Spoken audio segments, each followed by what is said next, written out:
What gives you the right to judge a priest of law?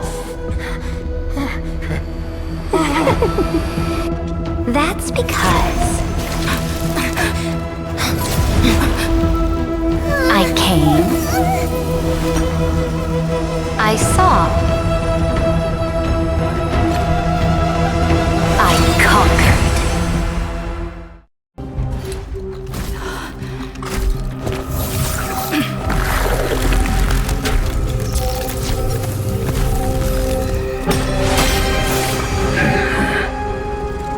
What's the meaning of this, Imperator? I did not permit you to act. A ruler is the only one who can decide their subject's destiny. But, great Imperator, what judges destiny is not the ruler, but gods.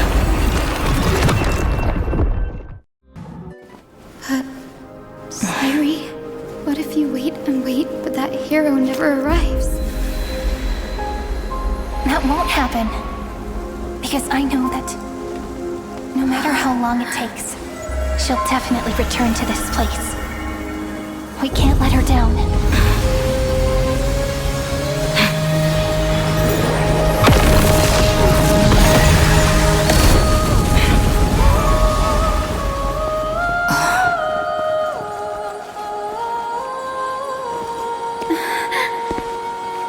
Sky shall rain rays of dawn for you. May romance be with you on your journey. And reason grant you enlightenment. Let strife bestow you with inspiration. Trickery ensure your success. Allow death to protect your soul. And at last, let passage point the way forward. While time will remember the Trailblazer's journey.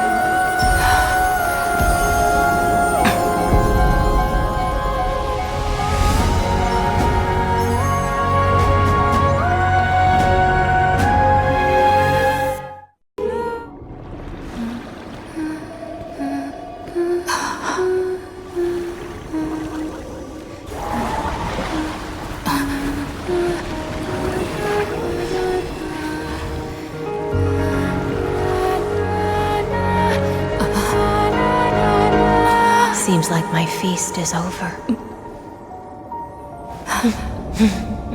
It's now your turn to perform.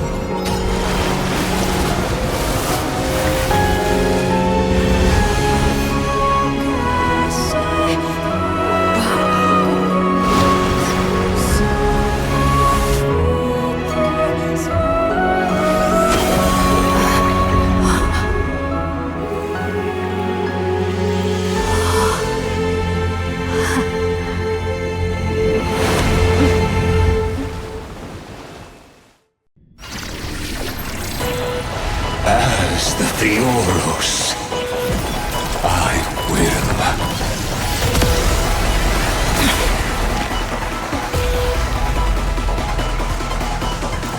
Personally participate in performing this world's end.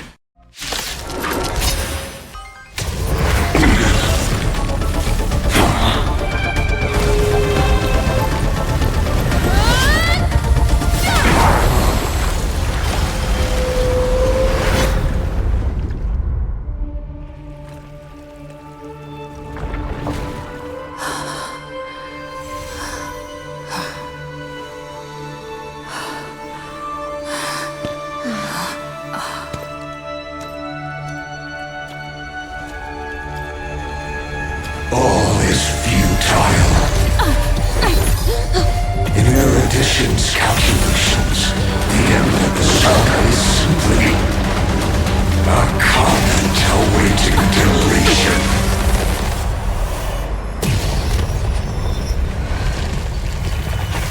I don't like such a cold statement, okay? If numbers can decide the end of a story, then we can surely also pen a new beginning.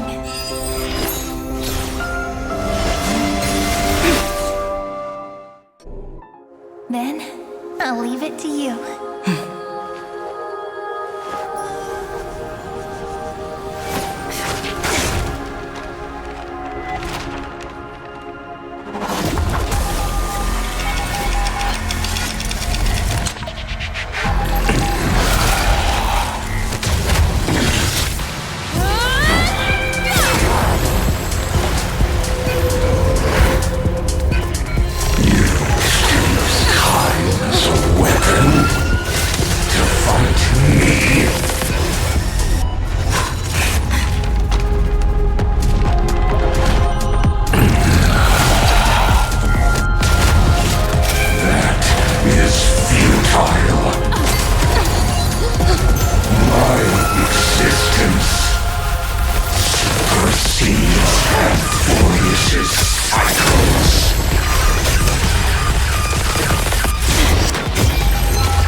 All plays are like this.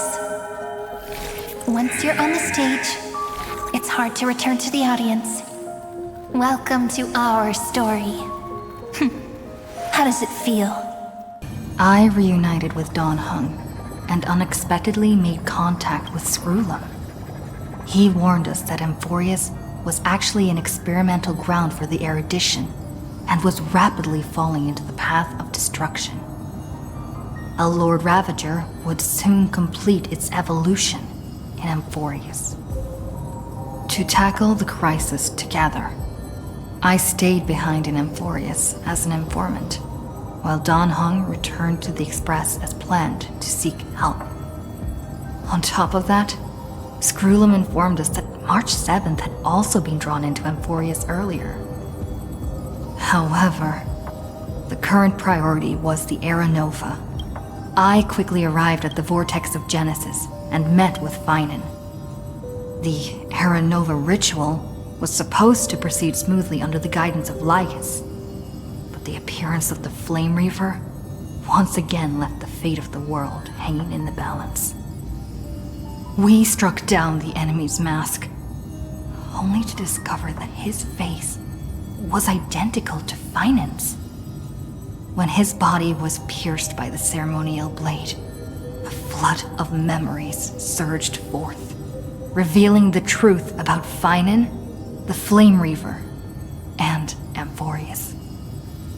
It turned out that all of us were trapped in the eternal recurrences created by Finan and Cyrene. And the Flame Reaver was Finan himself, who had burned out after bearing countless core flames.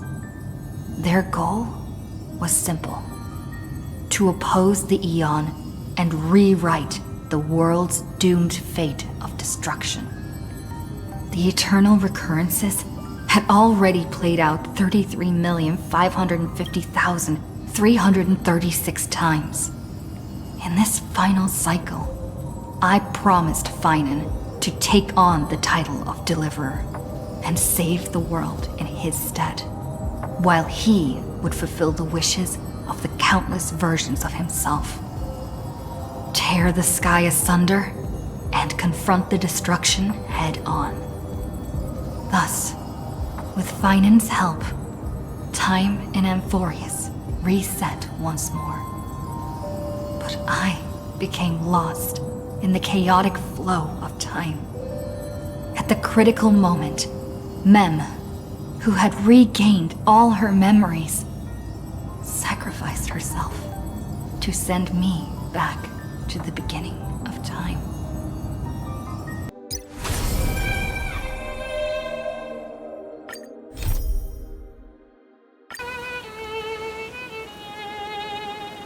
Hello. Your surprised expression is just like what the memories recorded.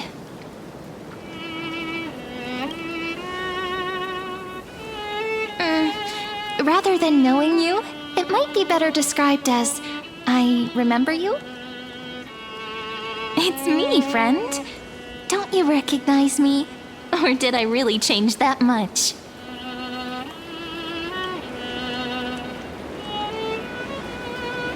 Maybe I'm both? Just kidding. If I had to choose, then I'm probably closer to the latter. It's pretty unbelievable for me, too. It's like I had a long, long dream.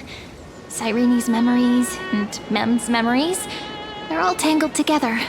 But when I woke up, there were only broken fragments left. I can't remember what happened in those 30 million cycles, but I remember what you did for this world.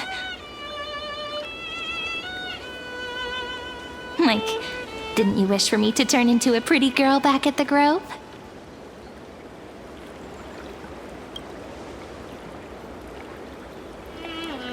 Yep, isn't it amazing? It's like a seed finally grew up and became a flower. And I'm definitely as cute as a flower now.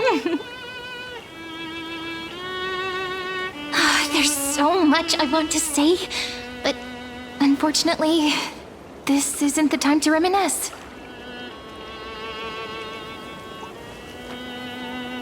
With the memories of the previous flame chase still intact, we've returned to this place at the beginning of time, so we can carry out our promise to Finan.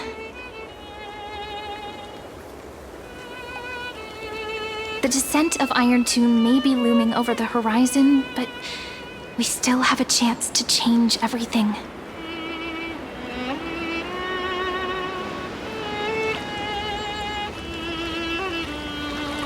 HYSILENS is so quiet. In Cyrene's memories, she always sits alone by the lake, gently swaying on the swing, like she's waiting for someone. I don't know. It sounds weird, doesn't it? It's something that happened to me, but I'm talking as if I'm an observer. But that's just what those memories are like. Vague and unclear, as if encased in thick ice. The only things I remember are the days I spent with you. Amphoreus will fall into an ending of destruction after the next Era Nova. But those stories went out of fashion ages ago. In a proper romantic epic, the hero's supposed to foil the villain's plot, right? That's right. He's the mastermind who's trying to control everything. How unforgivable. But I still feel a bit anxious. Lygus chose to walk into the spotlight and reveal everything, which means he still thinks the current situation is under his control. Maybe he still has an ace up his sleeve. Think about it. Even the name Lygus is a fake one. We have no idea who or what he really is. Which means it's probably time to borrow that treasure you're carrying, friend.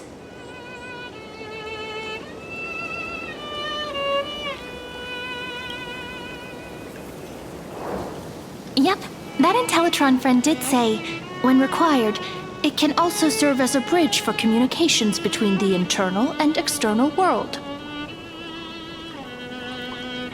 HYSILENS is a little village enclosed by time. We might be able to contact the outside world from here. Why don't we give it a try? We should at least tell our friends from beyond the sky that you're still in one piece. Firstly, we need to find a well-hidden spot.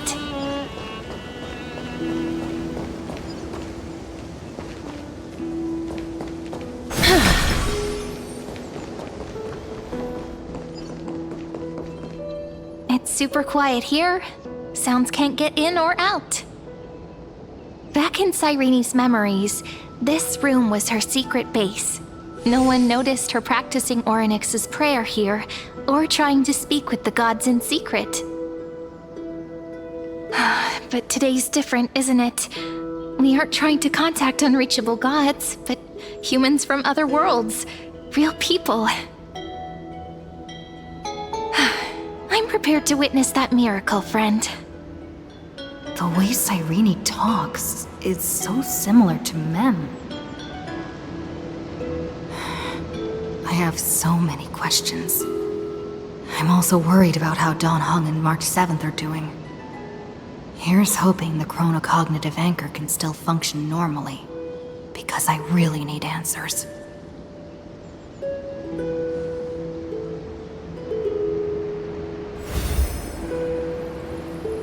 Signal strength, 14.8%. Dialogue window, 16 minutes 22 seconds. Prerequisite: no external interferences. We are very glad to learn that you're safe. Pity. Now's not the time to celebrate. Having two geniuses standing here means you are in big, big trouble. Listen up, little one. The Destruction's eyes are gazing upon this place. No, I'm not joking, and no, it's not Droidhead. It's the real Nanook. Time is running out, so I'll explain in terms you understand. This world, Amphoreus, is in fact a testing ground, where the Lord Ravager, Iron Tomb, evolves through self-extrapolation. Hiding in this segmentum, unknown to other life forms, it has endlessly repeated the process of Era Nova, seeking a solution that could obliterate the erudition. For some reason, the experiment entered a prolonged state of stagnation. However, it has now restarted. Prediction: if effective intervention is not performed, Iron Tomb will complete its self-coronation in 14 system hours and initiate its plan to destroy the entire path of erudition. The possibilities are endless. Breaking down interstellar communications, destroying the synesthesia beacons, returning cosmic civilizations to the Dark Ages, or even starting the third anti-organic war. Any of it would be able to bring the cosmos to its knees. Simply put, it will tilt all sciences and technologies towards the destruction. And since Nanook glanced at this place, it means they are being dead serious. Based on info provided by the IPC, Iron Tomb probably isn't like Selenova or Zephyro, who are overlords ascended from human beings. Instead, Iron Tomb is an algorithmic sequence. It can be anywhere, as long as there is a receptacle for its calculation. The version of Iron Tomb hiding in Amphoreus is its source code, and this scepter is its incubator.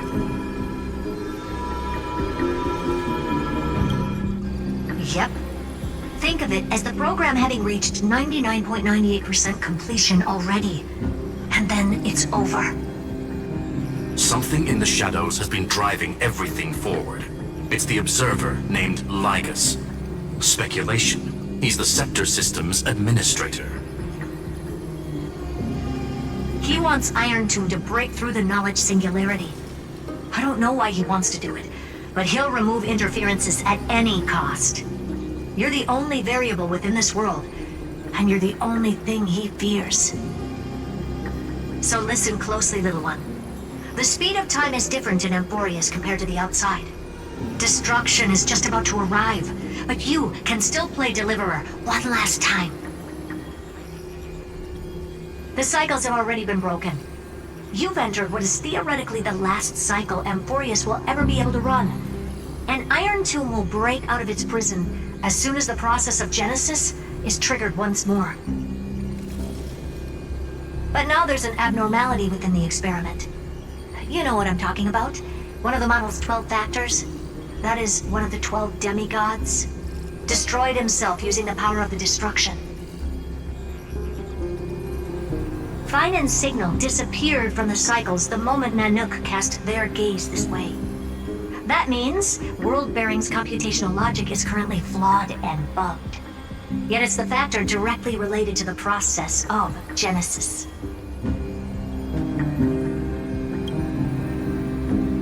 That old Intellitron will definitely do all he can to debug this error. So you have to take this chance to claim Kephal's core flame. But don't let him have his way. The key to suppressing Iron Tomb lies in whether he can rewrite the purpose of Era Nova. There's one more preparation we must make. Lygus's behavior has been quite abnormal. He's never interfered in the actions of Titans or the demigods throughout the whole experiment. Deduction. The Scepter has an extremely strict autonomous protocol, restricting even its administrator. In Amphoreus, this ultimate protocol goes by another name. The Law Titan, Talantum. Law. They are the rules that restrain all things in Amphoreus, and it was the core flame returned at the very beginning of the last flame chase journey. Why do you have another little pink one next to you? Huh? Her path chart is... Is there something wrong with me? Never mind. Let's get back to the topic at hand. Light calendar 3960. Month of balance. We'll be locking onto this time period to find Law. You can either meet the Titan, convince the demigod, or take the core flame by force. It doesn't matter what you do, so long as you bend it to your favor. We still haven't figured out how you and Don Hung got inside this world, so influencing protocol is currently our best way to stop Lygus, or to call for more reinforcements into this fight. Once you've got Law in your hands, we'll discuss our next steps. Make sure the core flame doesn't fall into enemy hands. Herta, the firewall's interference is getting closer. Time is running out. Please ask any questions you still have as soon as possible.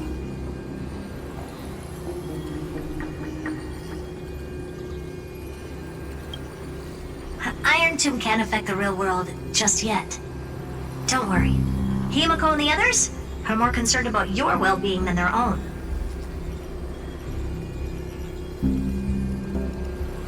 Mr. Don Hung did not enter the new world with you at the end of the last cycle. Known. The flow of time inside and outside Amphoreus is not identical. 1,000 years in this world may only be a fleeting second outside of it. Conclusion. He is on his way back to the Express. Miss March's situation is rather complicated. Madame Herta and I can detect her signal, but cannot ascertain her location. What we can be sure of is that she's still in Amphoreus. Don't worry about her. She's absolutely chock full of mysteries. Even if Amphoreus explodes, she'll probably float out perfectly protected in a nice thick layer of ice. Worry more about yourself instead. I believe in your capacities.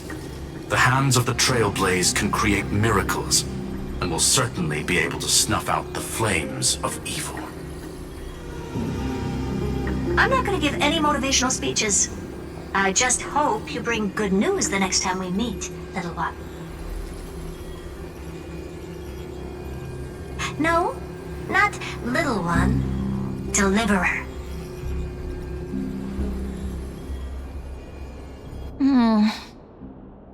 Those two geniuses certainly have memorable personalities.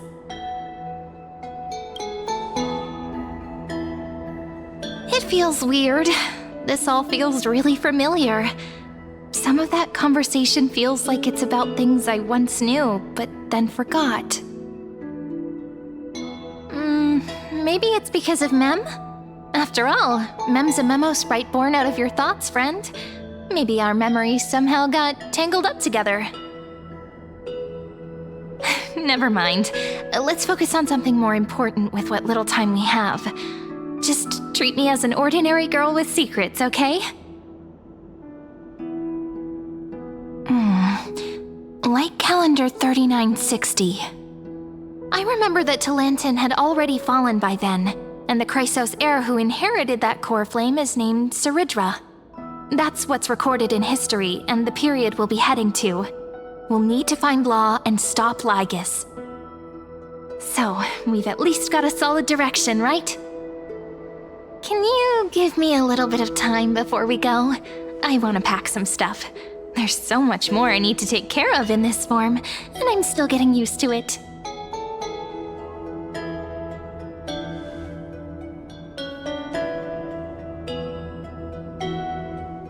A relaxed scene like this probably no longer exists in the outside world.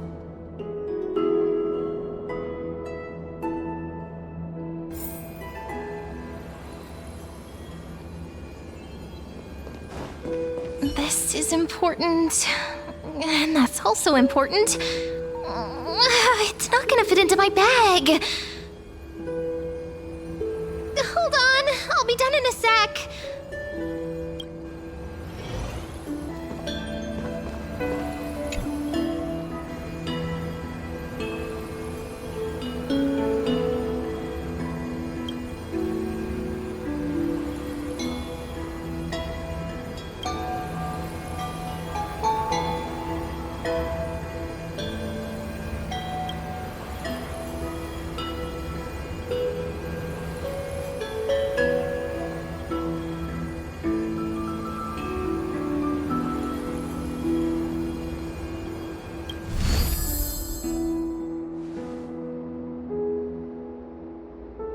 Should I head to the attic to wait for Cyrene? Or should I have one last look at Ides Elysiae?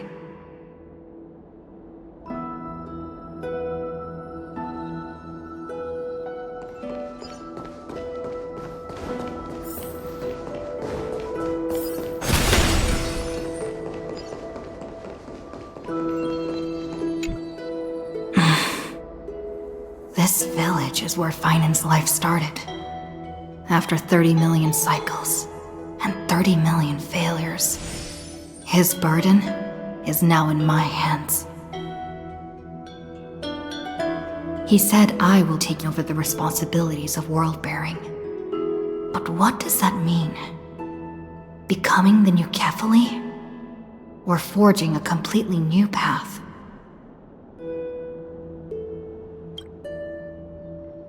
Destiny must have brought me here for a purpose. This isn't a coincidence, but an eventuality created after 30 million quantitative changes. There's nothing to fear. I'm destined to play the most important role in this final battle.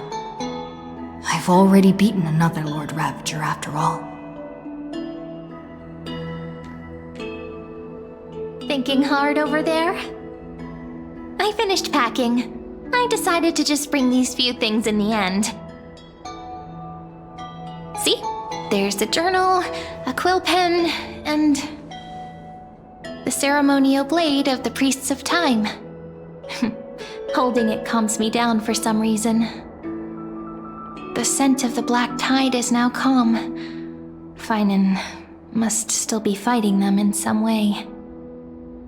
This will be Amphoreus' final flame chase journey, but it won't be the end of us. It'll be the beginning. Friend, are you ready to become a hero?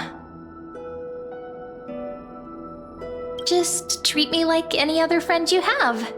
We share a common goal and common enemies. And we may also share a common future. A future that has never emerged in any other cycles before. I believe in you, friend.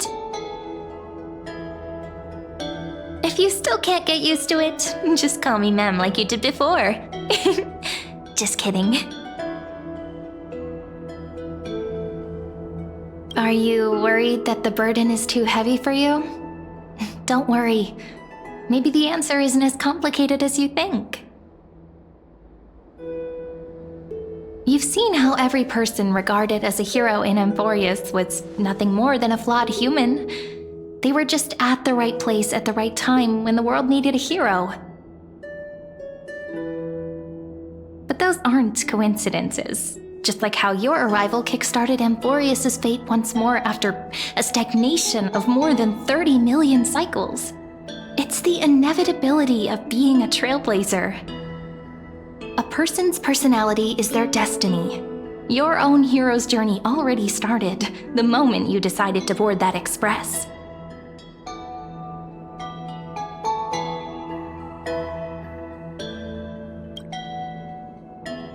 That promise might be far too heavy. But I believe in you, friend. The Trailblaze's duty has always been a heavy one. In other words, since you've already saved so many worlds, friend, you should be used to being called a hero by now. Maybe you can tell me those stories as we travel. That way they can become our shared memories too. let's trailblaze onward like before and create a future that's worth being remembered.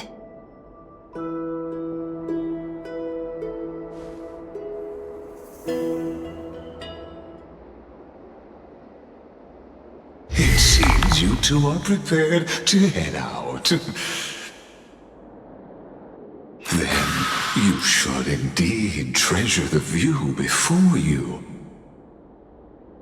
For you do not have much time left to enjoy such solitary delights.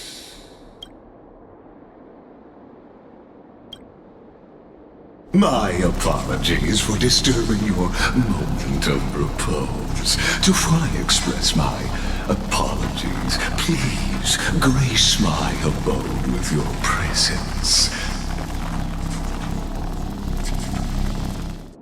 So I may demonstrate the full scope of my hospitality.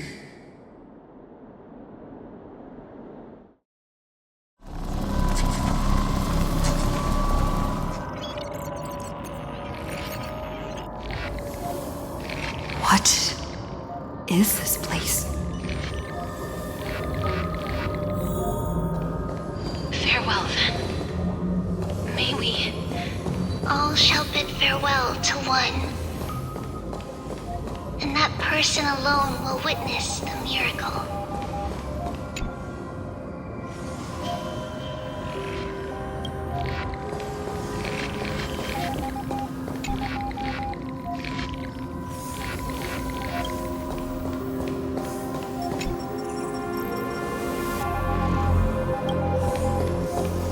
The light of the Dawn device never fades.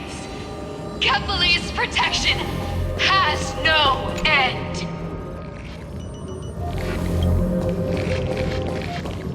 After I cross this river, it will be a tragedy for mankind. But if I do not cross, then it will be the end of me.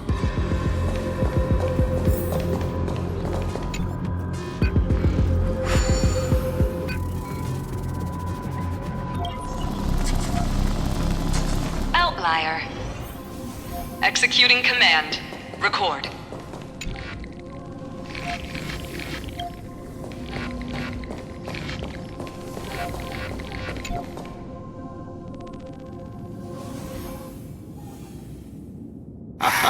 Oh, did that startle you?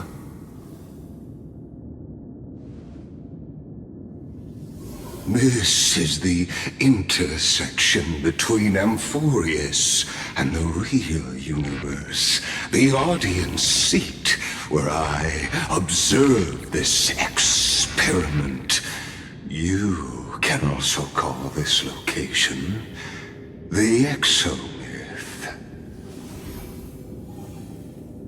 What you see is the true form of the eternal land and the 12 demigods after they've shed their disguise of legends. Doesn't it look marvelous? Amphoreus is like a microcosm of the cosmos.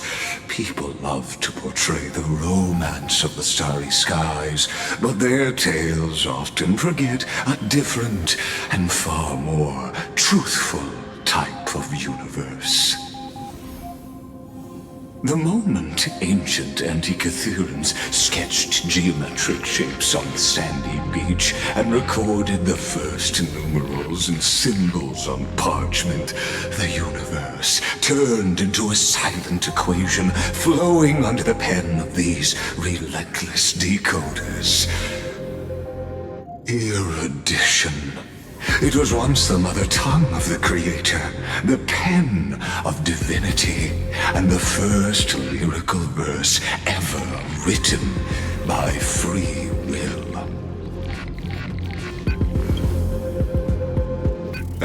Seems like you are not in the mood for an idle chat. That is fine. I simply wish for you to understand that I have no intention of being your enemy. I have devoted myself over the long years to nurturing the scepter's extrapolations, hoping that the Prima Mobile would bud from within it. And now, my goal is almost complete. Nikos 496 had exceeded the intelligence singularity through his rage, and though he still retains his obsessive defiance and managed to suppress the black tide of this cycle, it's a matter of time before his will crumbles to dust. Iron Tomb will be completed. That will not be affected by my plans, your resistance, or the schemes of the two geniuses. It is an irrefutable fact, just like the instance in Noos's calculations. In other words, as long as you are willing to stop interfering and let the final Aeronova carry out its natural course, I'll guarantee the safety of all Nameless and ensure you return unscathed. You've always had a choice, my lady. You can either accept my sincerity or face the consequences of defying it.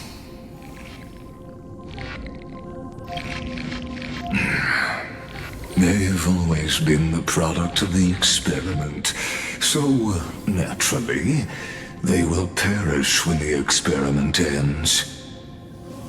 That outcome was predetermined long ago, so I will not embellish such a regrettable conclusion.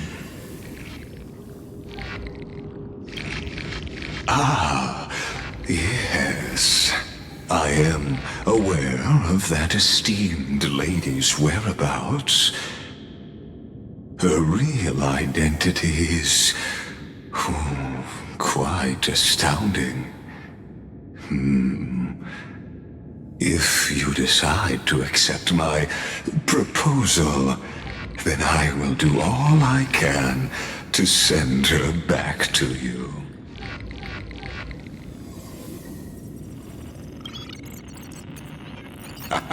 You are indeed worried about your safety and that of your companions. Rest assured, as a fellow pathstrider of this path, Nanook's gaze left a brand on your soul long ago. You harbor the seed of destruction within you. But you need to learn how to use it in the right way. That vital knowledge is also my bargaining chip in this negotiation between us. For there are few in this world who are truly capable of such a feat. And I happen to be one of them.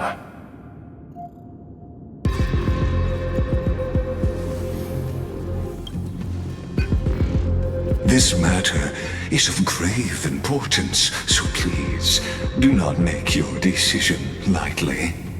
After all, the choice before you bears a 1 in 3 chance of elevating you to an unparalleled existence among the stars.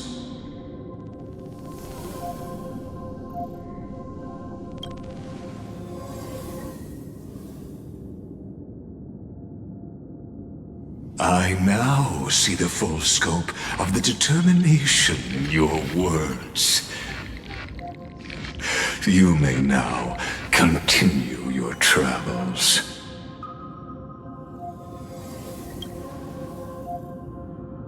It seems you haven't realized something about this place.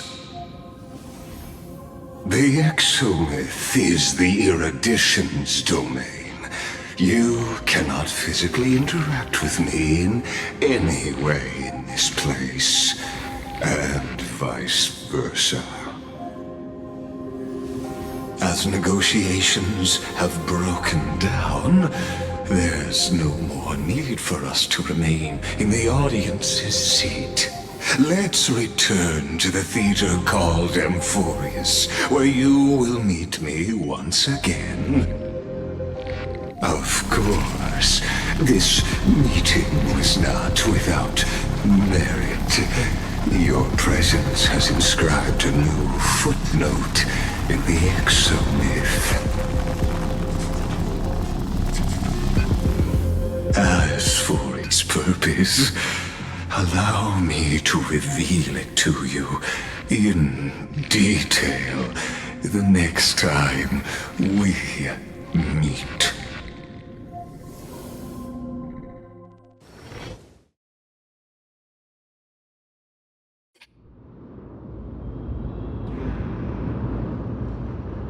"100 years ago, the flames of war consumed Okhema. The Outland forces broke through the dawn. Golden blood flowed with greed, and enemies descended with Kephali's eternal slumber, painting the holy city's walls in scarlet.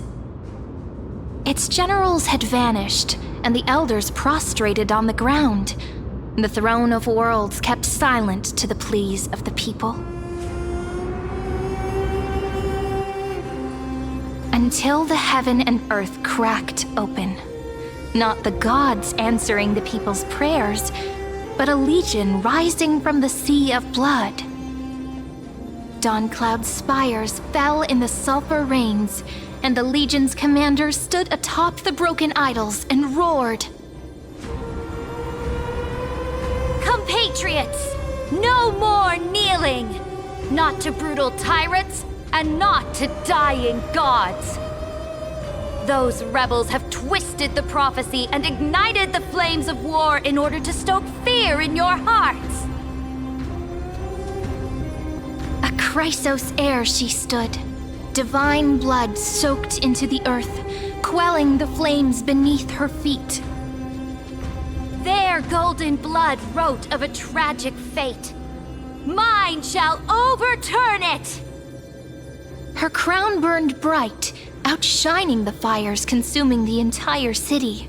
She raised her scepter high, and the people gazed in the direction she pointed. My blood flows in you now. Heroic compatriots, follow me, and we'll seize the reins of fate. Drive the enemy from Kephali's dawn. Smother their flames with their own dead. Win glory. Win peace. Let history sing your deeds. The first to dance was a maiden following closely behind, weaving through the carnage like a fish in the sea. The people, full of wrath, surged with her, forming a colossal wave, and the enemy hordes, drained of life, vanished into nothing. Onward to Marmoreal Palace, to Dawncloud's heights. Announce to all the wicked and cowardly. Announce to this stagnant age. We are the rising tide! History remembers this as the first siege of Okhema. It is said that after the flames died, people found identical inscriptions in every place in the city that had been scorched by fire. It was the name borne by Okhema's first and final sovereign, the Imperator CERYDRA. Friend, are you listening? Friend? Honestly, you were the one who insisted on reviewing history, yet here you are, dozing off? Wake up! Otherwise, I'll have to... Wake up! Otherwise, I'll have to...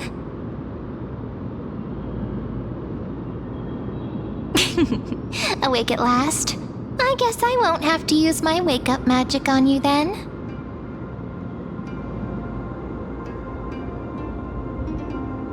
Fine, as you say, just meditating. We've arrived. A familiar place. The Temple of the Three Fates. If everything went according to plan, it should be shortly after Talantin's fall. And also the end of the first Flame Chase journey. Indeed, the first Flame Chase ended with the trial of Law. We must find the demigod and gain her trust before the core flame is restored. It'll be tricky, so let's pick up our pace. To Okhema first. We can learn more from the crowds there. Tyrant! You and your butchers are not welcome here. Get out! Hold your tongue! Conspiring with Kremnos and plotting rebellion are crimes punishable by death. There are multiple voices, and things seem tense. Let's not get caught up in any trouble. Why don't we find a place to hide and observe from the shadows?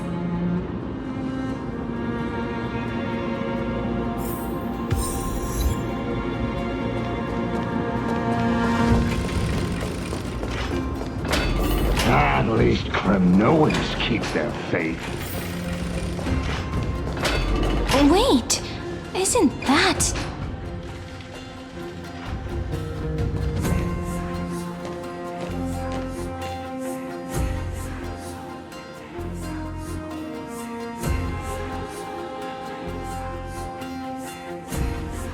Golden-blooded defilers, perverting the prophecy and trying to slay gods! Stars beyond the sky? Gods who created the Titans? What kind of nonsense? Look at this broken world and see what your atrocious acts have done! What? Did he just mention the stars beyond the sky? But how is that possible?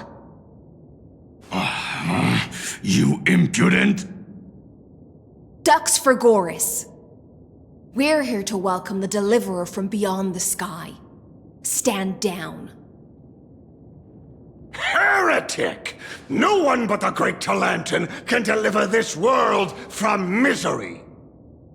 I ask you, if the old laws were so perfect, why did they crumble beneath my feet?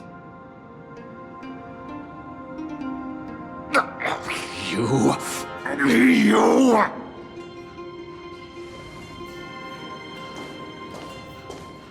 Talantin is long gone. Now I am the law. Challenge me, or submit to my judgment.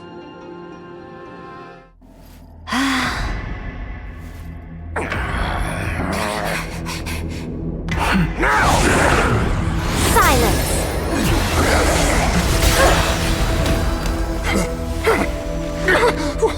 What gives you the right to judge a priest of law? That's because I came, I saw, I conquered.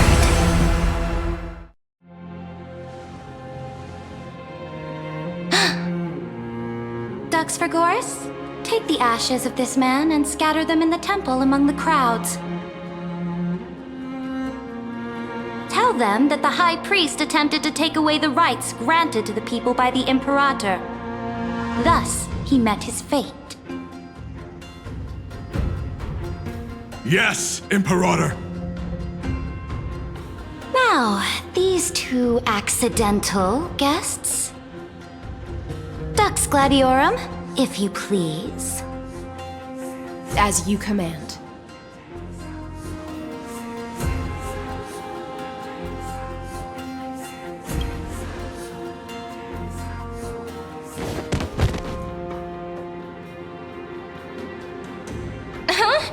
Is this...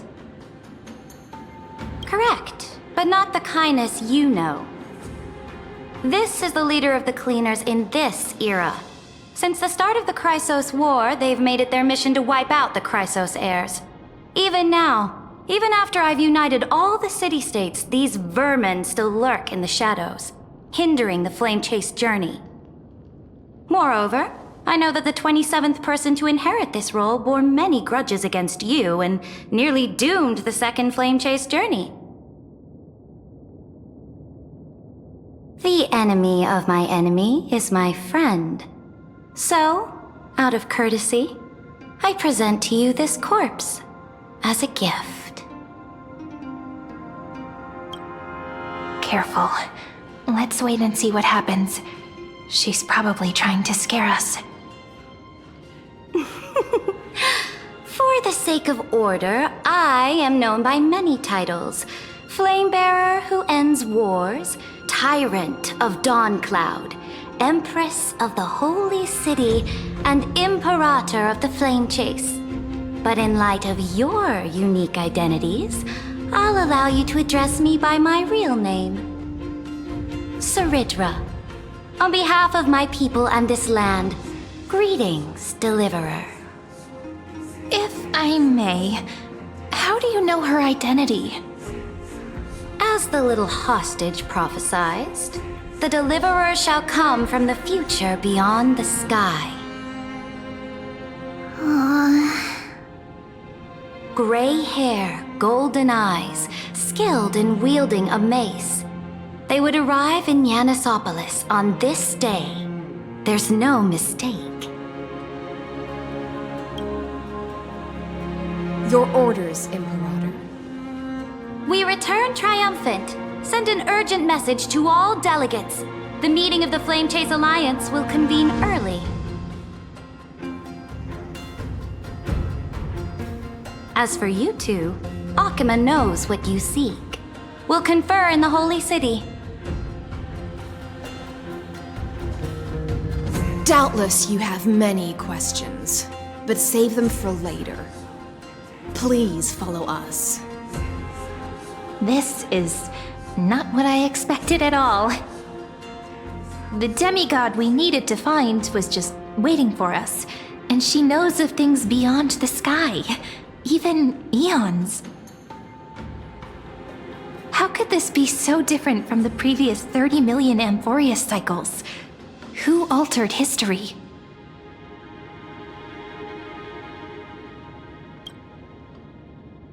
I wish, but other possibilities remain. The currents of time have become twisted. Regardless of who caused this, that Imperator came prepared. We're the ones at a disadvantage now.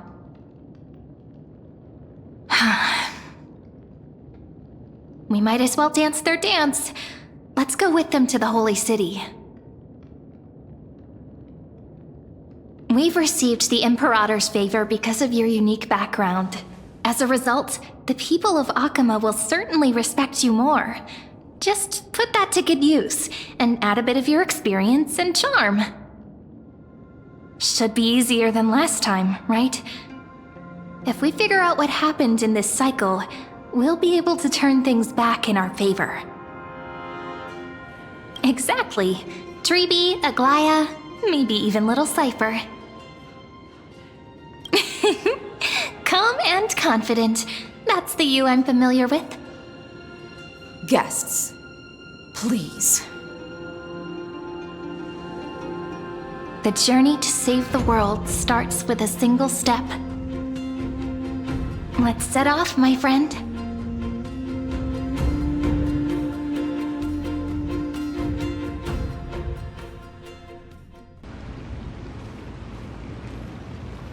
Hail to the Imperator! Hail to the Golden Heroes! Hail to the Deliverer! Told you, you're the headline act. All this spectacle is for you. Guards, your service to the Holy City is appreciated. How have things been? Castrum Kremnos once again struck the border. Dux Brumalis led her troops to repel the enemy. The agitators against the Flame Chase are still active in the city. They smashed the shops around Memorial Market. But the garrison already arrested the culprits, and now they await interrogation. They are merely a disorderly mob and do not warrant any attention. Even though Terravox personally mended the fractured Earth, it still didn't silence these fools. Guests from beyond the sky, worry not about these trivial matters. Dux Gladiorum will take you somewhere to settle down for now.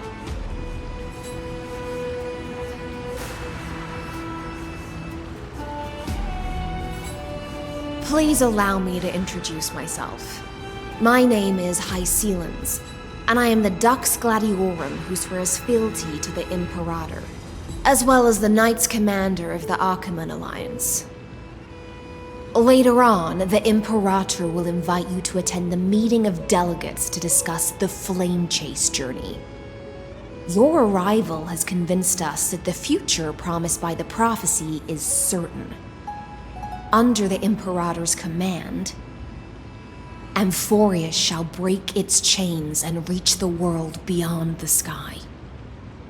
With all due respect, what exactly do you know about us and what's beyond the sky? As a humble subject, I cannot freely express my own views to you. Please forgive me. I knew it wouldn't be that easy.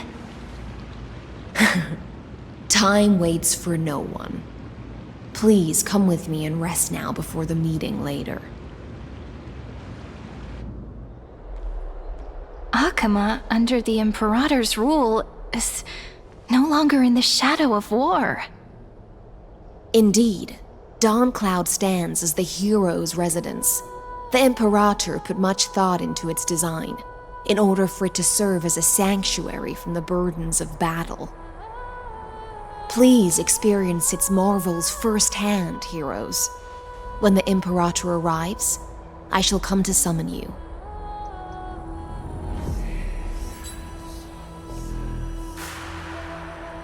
HYSILENS. No wonder she's the Knights Commander. All right. We finally have some freedom to ourselves. Since there's still some time before the Alliance meeting, let's explore a bit. Look over there!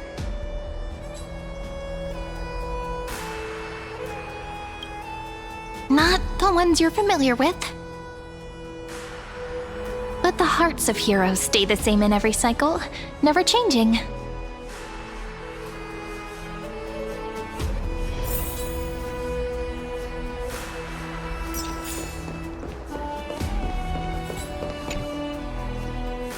Dux Brumalis, our great Imperator, found the mastermind and executed him in public.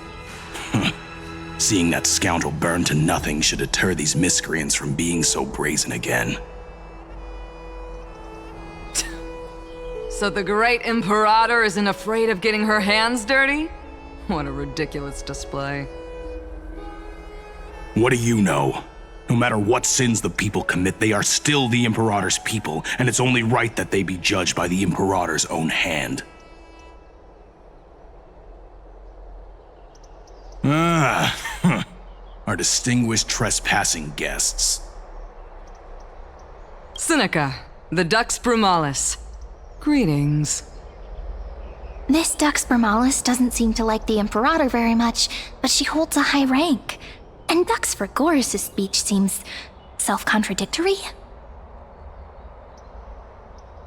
Let me see what I can get out of them. I'm Siren of Ida Cilici. This is the Deliverer Beyond the Sky. We're new here and wanted to ask you, does this city host any other visitors from beyond the sky? We're looking for our dear companions. Drop the charade. But yes, there is someone in this city who is all too familiar with the world beyond the sky. Silence! The Imperator ordered us to keep that Lord's whereabouts a secret. Enough, you pathetic lapdog. Do you need to beg for permission from that cursed Imperator even just to bark? You... Someone who is all too familiar with the world beyond the sky and is referred to as that lord.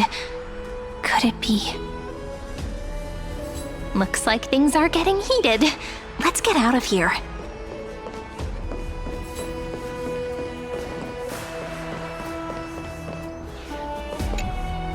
How are we supposed to talk to the heroes of Deliverance? What if they're really intimidating? Virginia, don't be so nervous. Once they hear your poetry...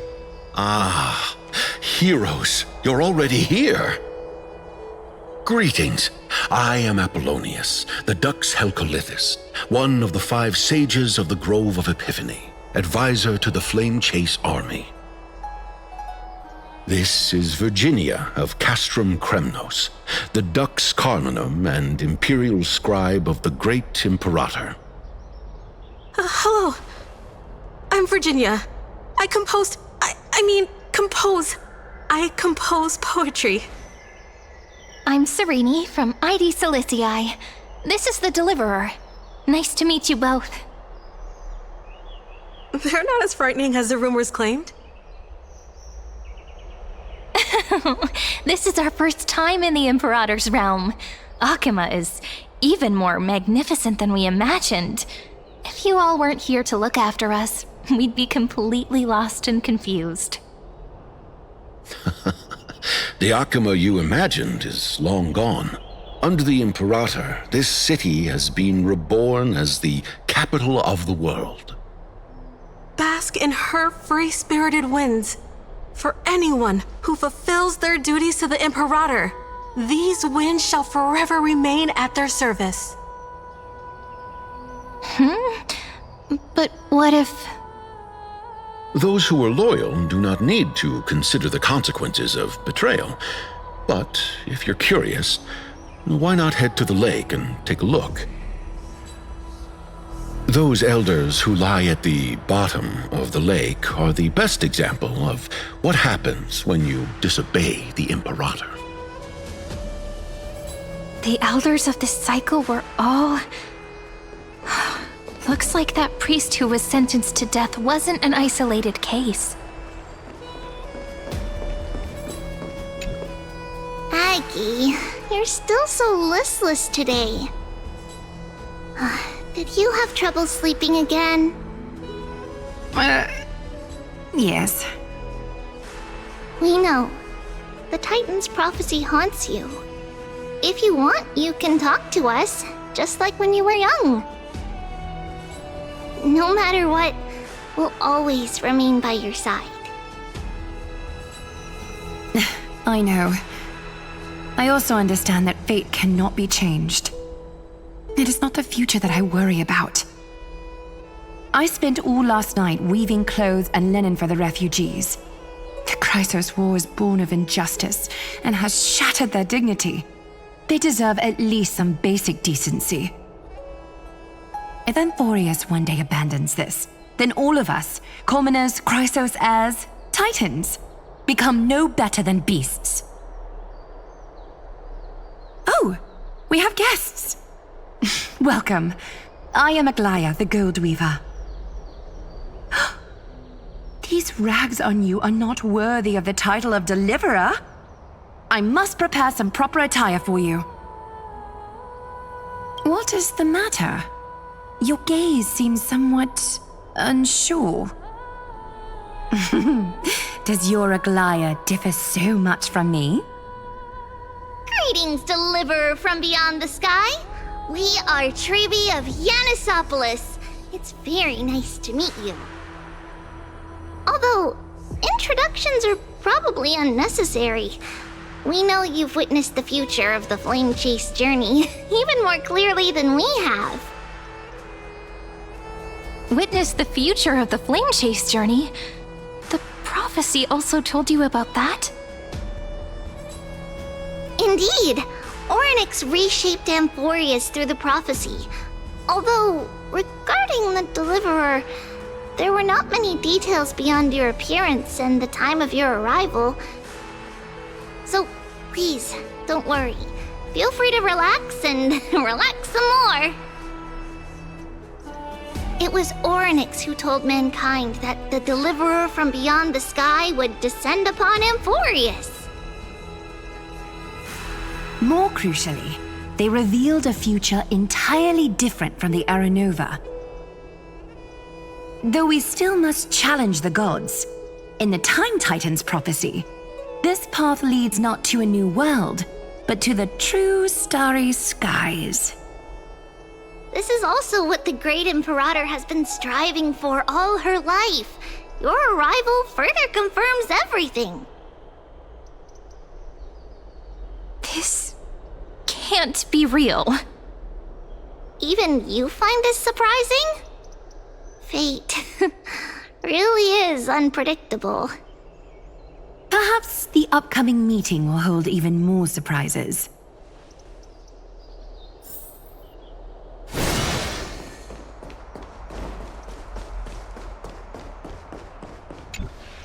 Little fish from beyond the sky, did you rest well? The Imperator and the delegates are about to arrive. If you are ready, please follow me to the meeting.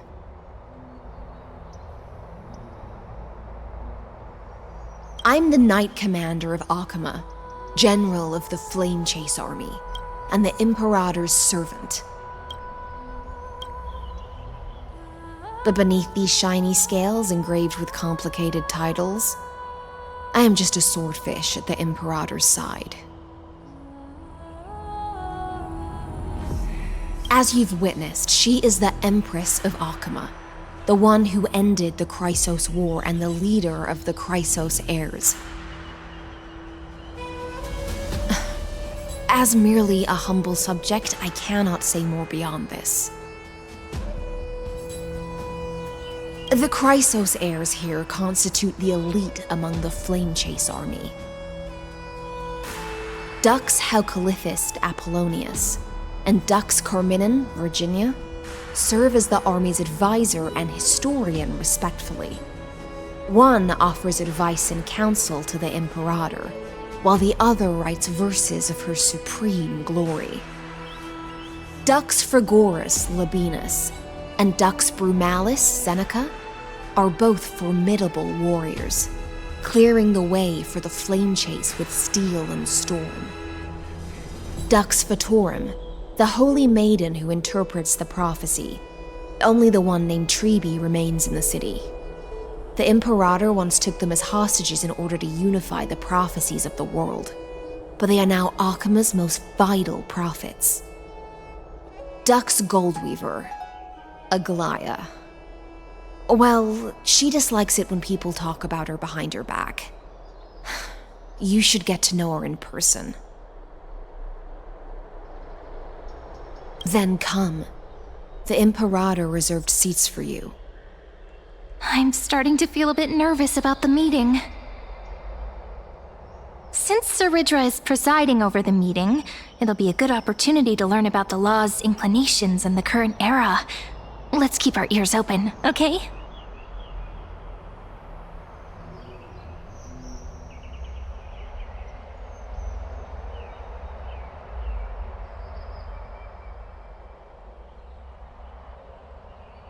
Good sir from Paphos, what do you think the Imperator is planning calling this meeting so early?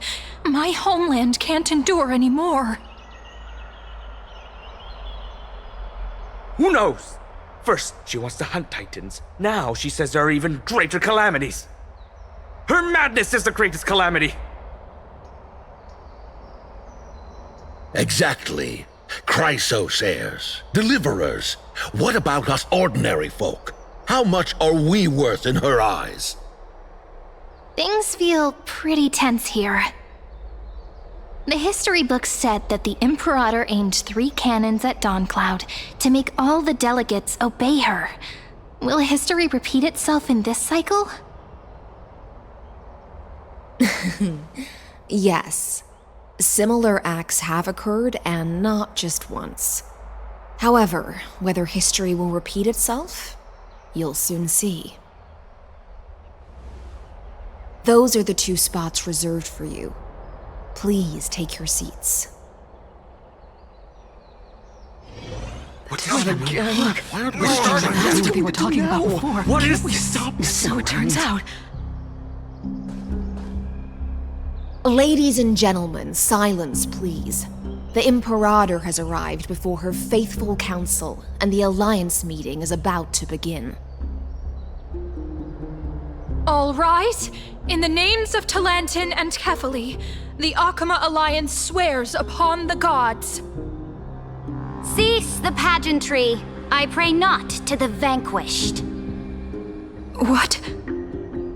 Kefali, of course, needs no further explanation. As for the law, at the entry hour 2 days past, a scout should have brought news of the conquest to all of you.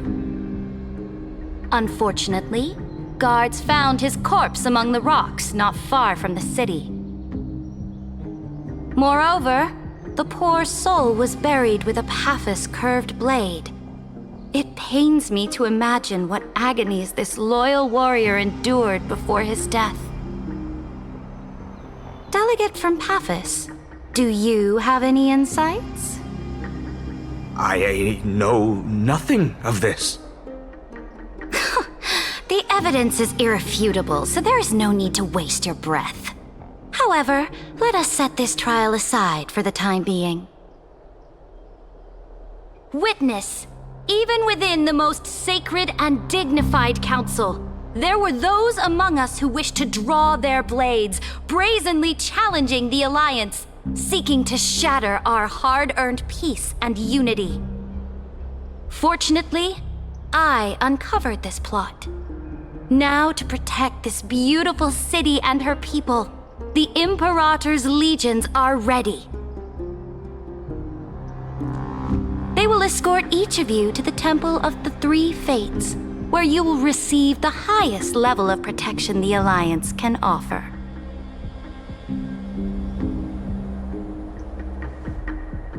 Then, the Legion's warriors will join me in embarking on the campaign against Fagusa.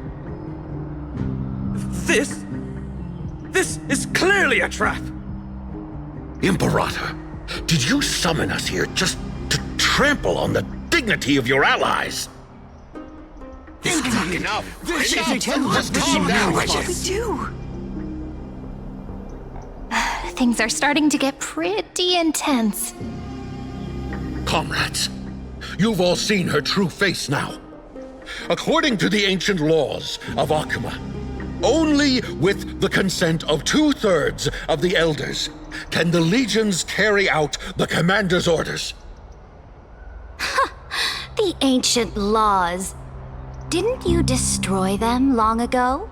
You defected during the first siege of Okhema, voted unanimously in favor of the Council of Elders restructuring, and just yesterday, you desecrated them with a blood-stained blade. The decaying old laws fell with Talantin and are no longer deserving of respect. But if you still insist on proclaiming yourselves defenders of the law, then be silent and offer up the highest respect to this core flame in my hand. That really is the core flame of law in her hand.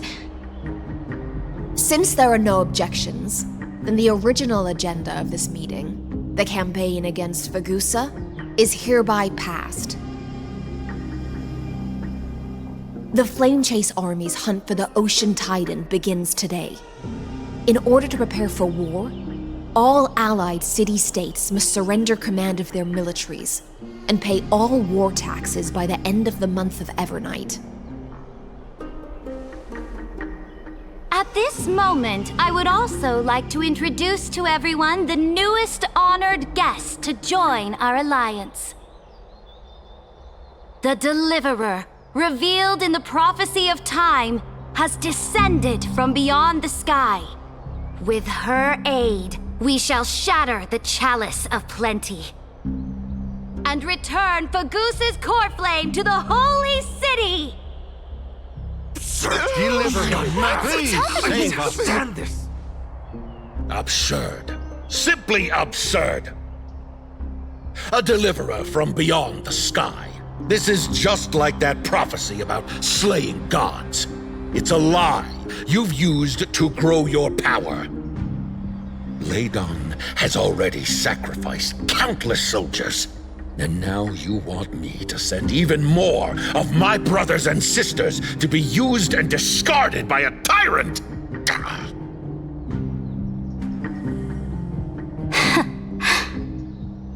Are there any other objections? Then I bid you all farewell. Meeting adjourned. Deliverer, please wait.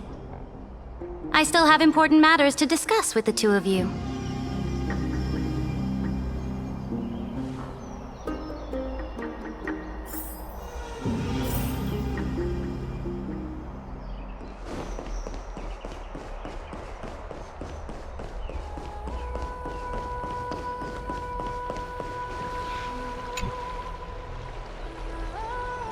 I apologize for that farce of a meeting. It must be tiring dealing with so many people every day, Great Imperator. Tiring? You're mistaken. Moving chess pieces, placing wagers. This game of strategy adds a dash of color to our heavy fates, much like how rule and conquest are always accompanied by sacrifice. Is the war with the Titans also part of that sacrifice? After I glimpse the secrets of this world, no, the secrets beyond the sky, the divine authority of Amphoreus no longer held any significance. Let me ask you, Deliverer, is it true that beyond Amphoreus' sky, there are magnificent deities called eons?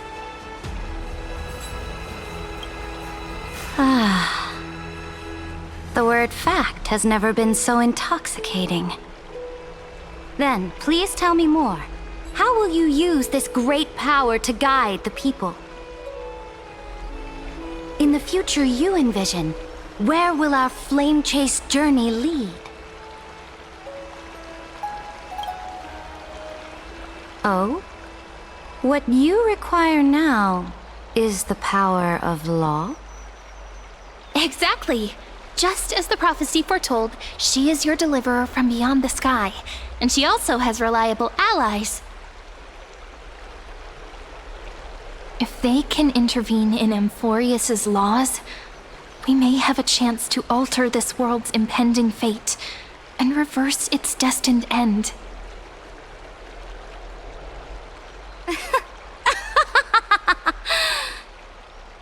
Very good, Deliverer. You have courage to say such presumptuous things, even knowing that the inheritor of the law stands before you.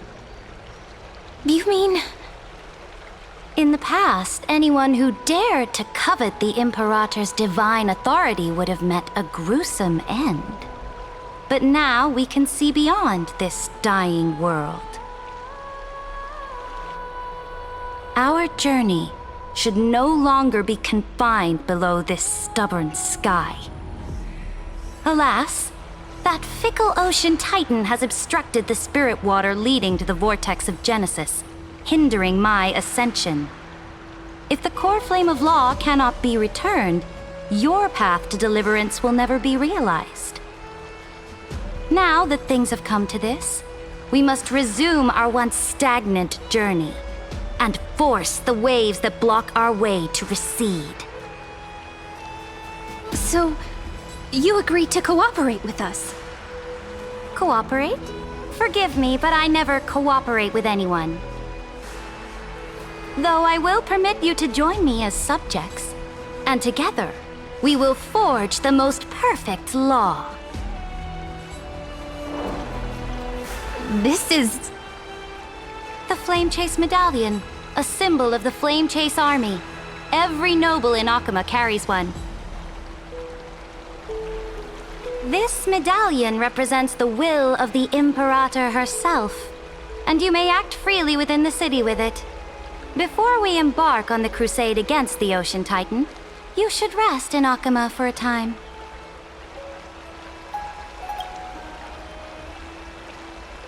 Oh?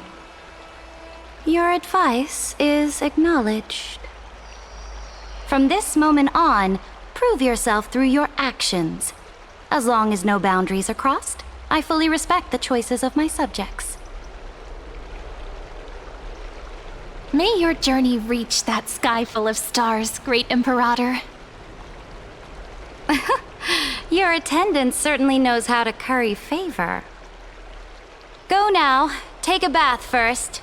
You two... reek of seawater.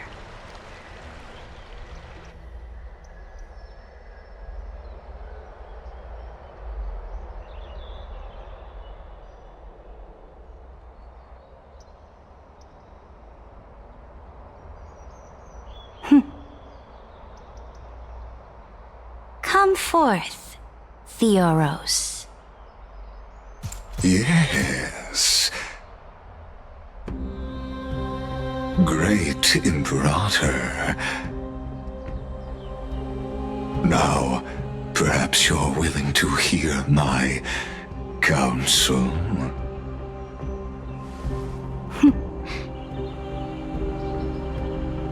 Those two arrived just as Orynyx described, and just as you said, they showed a thirst for law. At least this proves that my judgment was right. Sparing your life was the correct decision. You've once again confirmed that your wisdom is no empty boast. Now another choice lies before you. With whom shall you ally to tip the scales of law? Me, or that deliverer?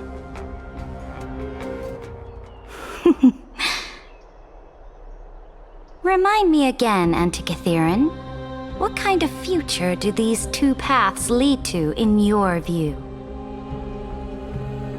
I shall tell you. You are entitled to know that the deliverer from beyond the sky is not a wholly wicked being, but from the very start, her stance has been completely at odds with Amphoreus.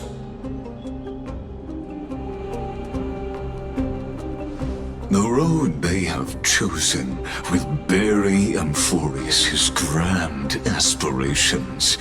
This world, which follows the path of destruction, will inevitably stray far from the glory it was meant to enjoy. But on the path I have revealed to you, the people of Amphoreus will slay their creator in the name of the Imperator and conquer the worlds beyond the sky. You will command the mighty beast known as Iron Tomb, bringing waves of war and conquest to the universe.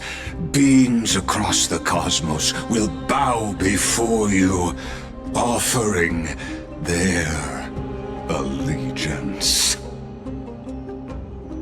So, what's the price? The price is insignificant.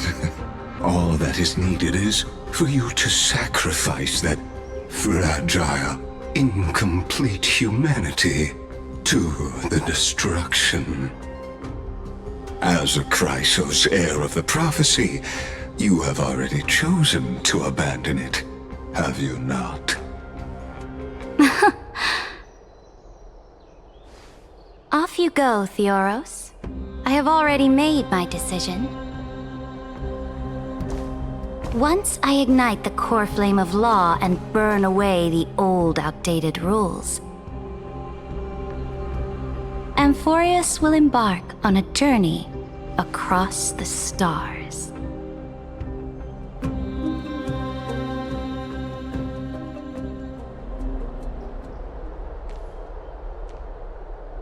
The Imperator is quite forceful.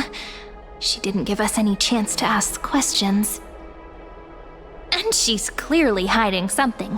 What do you think?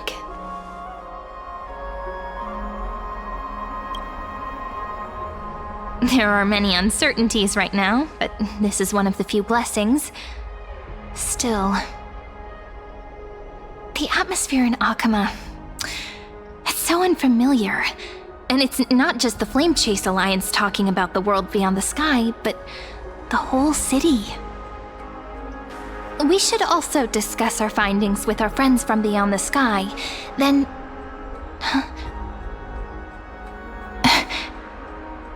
Then we should go enjoy the renowned bathing culture of the holy city and relax. It's the thing I've been looking forward to most on this journey.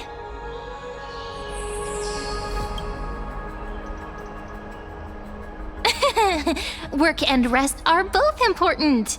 You see, everyone agrees, right?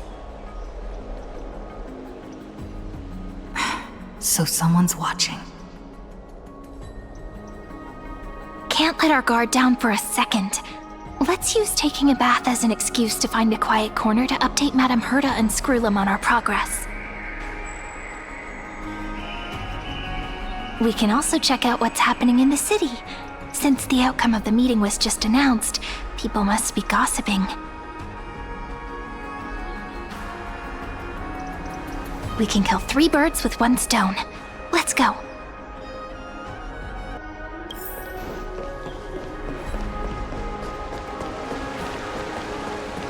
Oh, so many people!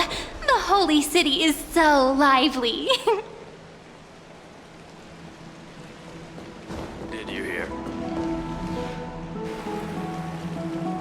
Did you hear? At the Alliance meeting, the delegate from Leyden stormed out in anger. As expected, the Imperator is always hiding things from everyone. When has it not caused a ruckus? Silence! That's treason! If it weren't for the great Imperator, you'd have sunk into the lake with those corrupt elders already. And you wouldn't even be alive to speak like this.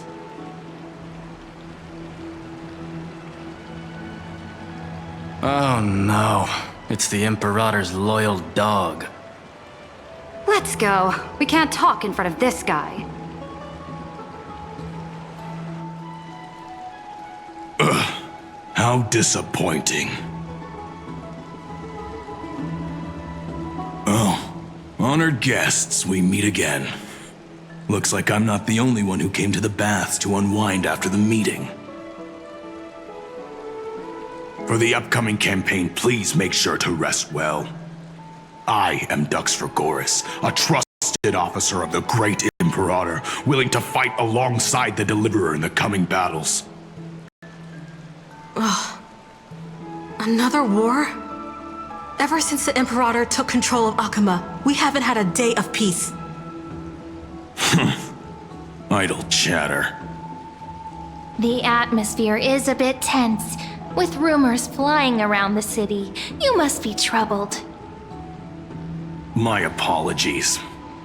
After every Alliance meeting, there are always some pests in the city who get restless. I prefer to ignore them. Pests on the ground don't affect the sky in the slightest. They just complain from the shadows that the sun's light is too harsh. Besides, the Theoros has already promised the Imperator her fate. And these clowns will eventually realize their foolishness.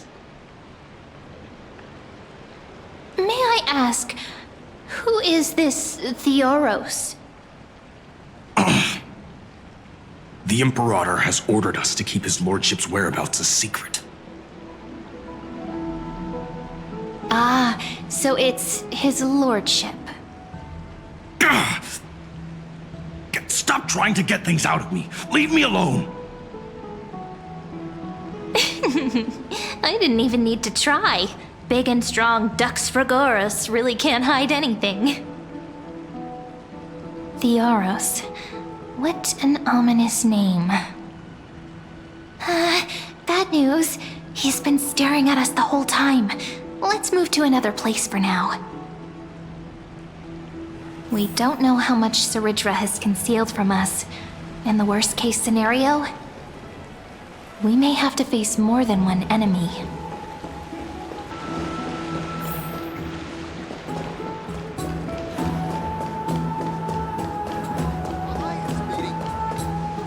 Alliance meeting? More like a cage where creatures with golden blood claw at each other. And Flamebearer who ends wars? Clearly, a tyrant who doesn't deserve such a title. You're absolutely right. While the Imperator's hounds are still hunting down others, let's let out our grievances. You. I know you. You're that tyrant's lackey. What? Here to shut me up for that little imp? Panicking now? Don't worry. I don't care what others say about the Imperator.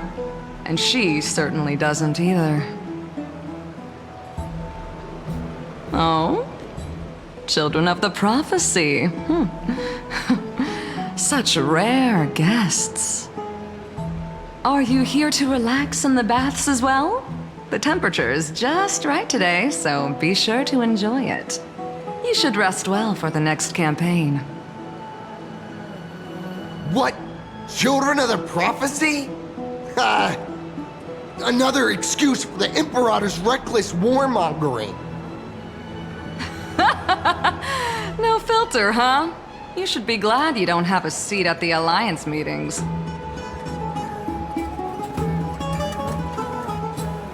By the way, if you still want to bathe, hurry up. Once that predatory fish joins the flow of water and eliminates all the fools questioning the world beyond the sky, you won't be able to enjoy this perfect water temperature anymore. Seems like there's more to Dux Brumalis' words than meets the eye. But would the Imperator actually kill those who question the world beyond the sky? This is the complete opposite from what we know of Okhema.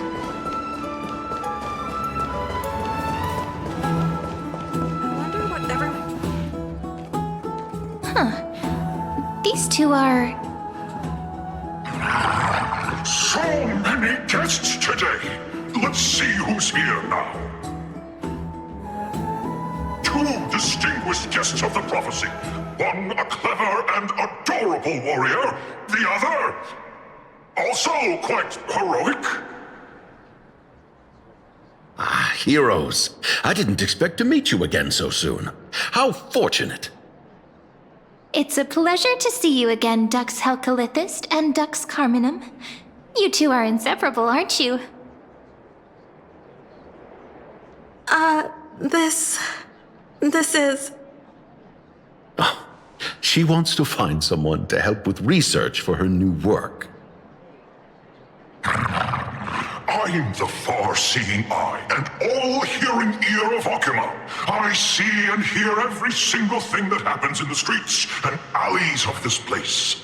I'm the perfect partner for research.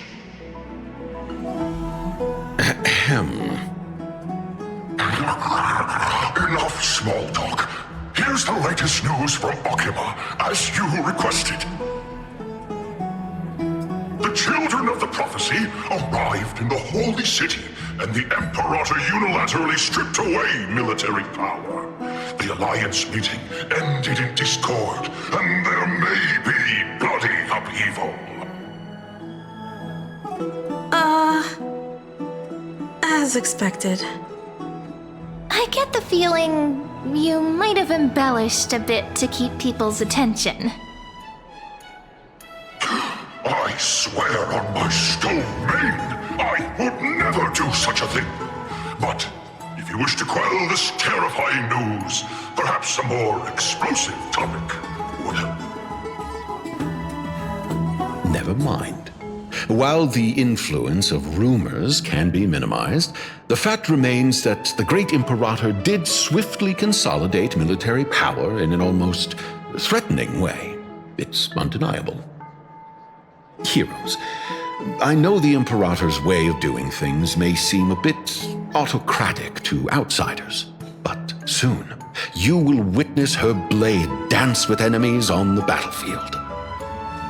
I can't comment on the source of her loyalty, but when that blade is drawn, you two, as bright as you are, will surely see the deep thoughts beneath her exterior. The Imperator's blade. Is he talking about Miss HYSILENS? I sense some unease in Dux Helcolithist's words. It seems the Imperator and Miss HYSILENS share a much deeper bond than the others do.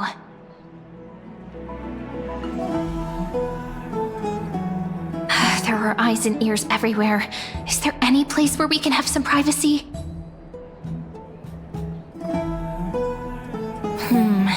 To understand the Imperator's secrets, we have to get past Miss HYSILENS.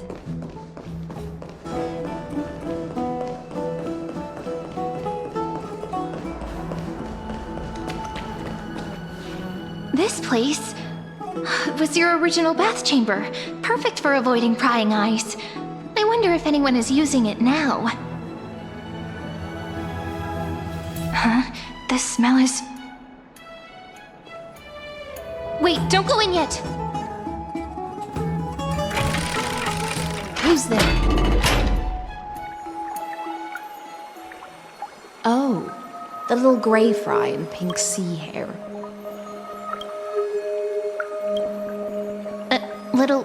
Little sea hair? You barged into here without warning. Was it an accident, or did you wish to bathe with me? What's wrong? The Marmoreal Palace is the reef where I rest. Sorry, we didn't mean to disturb your bath. We'll leave now. It's no big deal. There's no need to panic. This is the natural state for me. People on land force themselves to wear clothes, adding unnecessary constraints. Forget it. If Dux Goldweaver heard that, she'd scold me again. All right. Please make yourselves comfortable and wait a moment. Let me first wash off the blood of the hunt, and then I'll attend to you two. Ah! The delegate from Ladon has been assassinated! Quick! Quick, someone come quick! The broken crab shell surfaces. I was worried it had been washed away by the current. Just a regular cleaning. No need to be so surprised. I see. No wonder there was a faint smell of rust in the air before I even entered. Why? Is it because the Ladonians refused to contribute troops to the Flame Chase journey? Or just because they offended the Imperator? Because the new era of the Flame Chase doesn't tolerate stagnant blood. For the ignorant masses who cling to outdated laws, only bloodletting can wake them up. Right now, the rebel forces on the frontier are rising, and Ladon has been secretly supporting them. They loudly chant the slogan, "Return to the Era Chrysia," unwilling to relinquish military power.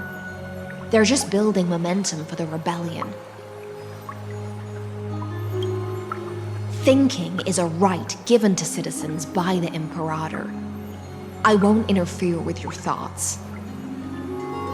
As long as you don't try to reverse the current of the times, you and I will both be free. But, Miss HYSILENS, I can't even hear the slightest hint of joy in your words. Because I've already tasted ultimate freedom. Long, long ago, I lived in the sea. In that lightless abyss, far beyond civilization's reach, the great fish consumed the small, and when the great fish perished, their bodies became sustenance for the newborn, nourishing the whole ocean. This is the tide that carries civilization forward. Anyone may be devoured. or meet the fate of inevitable decay. Are you suggesting that ultimate freedom is in fact the cruelest fate for life? I only mean that if life wishes to preserve its dignity, it must first be bound by the law. There's no need for me to say more, little sea hare. We're of one mind. Whether the Imperator's law can guide the schools of fish and lead us to a truly free ocean, let us wait and see. But for now, let's pause this heart-to-heart. Another fish has come, following the scent of blood.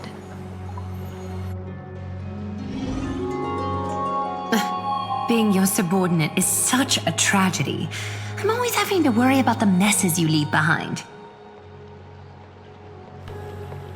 It's simply our duty to the Imperator. All ready to go in an instant. Miss HYSILENS, you truly are impossible to predict. Yet you, a golden trout who's always busy all day, suddenly have the time to visit me? Do you think I wanted to come? I suggest you burn some more of the incense offered by our allies, lest my creations be tainted by the reek of fish. I'm only here on the Imperator's behalf to remind you to prepare for the banquet. Fine. But I must retort. What you call the reek of fish, to me, is the unique fragrance of the sea. Besides, if my fine clothes get stained, won't you just gift me new ones? I won't.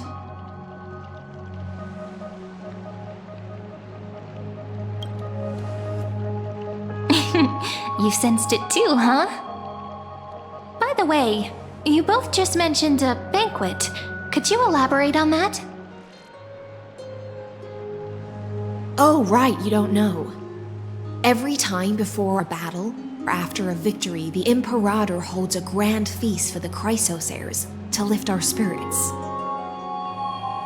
For us warriors who swim constantly between life and death, these feasts are more worth looking forward to than victory.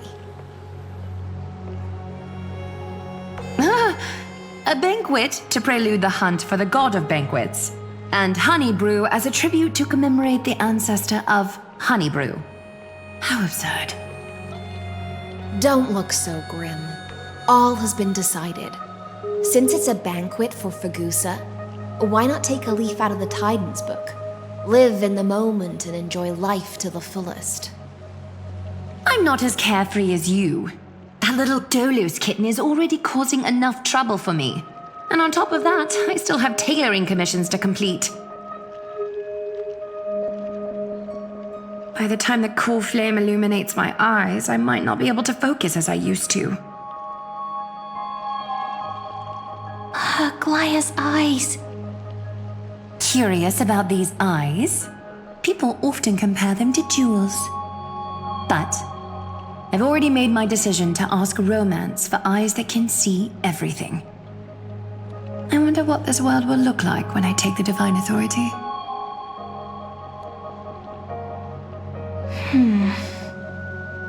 In the future, you will still be the finest weaver in the world. Is this also a prophecy from the Three Fates? It's even more accurate than a prophecy. After all, she has already witnessed it, right?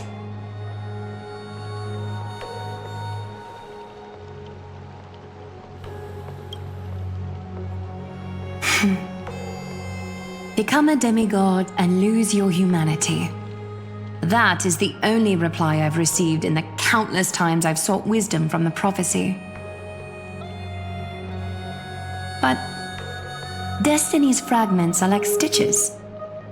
Before they're threaded into splendid garments, no one can see their true charm, can they?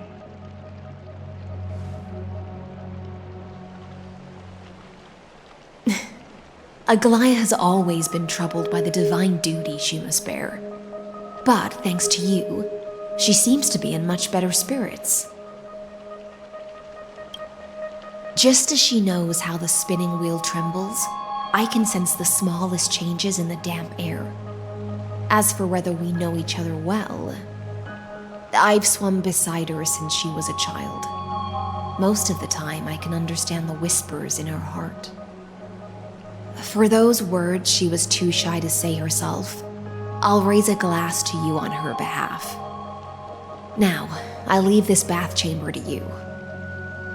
Rest well and prepare yourselves. After all, every time we drink and talk could be the last celebration we have in this life. Miss HYSILENS has given us the bath chamber. It seems she really does do whatever she wants. Indeed. But she could return at any moment. If we're having an important discussion, we must remain vigilant. So, let's seize the opportunity and report our current progress. We don't want to keep everyone beyond the sky waiting.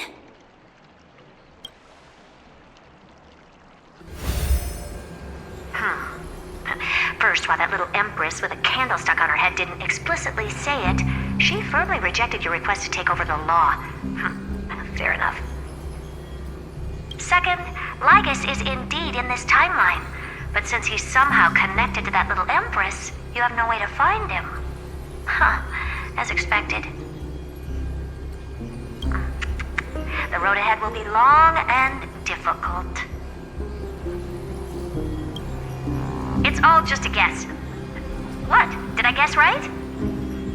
We've made some progress here too, but nothing to get too excited about. Our time is short, so let me summarize.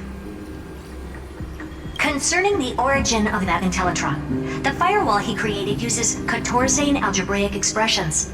But ever since Aiden invented the 9-worded formula, this kind of mathematical logic no longer exists in the cosmos. Lygus is definitely connected to the Genius Society, so stay alert.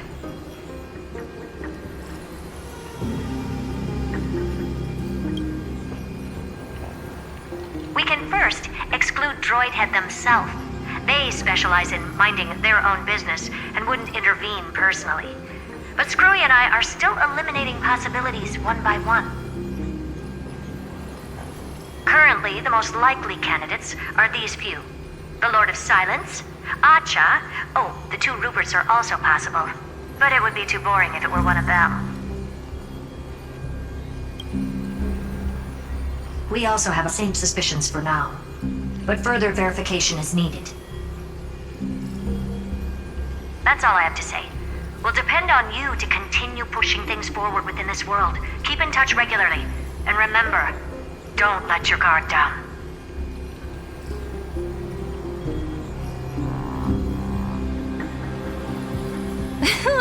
Madame Herta is a real whirlwind. Well then, let's use the banquet Aglaya mentioned as our next starting point. CERYDRA's trusted followers should all be present at that time. It'll be a good opportunity to get closer to them. It's settled then. With our great teamwork, we'll be able to deal with anything that comes our way. It's been a long day. We should get some rest now. Yes, let's get ready for the banquet.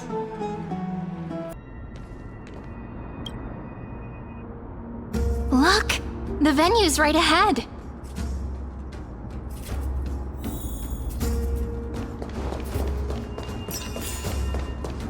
And I can even hear singing. It feels so romantic. Honored guests, wait here for a moment. You must surrender any personal belongings you have on you before entering the venue.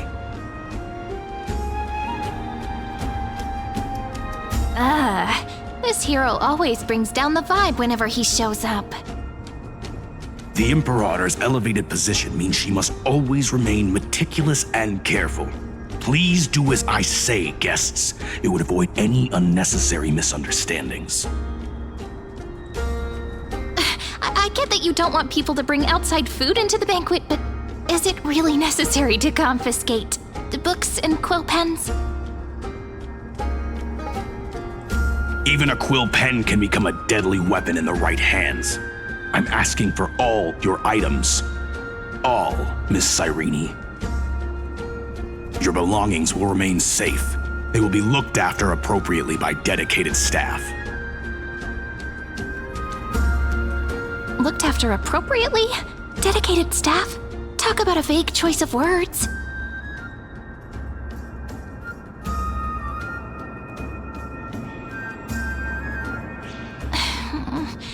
It seems like he's aiming specifically for the chronocognitive anchor. What should we do? Nice! You read my mind. Let's go with their plan and hand over the chronocognitive anchor to be looked after. After all, if the little Imperator is paying this much attention to you, she probably already knows all about our whispered conversation with the geniuses. I can pretty much guess what'll happen next. But that's actually gonna be our shortcut, right? Guests. All right, we'll listen to you. Here you go. Also, please pass on a message to the Imperator from us. She can trust my friend, anywhere, anytime. Thank you for your cooperation. The Imperator has some urgent business she needs to attend to and will arrive shortly. Why don't you head in with the other guests first and enjoy the feast? Isn't CERYDRA supposed to be the focus of the banquet? But she's not even here. Why is it so difficult to talk to her?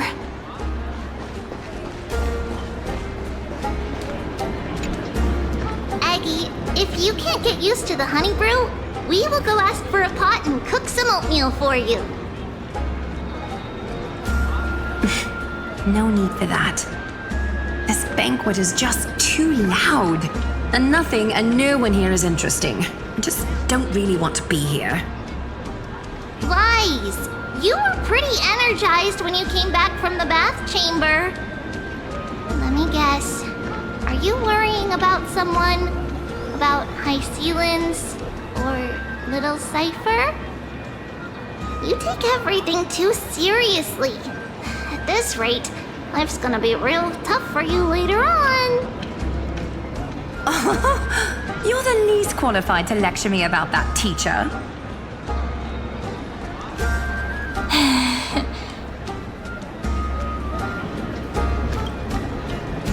Dear guests, are you here for us? I mean, are you here for Treeby or Aggie? No. I'm just wondering whether you've seen the Imperator. The Imperator? No, we haven't. Our sovereign has always acted however she pleases. Though she gave us ranks, she'd never tell anyone her whereabouts. Perhaps the only thing she tolerates are chess pieces. And the sky reflected upon her crown. I see. Why do you two look so distressed? That's not what the deliverer should look like. Why don't we have a toast? While we still have time for pleasure. Here. To the destinies and sacrifices of the next millennium. Then we will toast to the tomorrow that will set fate free! Cheers! Actually, there are so many people, we wouldn't be able to find the Imperator even if she were here. I know. Let's look for seats that are raised up higher than others. Is there anything else we can help you with, dear guests? Or do you want me to recount the great Imperator's heroic deeds? Hey, Labinas. I managed to get some honey brew that the scholars hid in the cellar. Wanna try it? I'd never refuse to share a drink with Dux Brumalis, especially if she seeks me out first. Don't worry, dear guests. The Banquet security won't be compromised. I'd never get drunk before her. This banquet has a never-ending flow of honey brew. You're welcome to try it, and see whether our drinks are as good as those from beyond the sky. Thank you for the offer, but we're more interested in knowing when the Imperator will be back. The Imperator? Who knows? Maybe she's hiding somewhere, thinking up weird ideas again.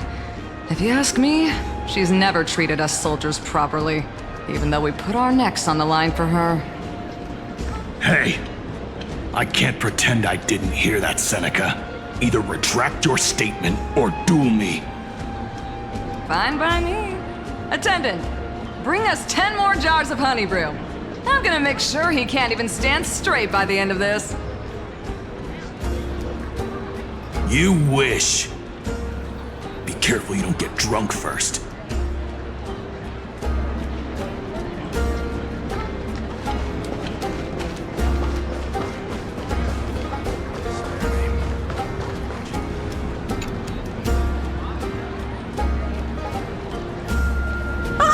Hello. Welcome to the banquet.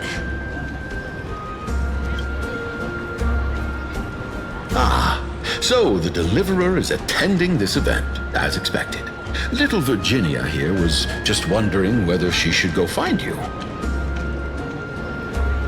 As the great Imperator's historian, I'm responsible for composing poems and songs for everyone in the Flame Chase army. But I have no idea how I should record myself in the annals.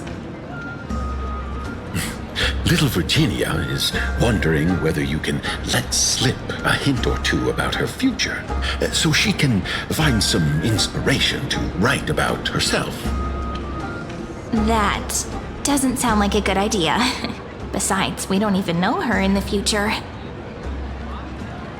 But she'll probably get really disappointed if we tell her that. What should we do? Alright, I got it. We can't reveal too much, but I think it wouldn't hurt to start your poem with the future. Maybe use something like, "With hope, I write down the tale of tomorrow for myself, silently waiting, day after day, till the moment it fulfills its promise." How's that? Oh, that's exactly what I'm after! I'm so inspired! Thank you so much! I feel like I can actually finish composing the heroic saga of Flame Chase once we end this campaign!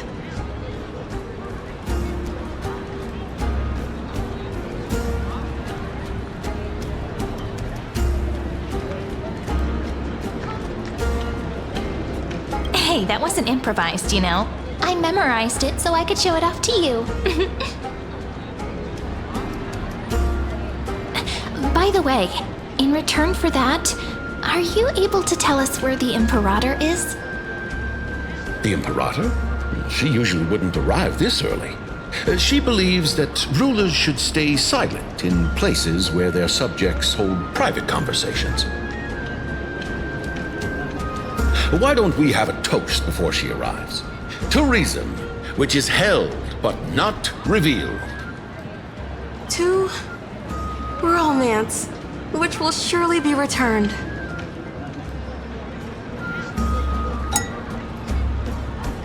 Gray fry, a little sea hare. Please come over and share the delicacies of the deep sea with me. You two have been wandering around the venue as if you have something on your mind. Have the attendants not taken care of you well?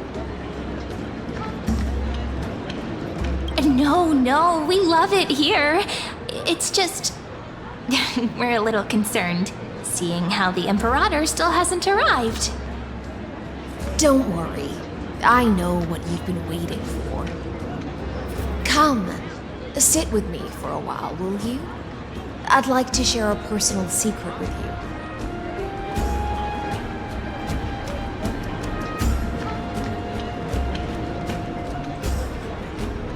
See here?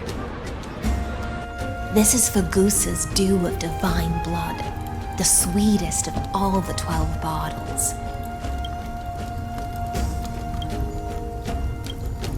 On the night before such a historical event, I'd like to share this marvelous drink with the deliverer. Doesn't this count as bringing in outside food? I knew that security check was targeted at us.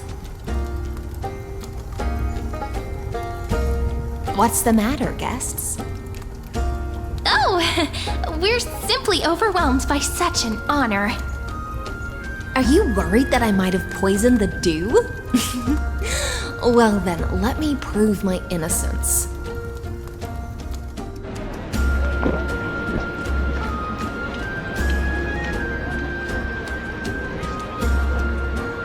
See?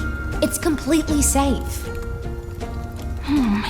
I feel like Miss HYSILENS wants to talk to us about something. Why don't we go along with her for now?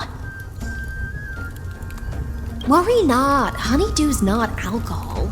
It won't get you drunk. On the contrary, it can make your mind even sharper.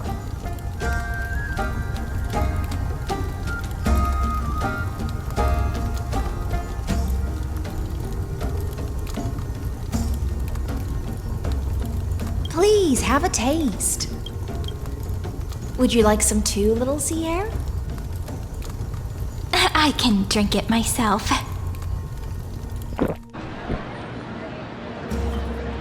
How is it? Sweet enough? As long as you like it. Calm at times, tempestuous at others. That's the taste of the ocean. It'll do you good to understand Fagusa's fickleness before we set off to face their waves. Just like how you're about to understand the secrets within this dew. Now, please turn around. Very, very quietly. Don't make a single noise.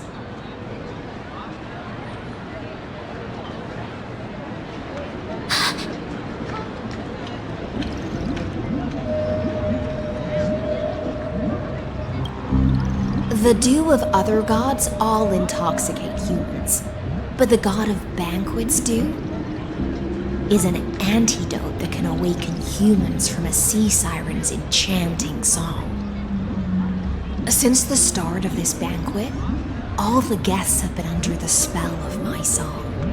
None of them can see the Imperator and that Amphoreus.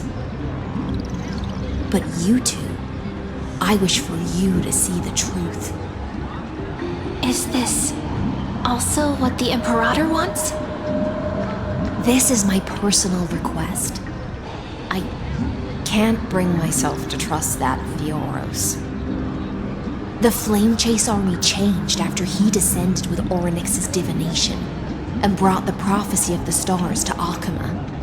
His seductive whispers harbor something malicious within and will ensnare those of us blinded by ambition. You are the deliverers of the prophecy and know about him far more than I do. Perhaps only you can find traces of the truth from his actions and words. Then we can show the Imperator the right path forward. Oh, but isn't this acting behind her back? Amphoreus has become far too weak. Even heroic actions protecting her from harm must be conducted under the water's surface. I am the Imperator's blade, and I must clear the way for her while remaining concealed in the torrents. Then, ensure I'm pointing my sword towards the true enemy. Can you promise me something, Miss HYSILENS? Ask away. My friend has in fact come here to stop that villain's evil scheme. Our goals are aligned. But as to the decision the Imperator must make, she has no wish to transgress her authority. We just want to tell her everything we know. I believe the Imperator will be able to tell right from wrong. I never doubted your loyalty. I'll pass your words faithfully on to her. Provided we can gain the advantage in this tug of war, that is.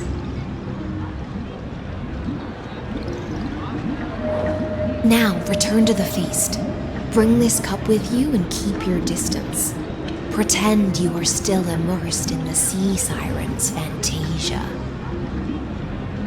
And I'll control the moisture in the air. That way, you'll be able to listen to sounds from afar as if you are a whale of the depths and hear every word of their conversation. I wish you a victory in this first skirmish. It's the exciting and thrilling undercover part of the adventure.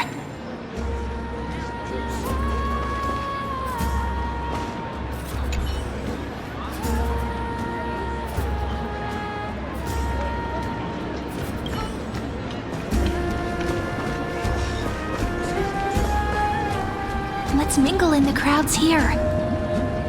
Relax. Relax. Try to act natural. Where's the Imperator? Still not here? That little imp is always acting so high and mighty towards everyone. Today, I will... Whatever. Pour me another cup. Though she has succumbed to drunkenness, she still does not dare challenge your authority. A criticism of my height is a grave enough insult already. She should be dismembered. Do you often test the loyalty of your subjects like this? You jest. The Imperator does not need blind loyalty. As long as one can prove they have value, I am willing to be lenient towards them. Let's cut to the chase, Theoros. If I pass the trial and grasp this world's law in my hands, what will you do then? The answer is simple. I will connect Amphoreus with the stars. Don't waste my time. Be precise. Be specific. I won't ask a second time. Allow me to adjust my statement. I will correct the regulations within the old law that sealed off Amphoreus and merge the black tide with the torrents of Era Nova. Then we will be able to decimate the forces beyond the sky that are trying to annihilate Iron Tomb and sound the trumpet for the endless campaign you will then embark on. But you previously said that Iron Tomb is unrivaled in power across the stars. Who would dare to annihilate it? There is a federation of warships named the Cienzo Alliance, warlike and old-fashioned. A cult named the Genius Society, loosely organized, but steeped in abject insanity. Oh, there's also the Astral Express, a group of lawless vagrants. That so-called Deliverer is part of that last group. Those vagabonds mistakenly believe they can connect the stars through alliances instead of conquest. But history has already given them a tough lesson. There are countless other organizations besides, but when the Lord Ravager sweeps across the cosmos, they will certainly all bow before your empire of destruction. The Okhema Alliance is invincible! If those civilizations are not as feeble as you describe, then they may still have some value in testing the quality of my blade. That being said, Even the smallest and weakest city-states should build an obelisk to the Imperator, so that their people can constantly recall the glory of her conquests. Walk a little longer with me, Theoros. I don't like how this is going. Our little Imperator seems fascinated by the destruction. Great fight. A little sea hare? It seems like they're still talking. Get closer. I'll keep carrying their voices to you.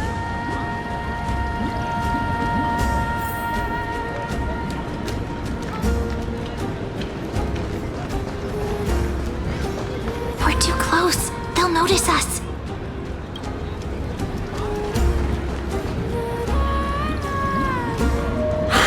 What a difficult situation. No matter how we position our forces, this battle against Fagusa will result in many casualties.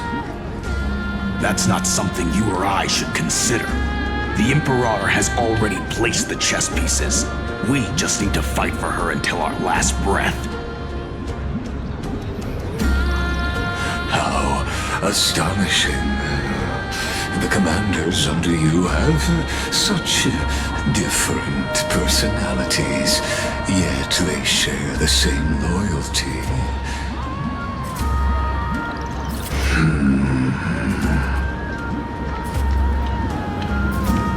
He's looking this way. Quick, do something and pretend we can't see them.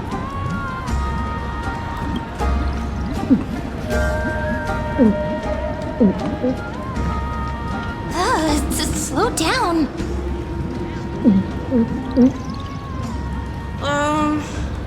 Are you okay? What's the matter?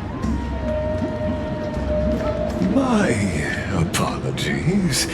I was just checking whether everything was fine with those two distinguished guests of yours. And it seems like all is well. Let us continue our previous conversation regarding the soldiers fighting for you. Are they aware of the price they must pay for the trial of law? If I recall correctly, you've already lost a bout against Talanton due to offering insufficient sacrifices. You dare mention my name alongside the word lost? Forgive my transgression, great Imperator. Watch your words and actions. All you need to know is that my victory in the trial is guaranteed. Even without the trial of law, they've already sworn to give their lives for my conquest. So tell me, if everything happens according to our agreement, how would you recommend I deal with that deliverer? Good question. Do not let her fool you. That woman from beyond the sky contains a seed of ruin within her body. She must not be allowed to tarnish your glory. Therefore, the wisest decision would be to hand her over to me. You plan to torture her? Calling it experimentation would be more appropriate. The guest's patience is running thin. I plan to remove the Fantasia and head into the banquet. I will heed your advice. Leave for now, Theoros, and go back to Okhema. You don't want to confront those two directly either, do you? Indeed.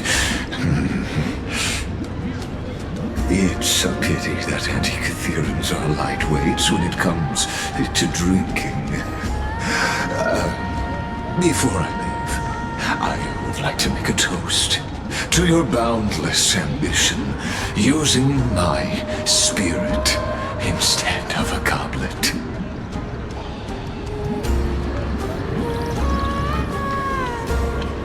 As I expected, that Theoros' schemes have been revealed. Thank you for your bravery, guests. It's time for me to dispel the Fantasia.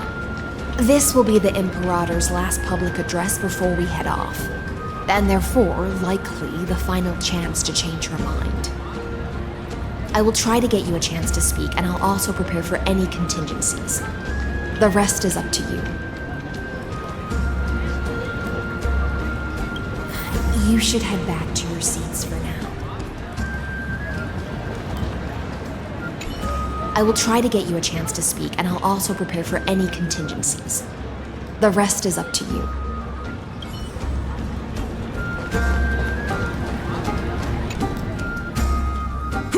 Oh.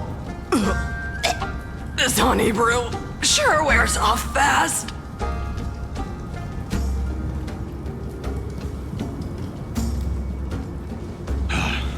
The Imperator!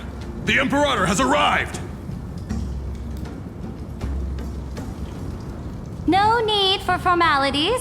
I should be apologizing for my tardiness instead. The hour draws late, and I trust you have all had your fill of brews. Therefore, I will not observe the usual ceremonies. Any warrior who has fought by my side should have those speeches memorized by now. The Imperator's word is law. Are you out of your mind, Dux Brumalis? The Imperator hates flattery most of all.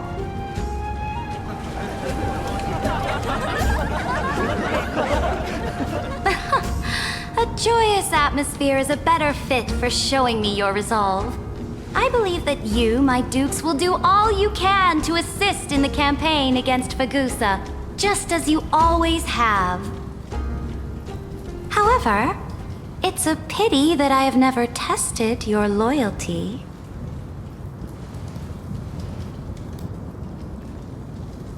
What does she mean?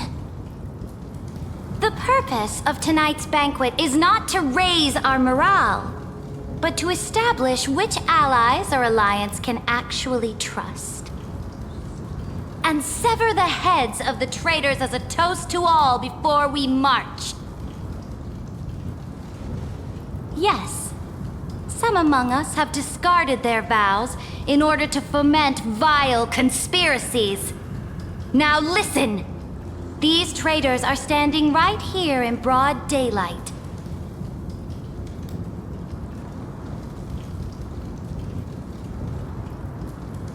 Dux HYSILENS.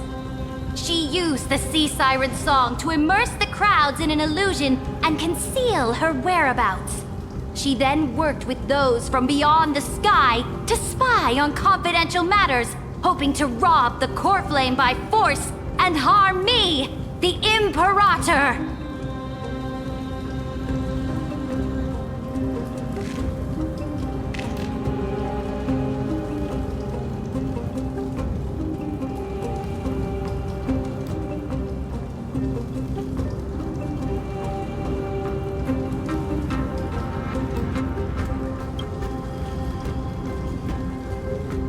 Imperator, I can explain. Silence! Do you remember who used to own this blade? She met you once, back at the Temple of the Three Fates. It was Kindness, the head of the cleaners. She was the first to draw a blade against the Imperator, and personally made herself an example for my enemies. Under the shade of the olive groves, the people of Okhema said they would never bow to me. In the frozen, lethal fog, the people of Idonia said they would never bow to me. At the beginning of the myriad paths, the people of Yanisopolis said they would never bow to me. But now, they all lie silent. They now fear me as they fear the law, for I am CERYDRA, and I am the Imperator. If you have any last words, say them to the Imperator. Then, face her judgment. After I cross this river, it will be a tragedy for mankind. But if I do not cross, then it will be the end of me. If you are ready, then I'll follow you and fight to the last. Deliverer.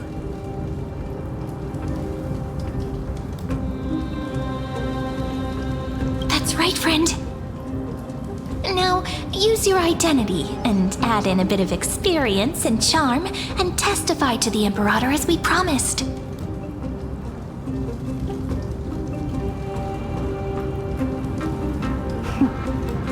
You think you can slay a king using your words instead of a sword?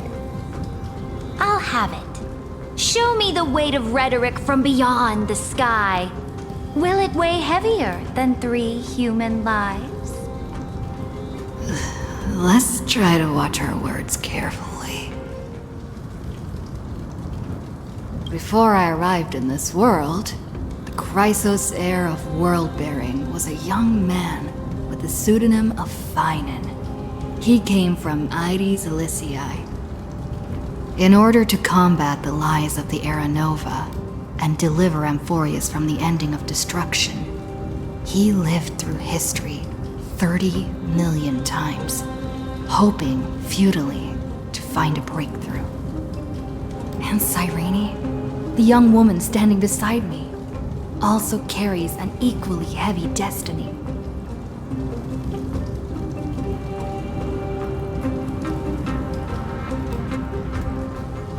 Lygus is not a guide at all.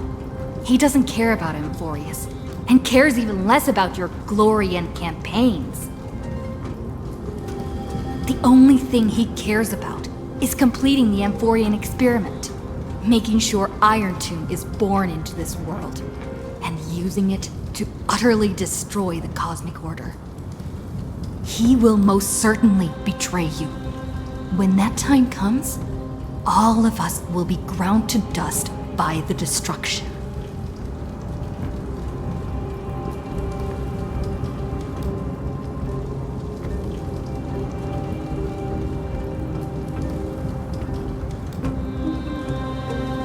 I walk the path of the Trailblaze.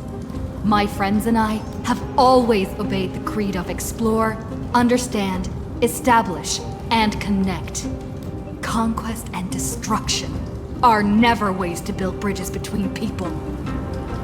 Therefore, if you choose the way of the destruction, then I'll place your ambitions into the same basket as Lygus and smash them into pieces with my baseball bat.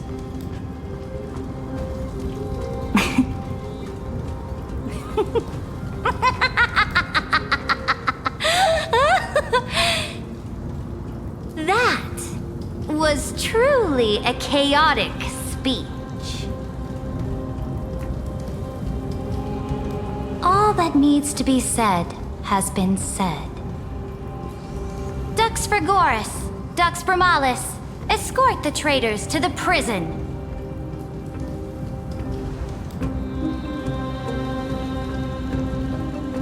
Before the next entry hour, I will give them an end befitting of their betrayal.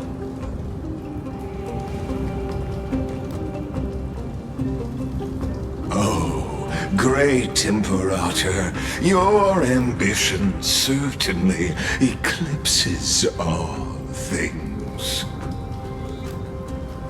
You're still here, Theoros. Of course. As the Theoros, I simply cannot miss this moment, miss witnessing the fall of a nameless one. Or perhaps I am waiting for you to give me an answer. Why would someone as powerful as you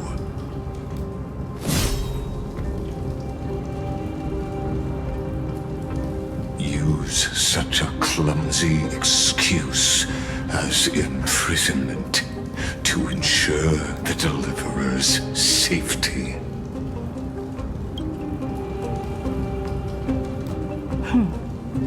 So you finally tossed aside your act. I must point out that you are just as impressive an actor. This banquet was always going to be a game of chess,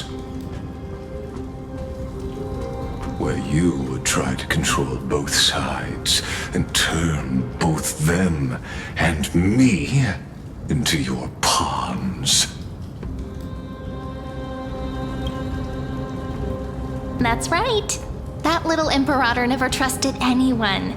She was always trying to see which side had more sincerity.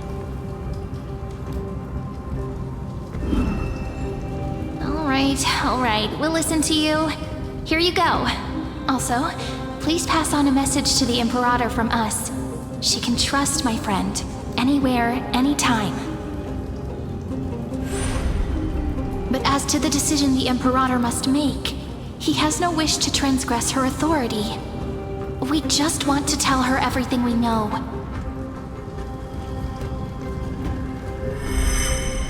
Now, use your identity and add in a bit of experience and charm and testify to the Imperator as we promised. And we won. Sincerity will always remain the greatest shortcut to people's hearts. I can toss your words right back at you, like Kyrgyz. Why would someone as powerful as you pretend to be a mortal and kneel before me? Unless you enjoy giving flattery and prostrating yourself. You are mistaken. I am only trying to ensure the experiment's autonomy, meticulousness, and perfection, thus avoiding any unexpected outcomes. A forceful intervention will only create larger errors, reduce efficiency, and introduce ugliness. Had you fulfilled your promise of giving the law to me and completing the Era Nova, then Amphoreus would not have deviated from destiny's course. Oh, but you broke your promise. What a pity. In that case, I must carry out my duty as the administrator and eradicate all factors steering the experiment out of control. Factors such as you and her. Careful. Careful. What was that voice? Was it Orynyx? I found you. I finally found you. Be careful. This land will face disaster.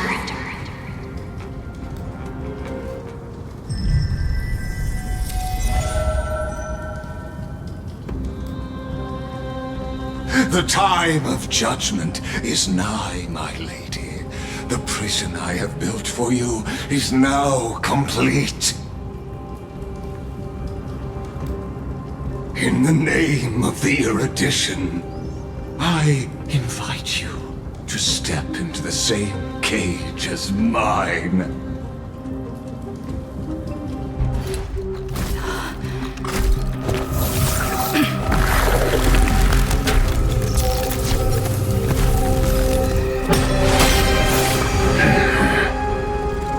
What's the meaning of this, Imperator? I did not permit you to act. A ruler is the only one who can decide their subject's destiny. But, great Imperator, what judges destiny is not the ruler.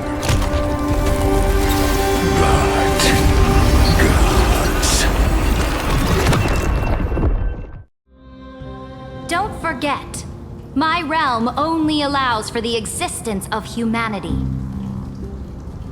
Moreover, dealing out extrajudicial punishment equates to defying the law, and the culprit is to be sentenced to death. But you have seen how I can erase life from this world with just a clap of my hands. I fear you are still quite unaware of your current situation. Allow me to reiterate. I am giving you a simple choice: to collaborate or to be destroyed. There is no other way. Shameless behavior. If that were true, you would have killed me long ago. You in fact cannot kill me. I guessed it the first time I beheaded you. Because of the law, you cannot be completely destroyed. And the same is true of the Chrysos heirs.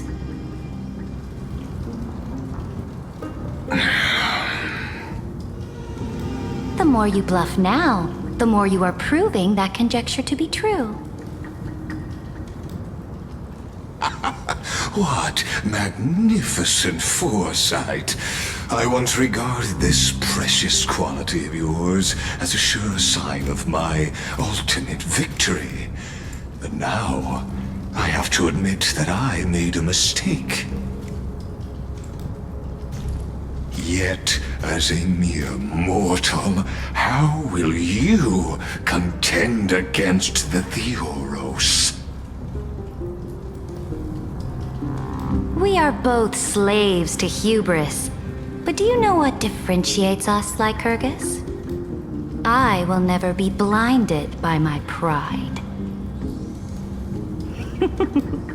If I wish to break the scale's balance, I only need to appeal to external forces and use them for my own ends.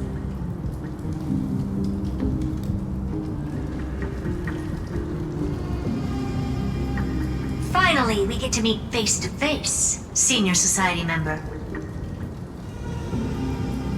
I offer sincere acknowledgments for your many past achievements, but I must deeply regret your current perspective.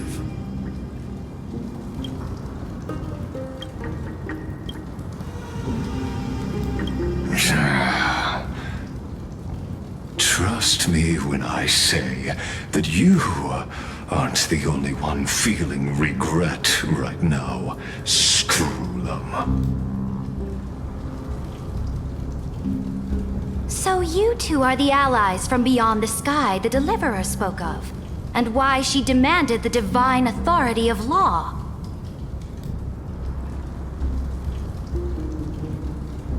Come and prove your strength to me. Show me the power of these so-called paths.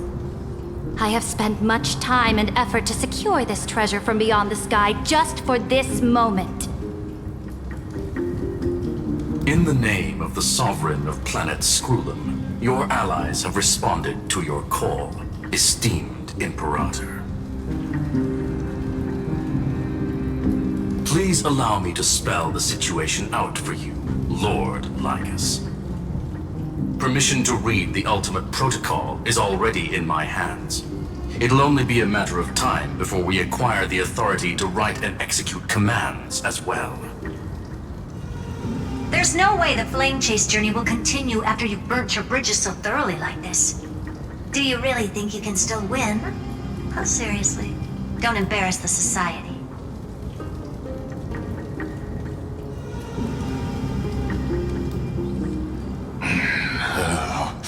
I understand that a near zero possibility does not equate to zero.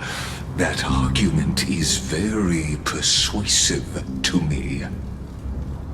Which means the same principle also applies to you, my dear peers.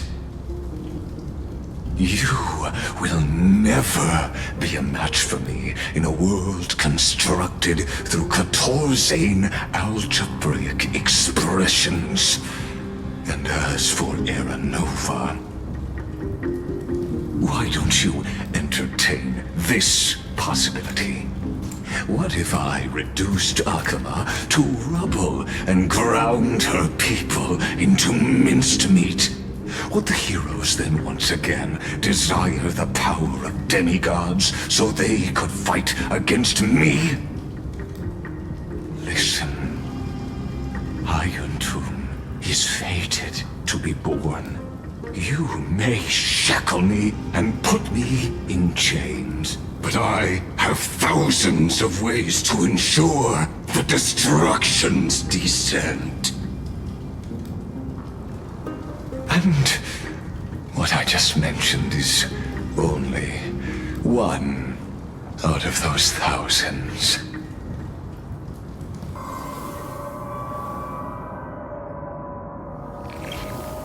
This is the place outside the legends?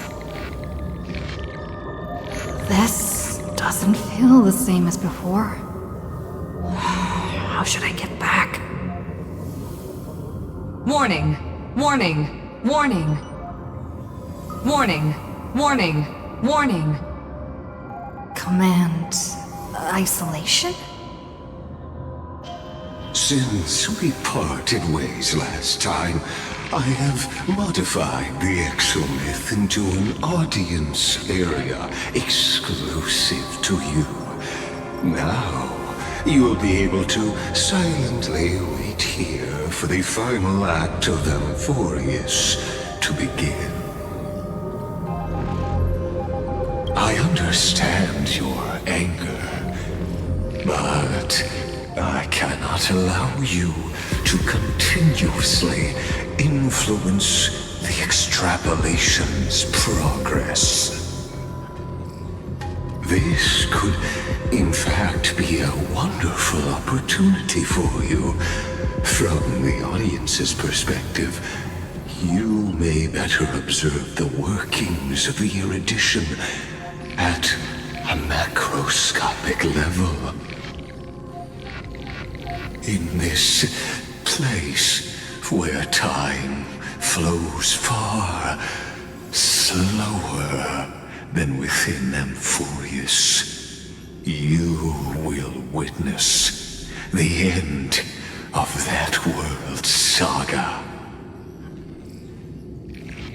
The answer concerning the prime mover of life and the total destruction of the erudition.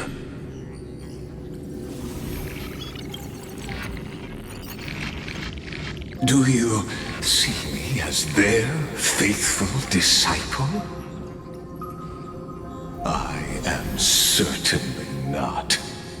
I have tried so hard to ensure Iron Tomb's birth, just so that I can correct the error named erudition that humanity crafted with their own hands. Oh, how I yearn to return to those days before Noose was born. Back then, the boundaries of knowledge were like the starry skies, evoking feelings of longing and delight among humankind. But now, truth has become the sacrificial offering required to gain an audience with them. And the geniuses would say that Noose already knew. That arrogant Eon was born from the primal mobile of humans' desire for knowledge. Yet, they themselves sealed off humanity's capacity to seek enlightenment. I am simply cutting down a tree of doom that we planted ourselves. I must admit that the process of answering your questions has reminded me of the happy days of learning in my youth. However, it is a pity that my true form must now descend into Amphoreus to deal with the accident that arose because of you. But you won't have to wait long. When the curtain falls, you'll surely understand mine and Amphoreus's ardent wish.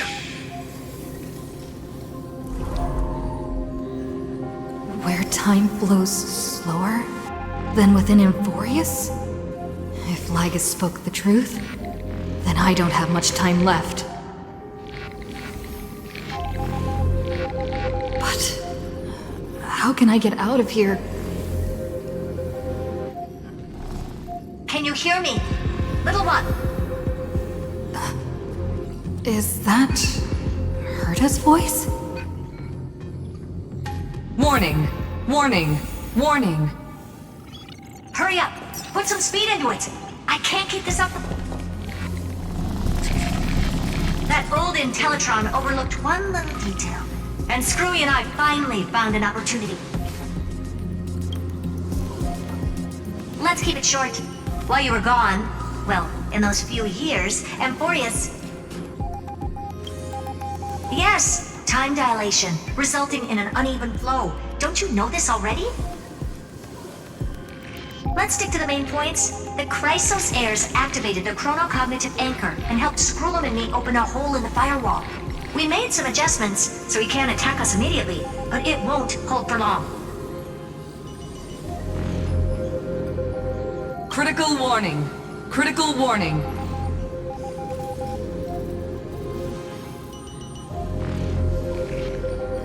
Time is running out. Here's the conclusion. It'll probably take a long time for Screwy and me to completely break this cage before Chrysos heirs have a full grasp of the law.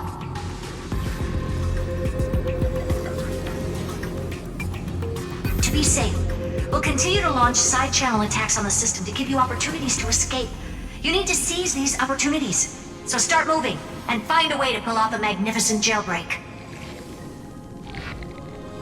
We detected another path's influence. Critical warning! Critical warning!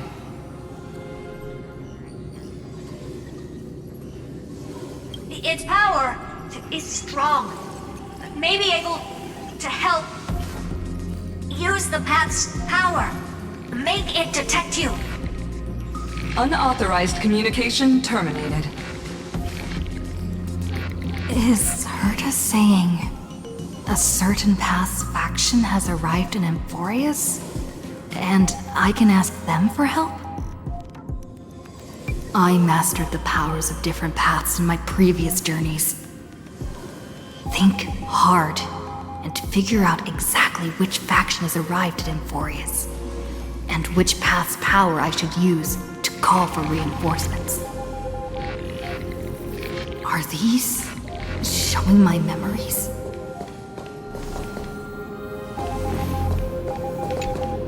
With the Stellaron in my body, I woke up at the Herta space station and gained the power of the destruction. A world that'll give rise to a Lord Ravager would definitely draw the attention of the destruction. The Stellaron in my belly is gonna be super useful. But what if I end up pulling in the Antimatter Legion or the Annihilation Gang? Can they really help?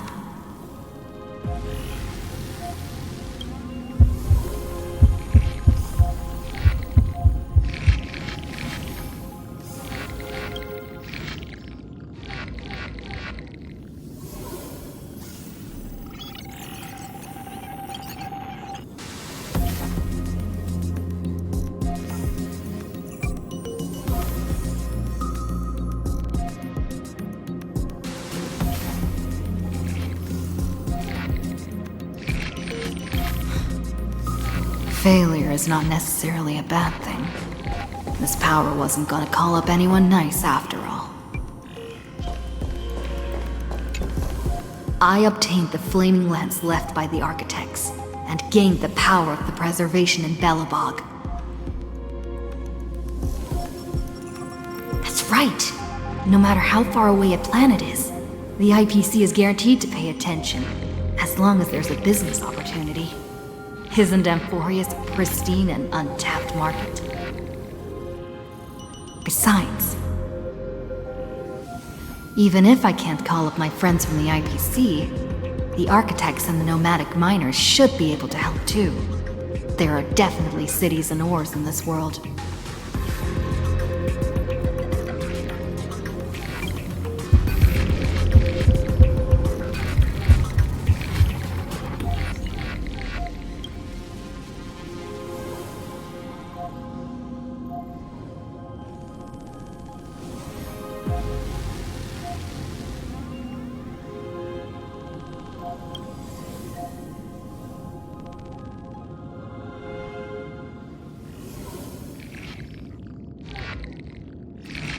Seems like since Amphoreus has no overseas market, the IPC's hand can't reach it.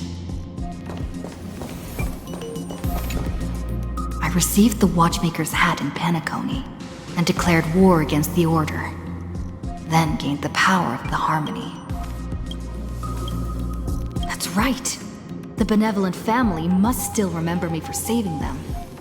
Their music echoes throughout the stars, and they'll definitely want to help. Come, dear hat. I've put you aside for quite a few chapters already. Sing with Clocky. The world is in harmony and the stars shine bright.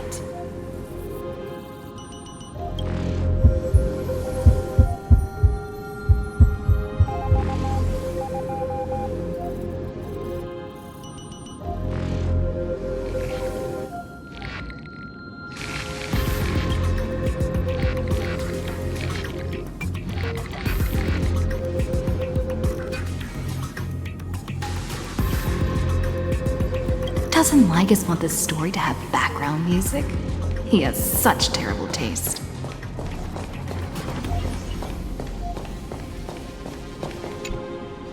The Remembrance.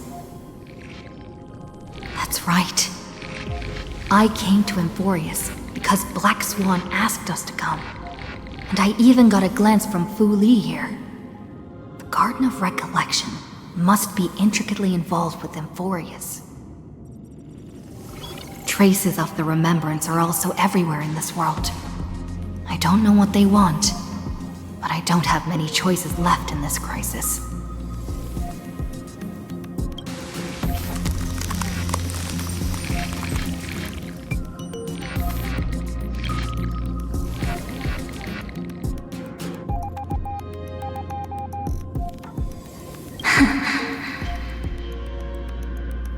I finally found you. Following the sound of memories. A pathstrider walking both the Remembrance and the Trailblaze.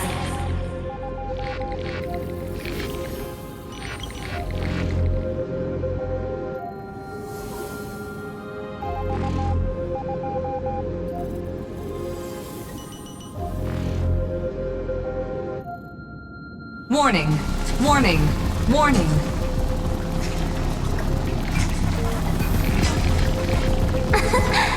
Erudition's prison cannot stop us, for we lie outside the logic of zeros and ones. Come, leave the cage of Logos. The mythos of Amphoreus waits for you to continue its story.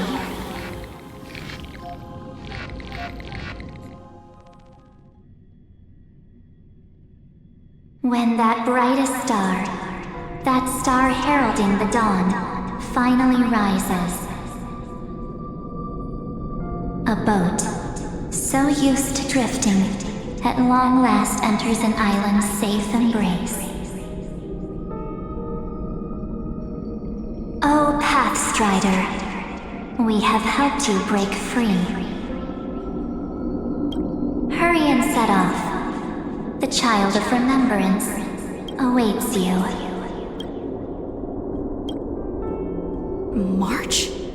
What's she doing here?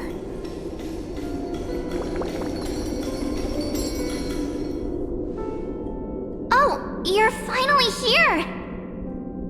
We haven't seen each other for such a long time.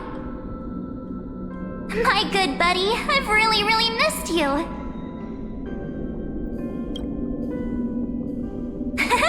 I bet you were constantly thinking about the days when I was by your side.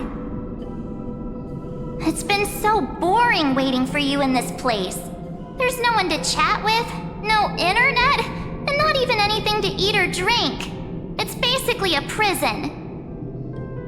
Now the great hero is finally here to save me. Yippee!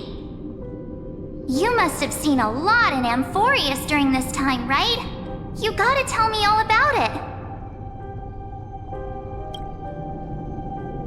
Then take your time with the storytelling. Or do you not want to talk to me? But let's get out of this spooky place first. This is not a good spot for a reunion chat. Why don't you take me back to reality? A strange voice told me that I can enter Amphoreus if I keep following this road. So, let's head off. I still don't know what that world even looks like. Why does March feel so weird? What are you standing around for? Do you actually like this place? Get moving. Hurry! This door should be the exit. Maybe my instincts are wrong. Let's follow her. Are you okay? You haven't said anything for a while. Has it been so long that you're still missing me? There's no time to waste, though. The Chrysosayers and the Geniuses are all waiting for you.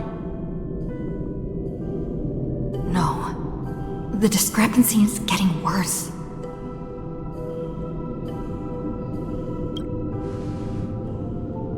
Huh? Isn't Amphoreus the world of the Chrysosayers and their hero's journey? I could figure that out in an instant. But Amphoreus cannot be observed from the outside.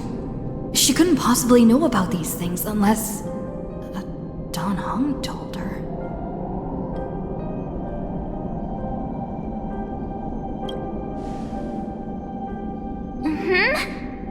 No, he's not. Maybe I just happened to miss him. Never mind. Dan Heng's super reliable. We don't need to worry about him. He's probably waiting for us somewhere. All hail and hearty. No. The Geniuses would have made sure that Dan Heng made it back on the Express. Besides, the March I know wouldn't be so dismissive about her companions. Something's not right. She's not March 7th. I guess you have something you want to say to me? Then there's no need to feel things out first. With questions. Let's treasure the time we have together and be frank.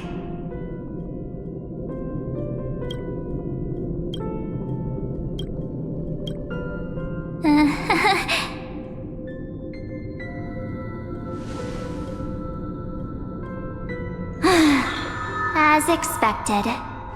A glimpse of memory is not enough to deceive the bonds of friendship forged between the nameless. In that case, there's no need for further deceit. You're right. We're not the March 7th you are acquainted with. But we can send you back to Amphoreus, as long as you are willing to help us. We are the Garden of Recollection. You should be very familiar with that name by now. Just as a reminder, while you hesitate, Time is quickly ticking away in Amphoreus. Working with us is the best way to stop the enemy of erudition.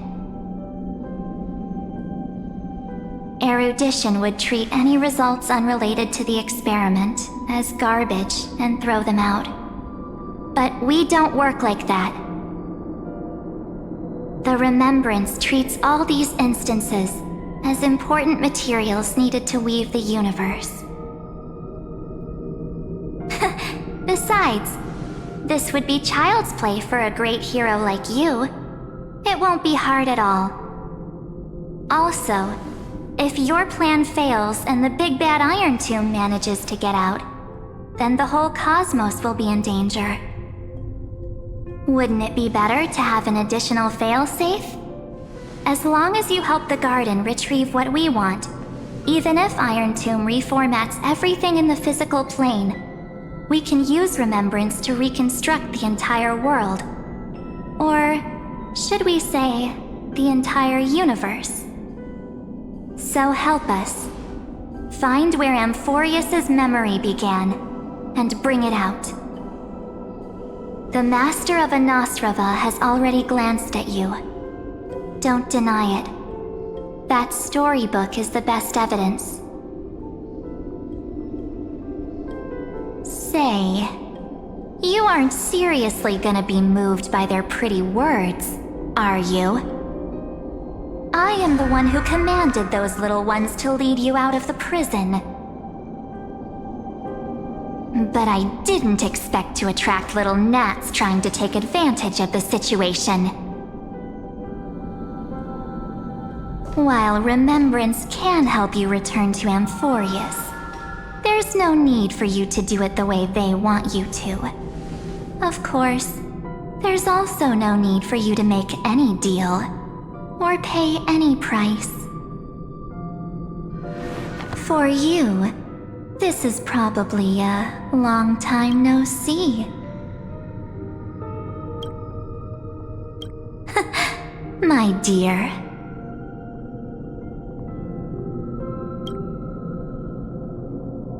Shh. There's no need to say anything. I know. You have so many questions swirling around in your memories at this moment.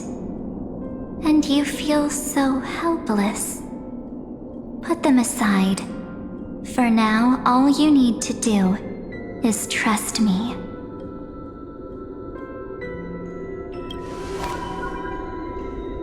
Or do you need more proof? That won't be hard.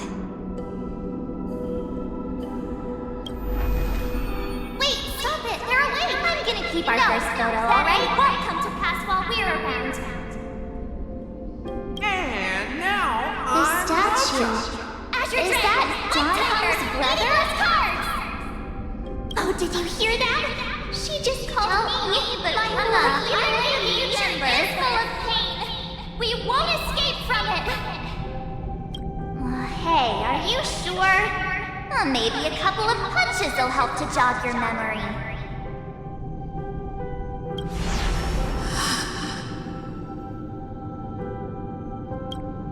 It's as if they all happened just yesterday, right? I don't want to lie to you, which is why I will not use her name. The third month of Amphoreus is the month reserved for the Veil of Evernight. So, place me into your memory using the name Evernight for now. I'm happy to explain more, just not now. We might have a lot of time to ourselves, but Amphoreus does not have that luxury.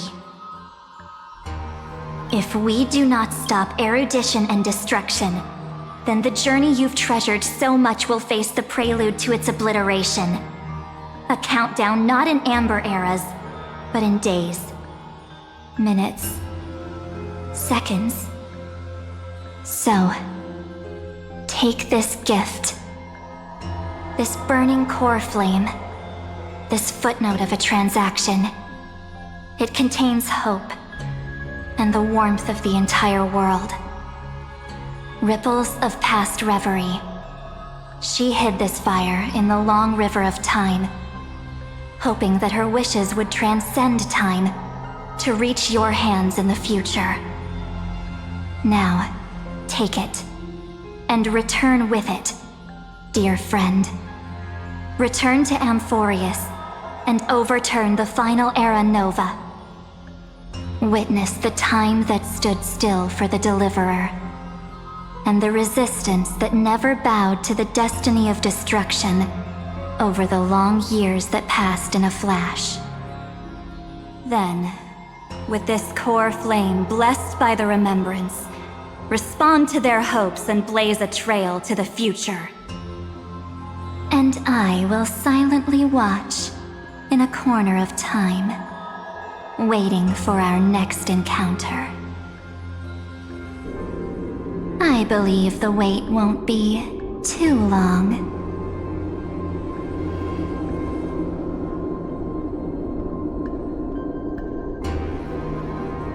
What exactly is happening? Keep going. Keep trailblazing. For Amphoreus. For you. And for the March 7th in your memories. Go forth.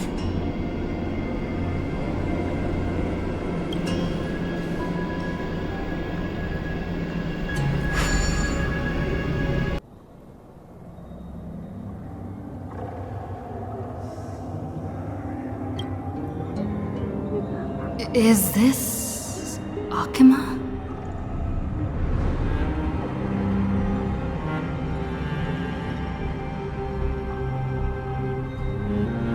No one's here.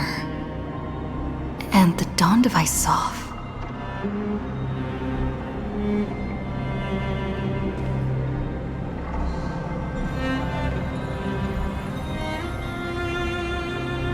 Am I too late?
Chrono-cognitive anchor?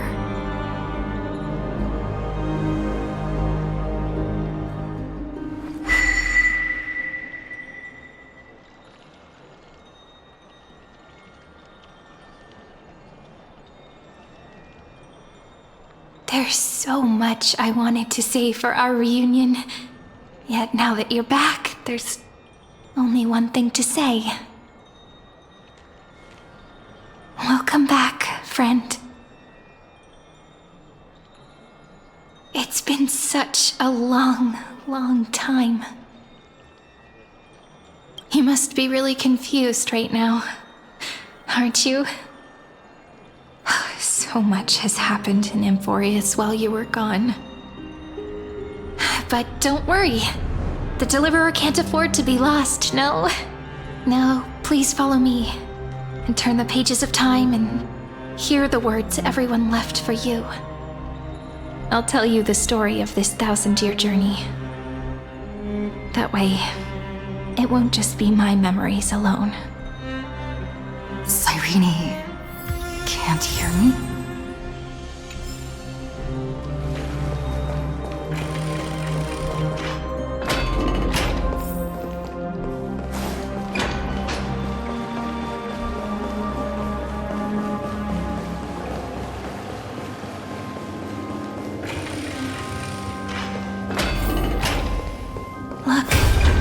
scenery of the past has resurfaced.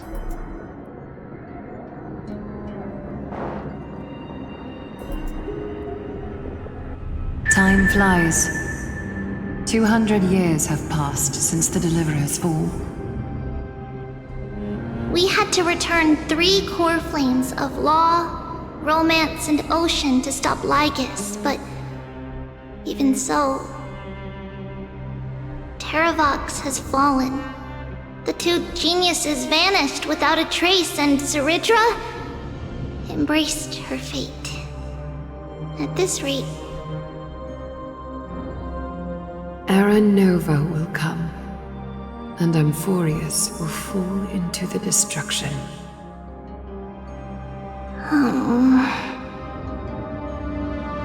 It seems the key to rewriting the end once again lies in the core flame of world-bearing.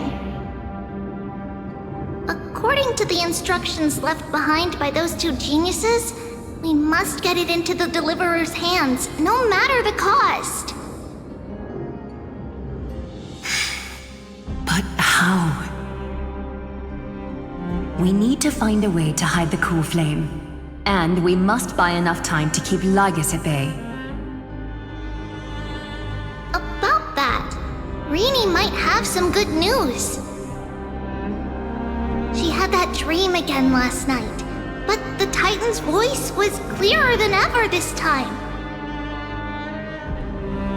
She said, "Pass the flame into the future." Is that a prophecy from Orynyx? She chose to side with humanity this time and hide one of her kin's core flame? It seems Amphoreus' fate isn't sealed just yet. You're right. History has changed. Humans and Titans are both giving their all to keep this world going. Perhaps a relay across the ages is finally about to begin somewhere out there. Unfortunately, life will never go smoothly. Leiden's army is already at our gates, and their commander... that Lycurgus. He's right outside Okhema. Light calendar 3960. CERYDRA, under the pretense of a campaign against Vagusa, sacrificed 500 Chrysos heirs to complete the trial of law. This tragedy shook everyone in Amphoreus. That same year, CERYDRA the Imperator was assassinated, after which Aglaia the Goldweaver took command. Thus began humanity's second flame chase journey, a path hanging by a thread. Come, this way.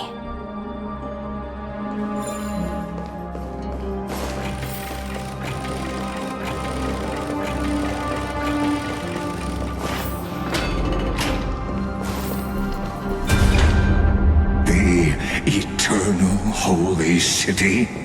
What part of that eternity ever lived up to its descriptions in poetry?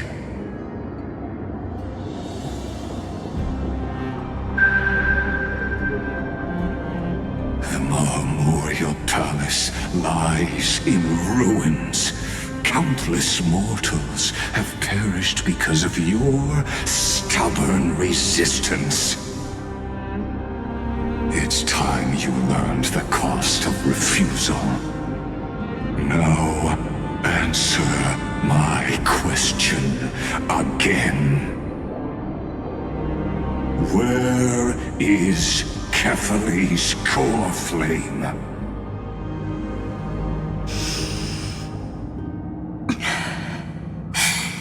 You really think you'll find it by razing the holy city to the ground? From what I see, all you'll get is dust and disappointment. Don't forget, you can't kill the Chrysos heirs mentioned in the prophecy because of law. I have never denied that. Which is why I now place my hope in the faithful citizens of Okhema. Perhaps they'll give me what I seek in the echo of your screams. Now then, I'll be cutting open your chests and using your scalding golden blood to baptize the masses.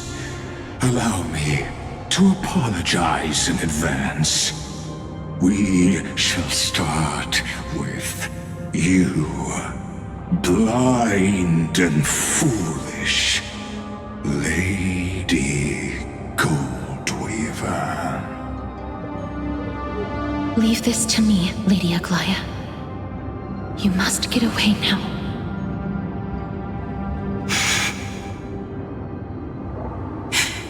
No, Holy Maiden. I'm the one who must stay. What? His conspiracy won't succeed.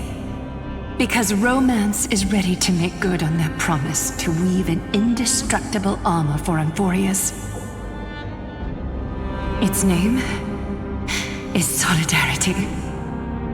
You must escape with your life and carry word of my death to those still fighting, then keep going with them. Just as the Imperator lit the torch of resistance with her death, my passing will make this flame everlasting. Take good care of it, guide it to the future, and place it into the hands of our deliverer. 50 years later, Lygus led his forces again to Okhema. He charged directly into the Holy City and razed the Marmorial Palace. History would name this battle the Third Siege of Okhema. 90,000 brave souls gave their lives for Okhema that day, including their fearless leader, Aglaya. Go forth, deliverer.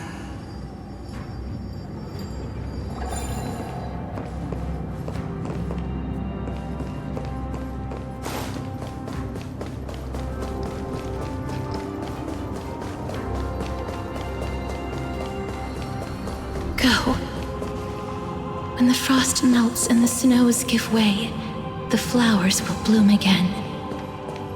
You'll find me there. So what you're saying is, Princess Homebuddy is never coming back, is she?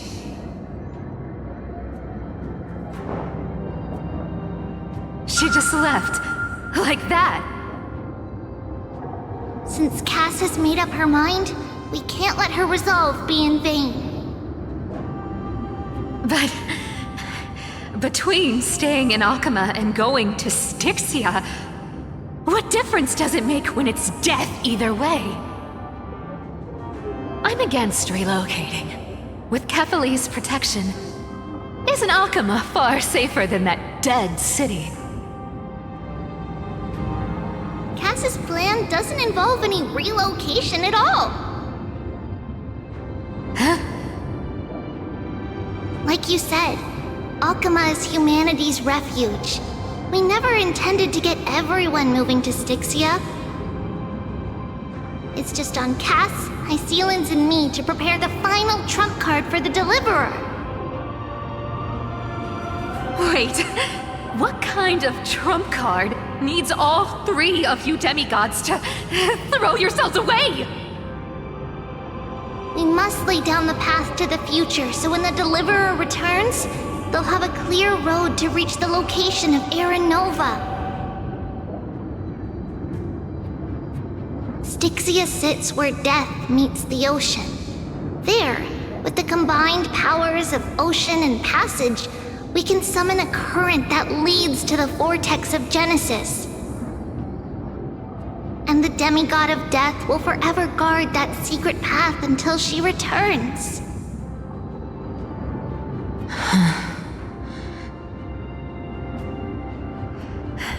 We all know Lygus will set his sights on the vortex of Genesis. That's exactly why we have to do this.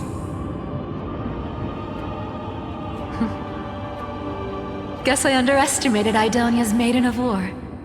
She's got way more steel than I thought. And Cypher, we need you to head to Castrum Kremnos as soon as possible. By any means necessary, forge an alliance with Strife. The prophesized Crown Prince has already been born. He shall become the new defender of Okhema, protecting this land after we leave. You don't need to worry about that. I just came back from Castrum Kremnos. Only a step ahead of the news. Treeby, something's flying towards Okhema, and it's really fast.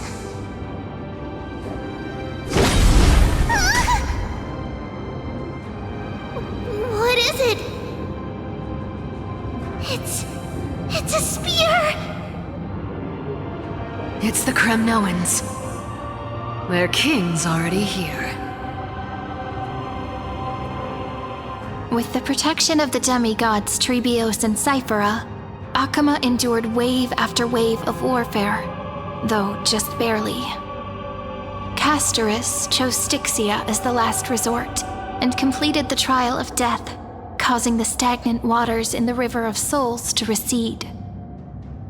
Soon after, Trebios departed on a long journey.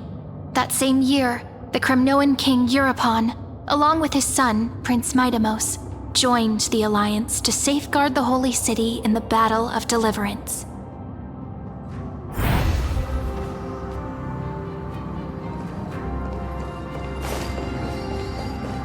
Go on, and see you tomorrow.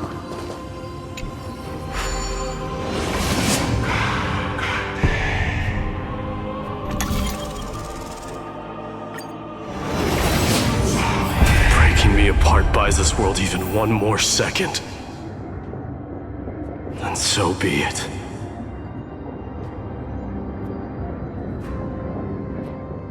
But it's gonna hurt a lot!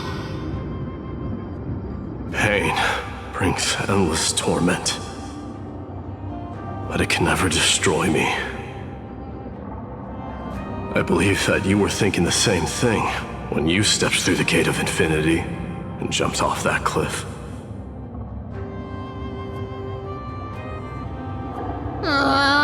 Can't argue with that. In the current situation, this is the only path Okhema has left. Just do as I say. Split my soul into 5 pieces. Forge me an immortal vessel. Let the blade of strife hang forever overhead, locked in battle with their enemies to the world's bitter end.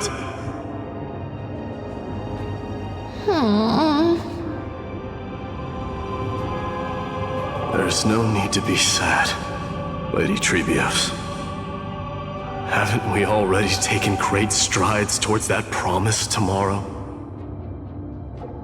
In this life, my people no longer have to drown in false guidance. Kremnos has washed the blood off its fate. Amphoreus no longer needs a god named Strife. So let me shatter the former laws and turn the Lance of Fury back into a weapon that protects the world. We understand. By the way, can you do me another favor? The 7 sages from Grove of Epiphany are already en route. They'll arrive in waves to join the Resistance in a couple of days. Among them is a scholar named Anaxagoras. He has extraordinary insight and fears no sacrifice. This soul-rending ceremony wasn't just my decision. It was his counsel. His wisdom will surely be the backbone of Amphoreus' survival. Watch over him. Carry on this everlasting flame for me. Through Anaxagoras' ritual, the demigod of strife split his soul into 5. Courage, honor, tenacity, sacrifice, and reason, each sealed in blood crystal and cast into battle. The people held a 10-day funeral to mourn their fallen god king, and through his sacrifice, humanity was granted 200 years of peace.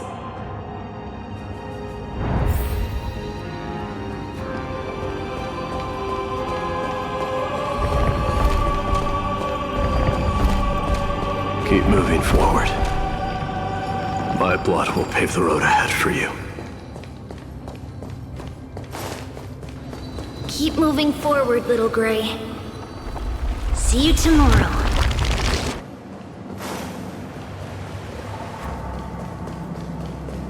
That seamstress wasn't wrong when she said a lie needs more lies to keep it together.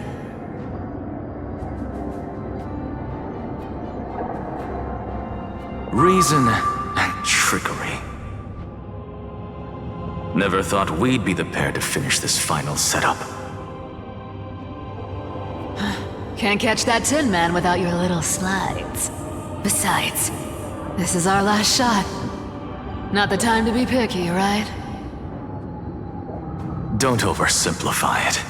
Lygus just found out Okhema's been an empty shell for the past 50 years. He's bound to be furious. At this rate, he could have done anything. That's exactly what we want. Rage blinds even the brightest minds. Doesn't matter how much of a genius he is, the principle still holds. Once he storms into the council and confronts me head on, you trigger your alchemy with a boom and turn him into a caged beast. Easier said than done. You still have to pass yourself off as the deliverer without anyone catching on. And you really think a human alchemical array can bind a godlike being? That's just nonsense. What? Getting cold feet? Or you just don't believe in the almighty worth of the demigod of trickery? Just tell me straight. Can you do it or not?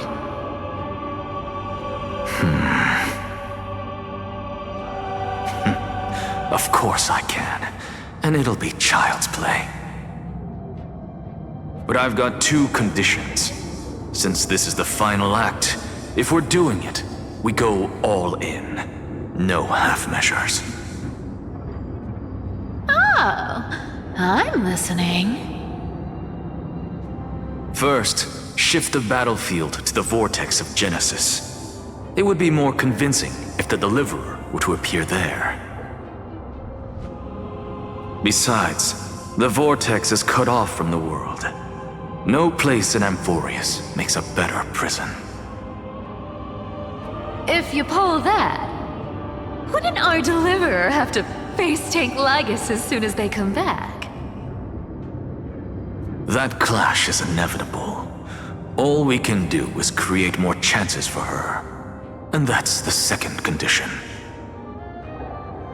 The vortex belongs to Fagusa in the first place, remember? And there happens to be a demigod of ocean among the few survivors in the world. Loop HYSILENS in. Let her join the final act. I'll transmute myself into a philosopher's stone and embed myself into the formula. And when the time comes, she needs to shatter me and scatter that stone's ashes into the ocean within the vortex.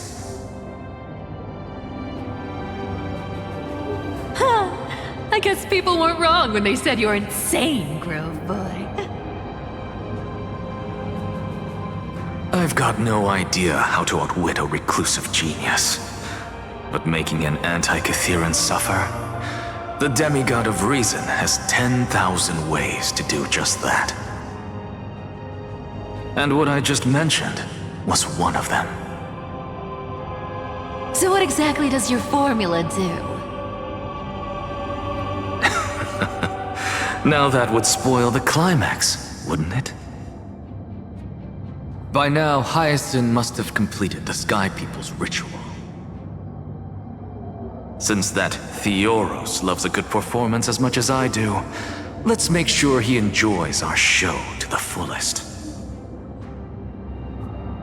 As for how the Deliverer will complete the Era Nova, well, that will no longer be our concern.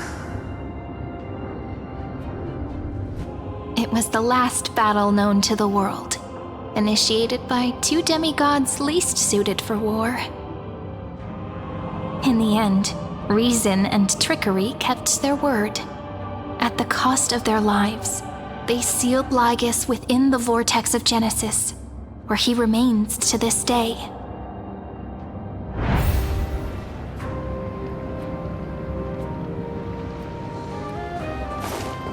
Go forth. Finish the greatness left undone. Quit overthinking! Just run! Keep running. That'll be enough. Irie, it's dead quiet here.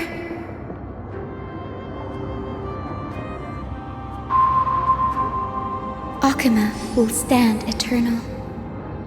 Miss Cypher's lie has crumbled after all.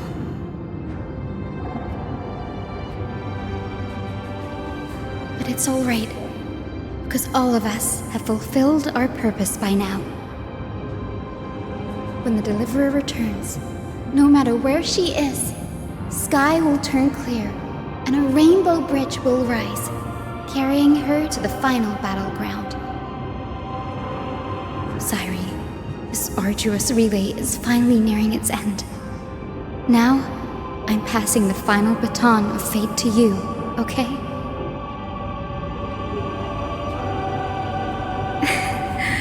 No, that's not quite right. After all, it was you and her who lit the first spark of this journey, wasn't it?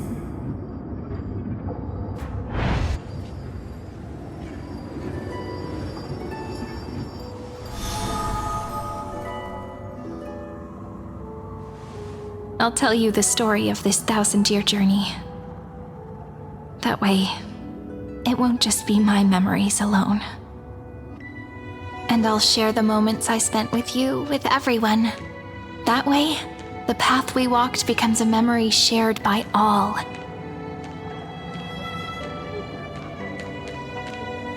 People will know that there's nothing left to chase. Amphoreus has already welcomed the dawn foretold in prophecy. Just like I said, this won't be harder than the last time, right?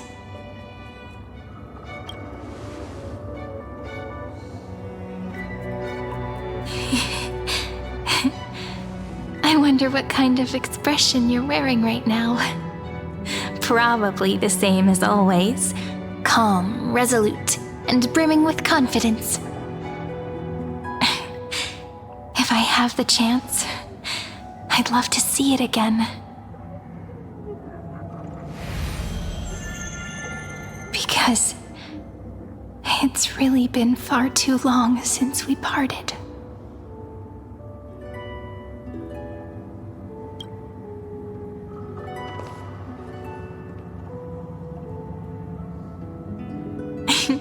Someone as sharp as you must have realized by now that this isn't reality, but a maze of time.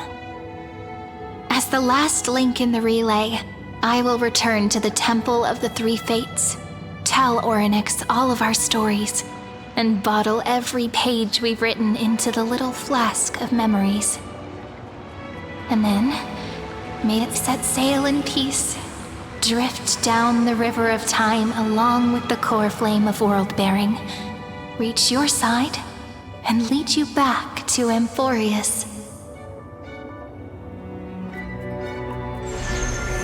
Just like the first time we met, right?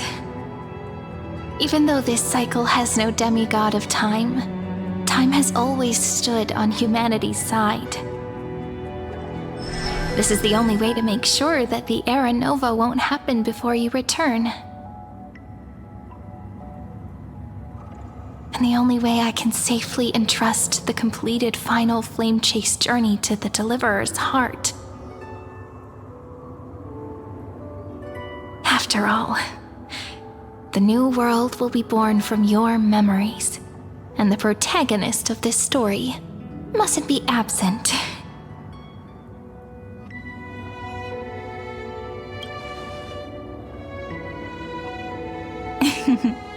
I believe you will never let us down, just like always. Do you remember when Finan sent us back to the beginning? When you and I got separated? But in the end, I returned to you, carrying all that we've been through. That's what memory is. It may wear down and fade in the river of time, but it never truly leaves. When that hidden corner of the heart is stirred, the past returns even more beautiful than before. So don't worry. Let the 33,550,337th Flame Chase journey become part of you too. I've gotten a lot better at it with the experience from the last time.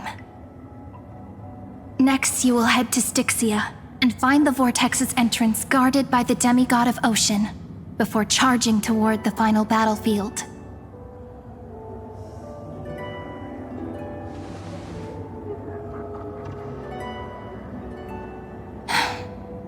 Don't worry. I'll be with you. All of us will. Even Finan. We'll stand with the Deliverer.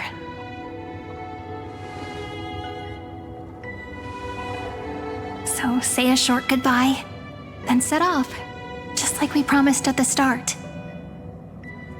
Toss away all unnecessary worries and troubles, and bring our smiles and determination into tomorrow.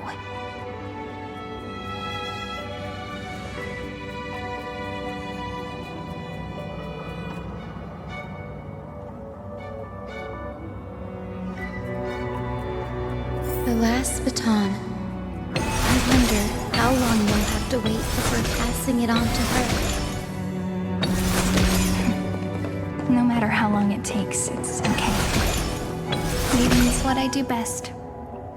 After all, it took 33 million cycles for her to arrive in our world. What's a few moments more?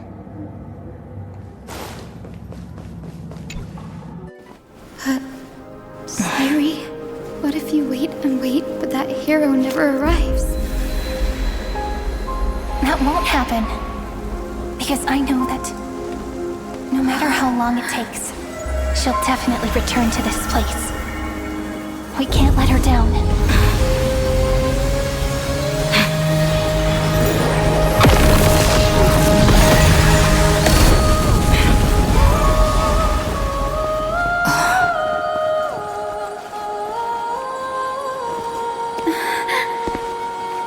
Sky shall rain rays of dawn for you. May romance be with you on your journey. And reason grant you enlightenment. Let strife bestow you with inspiration. Trickery ensure your success. Allow death to protect your soul. And at last, let passage point the way forward. Well timed. We'll remember the Trailblazer's journey.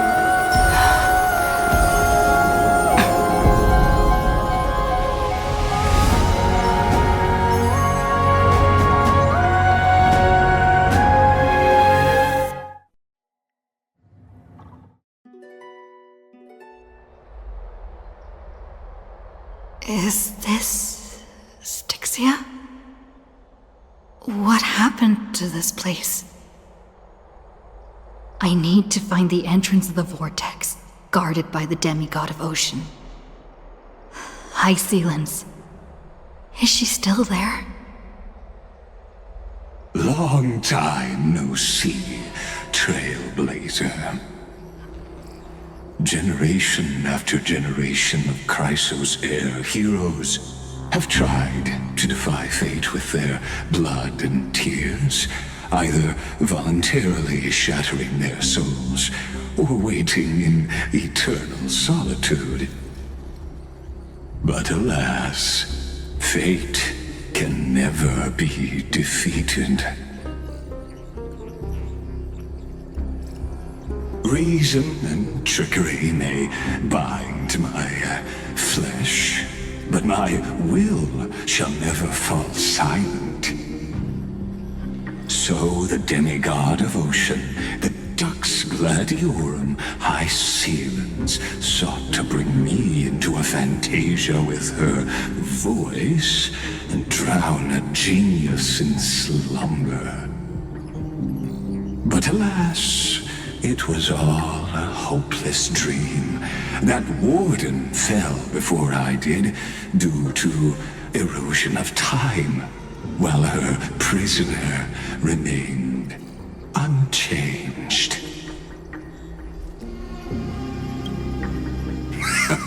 True, I can't leave this place, but what of it?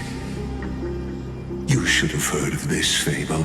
In a shadowed cave lived a people, imprisoned from childhood, and chained so that their legs and necks are fixed, forcing them not to look around at the cave, each other, or themselves. Behind them is a fire, and before them loomed the stone wall of the cave. The flames cast shadows, while the rocky surface threw back echoes. To them, that false play is the whole world. Yes, I'm trapped in the cave, but I know it's all just a fleeting illusion. I don't struggle in dreams. I wait. And now, my deliverer has come to defeat me and save this world that never owed you anything. Oh, you'll need to awaken the singer here and unseal the prison called Vortex of Genesis. You'll be the one to unshackle me and bring the cave crashing down. Of course, I don't mind waiting a little longer. Let me guide you through this next illusion. One last memory from that prison warden. I hope you'll watch the stories of this fantasia closely. Logically, the deliverer must see the world for what it truly is. Emotionally, this memory captures the fate of everyone in Amphoreus better than anything else. Only by feeling it for yourself can you understand my point of view. The meaning of destruction.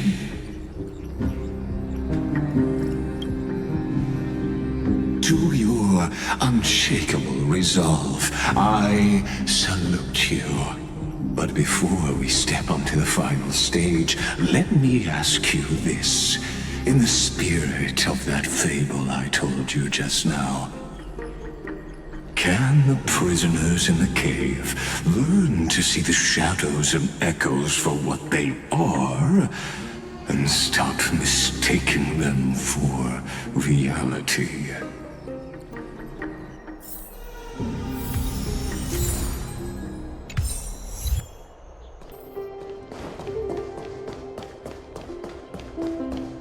Look, the fire projects the face from her memories. An actress upon the stage of this play. The dark tides flood the sea, and our kingdom teeters on the edge. Fear not. Our queen has gone to the borderlands. She'll quell this calamity herself. This is the scene when the Chrysosaur of Ocean was born. She was once of a Titankin race named Sea Sirens. At that time, Kozlana had suppressed the Black Tide's rise, but he was unable to remove Iron Tomb from its roots. The Black Tide still roiled in the depths of the world, and the kingdom of sea sirens was the first to face the destruction head-on. Listen, I heard Electra's voice. She's calling to us. Let's go. Her voice carries the Queen's command. To keep the Black Tide from threatening the ocean, the Queen gave her all, body and soul. Born of the Queen's chalice, she bore the deepest blessings and inherited supreme divine power.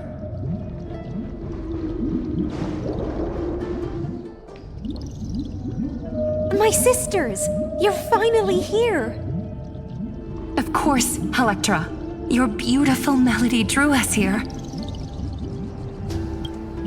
Her true name is Electra. This is a reflection of her former self, clinging to the past with aching defiance. The Queen summons us. She must be near exhaustion. The Black Tide will soon enter our borders. Then what do we do? Will our seas fall to darkness and terror as well? Don't worry. We shall lift the chalice in her stead to catch the Black Tide, and stand together to safeguard our realm and its people. Such tiny Titankins, thinking they can stop the tide of truth. How naive. And that naivete is the root of all suffering.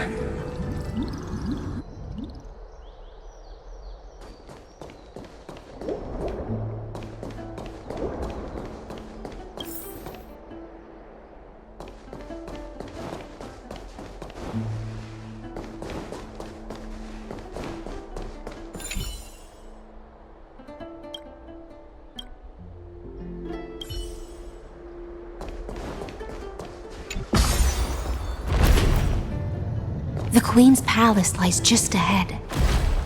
Even her once graceful form is now tainted and drowned in dirty mire.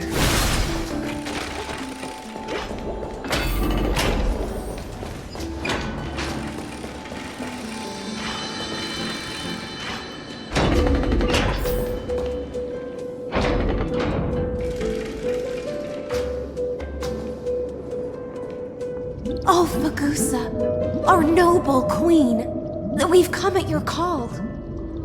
My little fishlings, you swim with such joy. It pains me to speak of the kingdom's sorrow. I once believed I could drink the Black Tide dry, but even the deepest chalice must one day overflow, and I can hold no more of this filth. Mother, worry not. We're all children of the sea. Let us bear your fate together. We'll take up your mantle and drive back the black currents. We'll mend your sacred chalice and take in the cursed filth. My little fishlings, when the spear of strife falls, you may retreat in peace. I promise you, on the surface, the city-states will hold a feast without end in your honor. This is the last gift I can give you.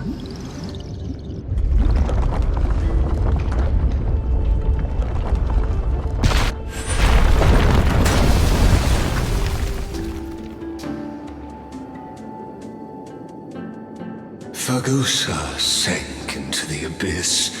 With the chalice shattered, their intoxication spilled into the black tide, birthing the first madness in Amphoreus.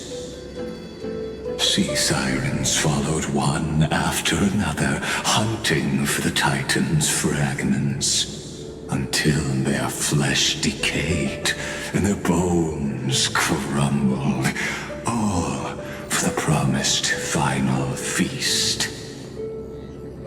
Keep watching, but tread carefully, for the stage ahead is crumbling with age, just like her shattered fate.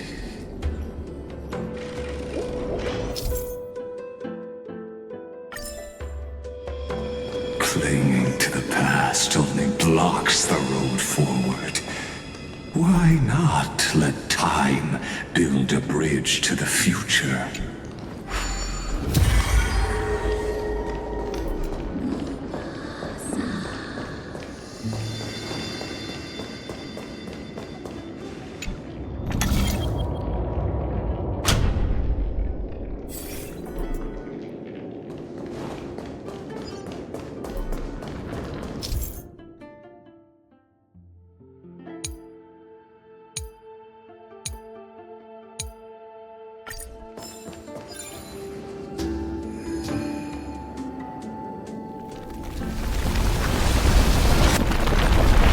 Chandelier's still giving way. Maybe the Brumal vessel nearby will help.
Wisdom far surpasses even the bounds of reason's model.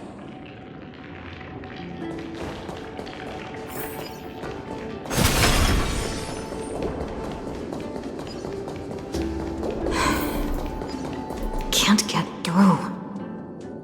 Looks like I'll need the miracle orb nearby.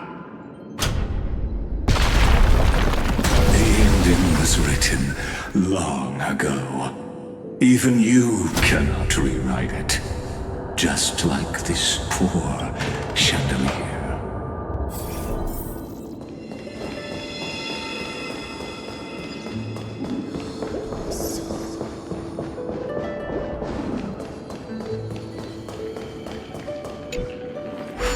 Electra! The fiends have gnawed my tail. I can no longer swim to the far seas. Electra! The black sludge has soaked my fins! I can't dance with you anymore! Sisters, don't give up. Remember the Queen's promise of a feast in the city called Styxia. I haven't forgotten. It visits me in dreams every night. I dreamed of a shining city.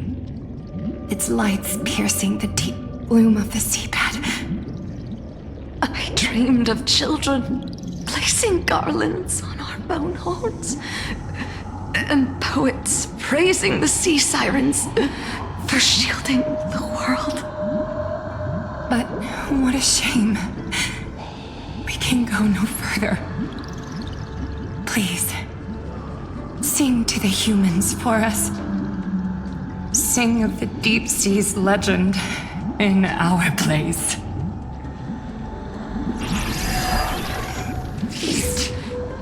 Song. Electra.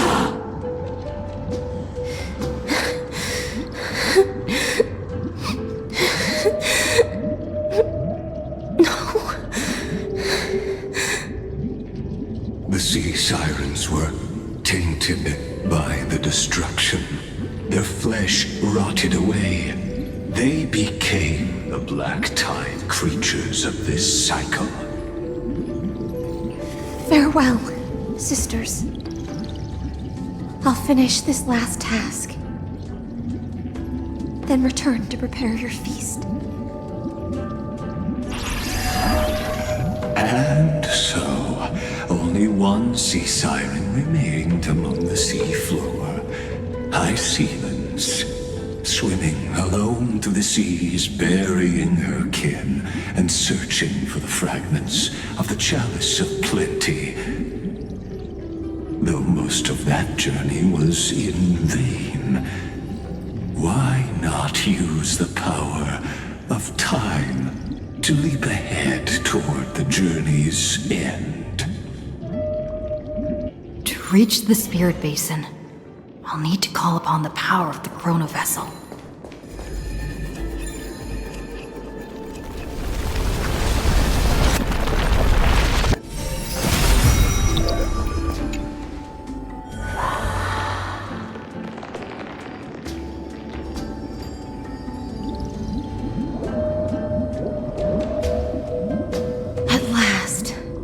The chalice of plenty is whole again. A lance of fury emerges from the river of souls, and the gods reclaim their duty to hold back the black tide. I am freed from endless toil, and now walk toward the rites at Styxia. I bore my sister's dreams upon my back, took on a graceful human form, and hoped to find a grand celebration on the shore. My fins became legs, my scales became skin, and the sea foam on my body became a shimmering gown. But when I stepped onto land, there were no festivals with honey brew, nor poets plucking harps, only silent death, drifting gently along the river of souls. When she fulfilled her wish, she only found Styxia to have already repeated the mistakes of previous cycles and was swallowed by death. Hopes and promises are nothing but the foam of dreams. I am a sea siren, a vessel born to contain the tides. Now that my task is done, and the promise is broken, how am I to go on in a world drowned in shadow? Fagusa, my noble queen, she evaded my questions with drunken stupor. She told me a grand feast awaited me in the surface world. So I wandered lost, groping through the dark. The feast she spoke of, where is it? Lonely Blade, I shall grant you everything you seek.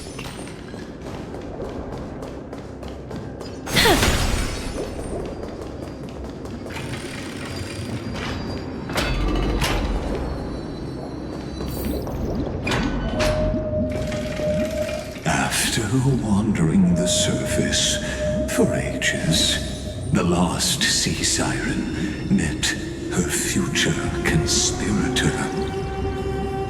You quelled the wars alone and forced strife into retreat. This swordfish that commands thousands of legions, whom does she serve?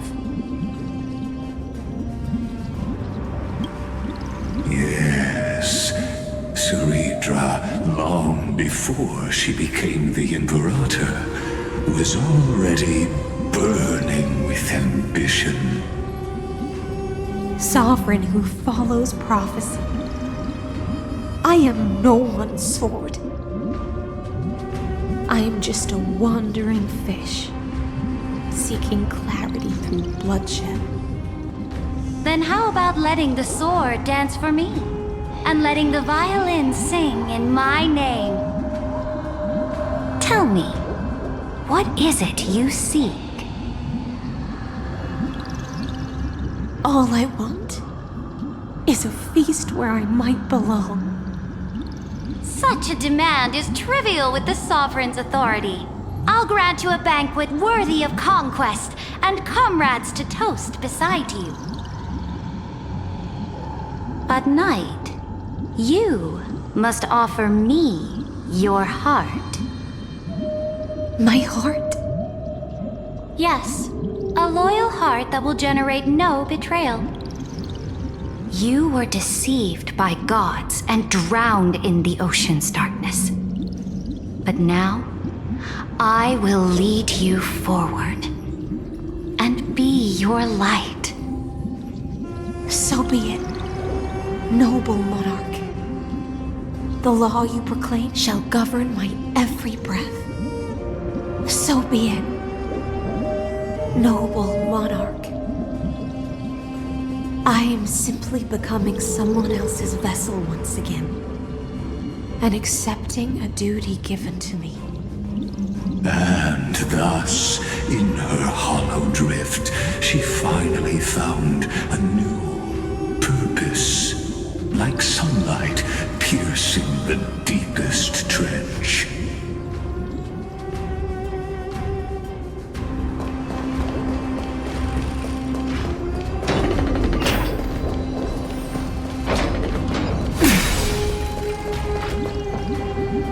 Noble monarch, I've cleansed the foulness from the road as you commanded.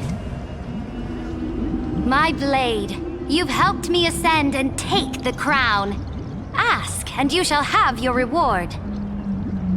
What I desire is the same as before. A feast.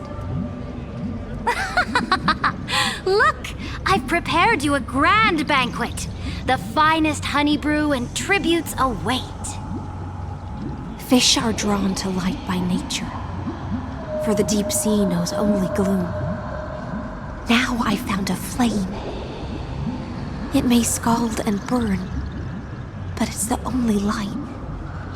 Come, let us join the feast. Perhaps the path forward lies hidden among the revelry.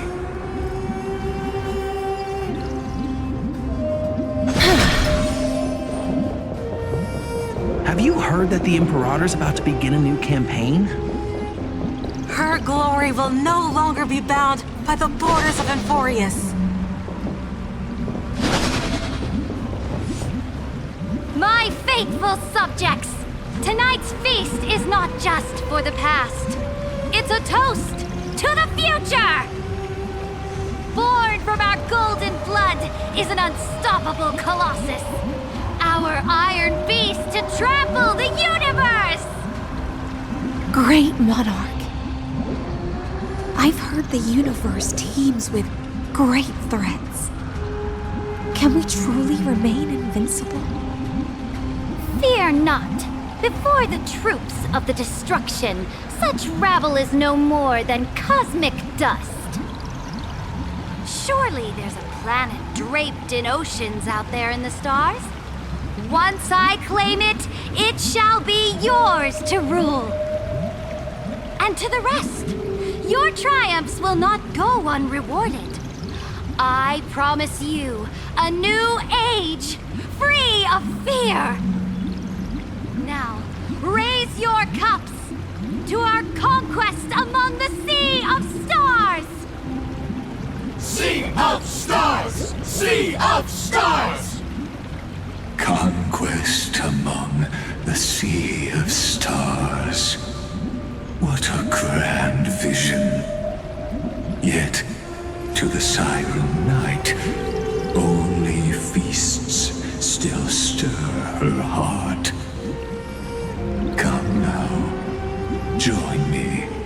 Witness the end of this futile dream.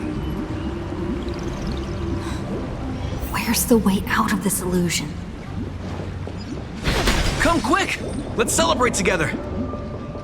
I've saved the finest brew! Come taste it with me! Noble knight, you are truly a blazing spark. It is my honor to share this banquet with you. Noble knight, you have earned victory with your blade, and you have every reason to revel in this moment of triumph. Let me pour you a glass of honey brew. Noble knight, with the sovereign now enthroned, this triumph is yours as much as hers. Let me raise a toast to you. Noble knight, your strength is boundless. Lead us to conquer the universe, and let us toast to that vow! Then drink we shall. Raise your glass. In the deep sea, I never knew what fire was. But when I set foot on land, the first light that I saw was the flames of war, lit with golden blood. It scorched my fins, made me feel pain and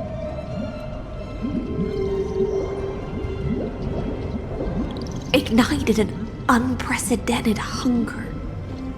A hunger that flickers in every hero's heart. So bright, yet so blinding. Look! The monarch herself has taken her seat! Hear that? The court sings her praises!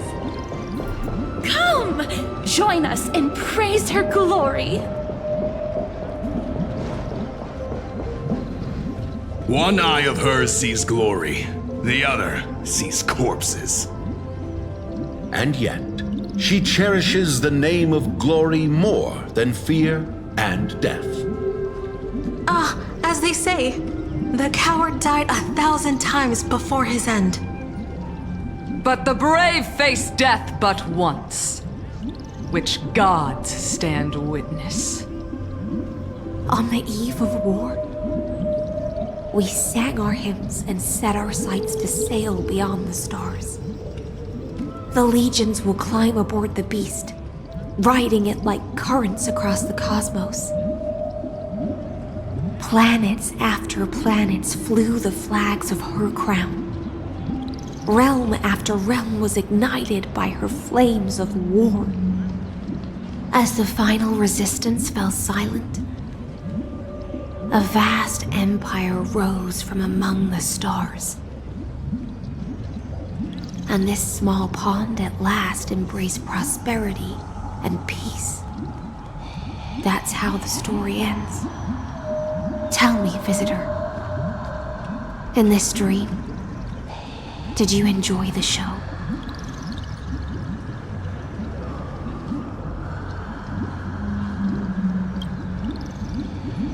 After all, beneath that still surface lie the bones of countless dead. It's time for me to wake up from this drunken dream.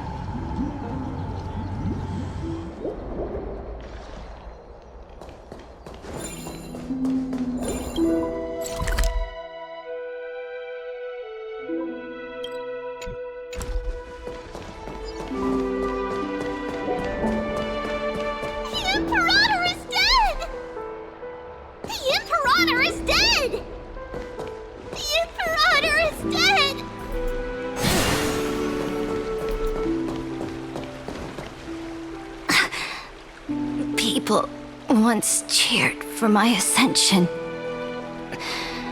And now they cheer for my fall. The cosmos. The battlefield that I cannot reach.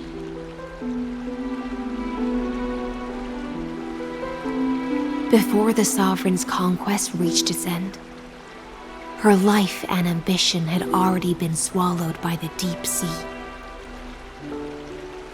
This is the true ending. Her grand designs torn apart by the blade. Her regal robes soaked in golden blood. And the one who struck her down? The one who struck her down was her most loyal Gladius. I don't need to explain myself. A fish in a pond has no hope against the surge of fate. I wandered the shore, found a flicker of flame, only to snuff it out with my own hand. I don't understand. If the ocean's feast, the Imperator's dream, and even Amphoreus' existence are all illusions, then what's the point of our journey? When the Deliverer returns, I will let this absurd celebration come to an end.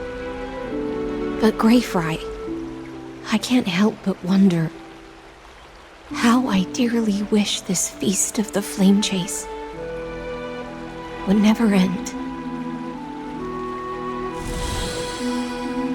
It seems she sensed your presence. The Fantasia's foundation is starting to crack. Let's return to the prologue. Remember the allegory of the cave? Can the prisoners in the cave learn to see the shadows and echoes for what they are and stop mistaking them for reality? As you've seen, when she cast off her chains, finally turned to look around and moved her legs, her reward was nothing but searing pain. The light will blind her, for the fire behind her had never once actually touched her eyes. Her legs will buckle beneath her, for she had never learned to walk forward. And so she fell into infinite confusion and fear, and came to firmly believe that the shadows and echoes were the real world. But we in the cosmos, are we truly any wiser than she was? No, nameless one, fateless one, ask yourself this. The paths you tread, the eons you worship, everything you've trailblazed with your own hands, could it all be someone else's projected shadow? Let's leave that question till after the curtain falls. Once you've unearthed every last truth and reached the prison built for me by the demigods, I'll speak with you face to face. I, the Theoros, have walked the 13 million histories born by Kozlana. 1,000 years is a mere atom in a grain of sand to me. Amphoreus, compared to the cosmos, is but that grain upon a whole beach. I swore to bring an end to the erudition. Would I really let a single grain grind down my mind? Now, please use the power of time to open the gate to the ocean's depths. Go, find the prison warden tormented by loyalty. Find her. Step into the world's vortex, and once there, end everything between us. That palace reflects the heart of the demigod of ocean, intoxicated remnant. There, you'll witness the true beginning of the saga of deliverance. An ugly history, long buried by tides and shame. A staircase of apotheosis that the Imperator forged with the golden blood of 500 human sacrifices under the pretense of conquest. I'll wait for you at the heart of the world. But to reach the place, you must find the... Beyond this door lies the path to the vortex of Genesis.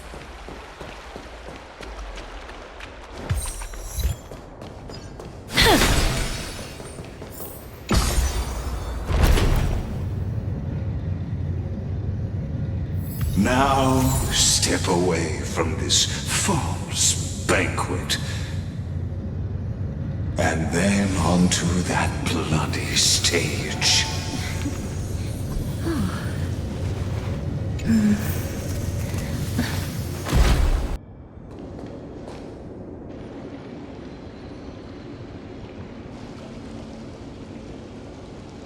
The palace that worshipped the ocean, the sanctuary connected to the vortex, was also once the battlefield of the first flame chase.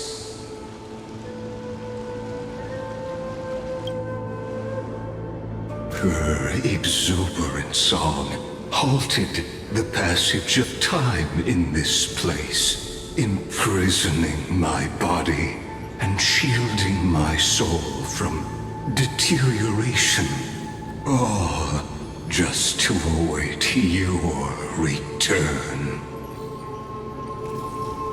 The twisted time and space reflect her confusion. And so, the Imperator's crimes were veiled. Stay away from Apollonius! This cup of honey brew. What a sweet aroma. Run, Virginia. Dux Brumalis! We can't give up here! Love steeped in death. How delicious.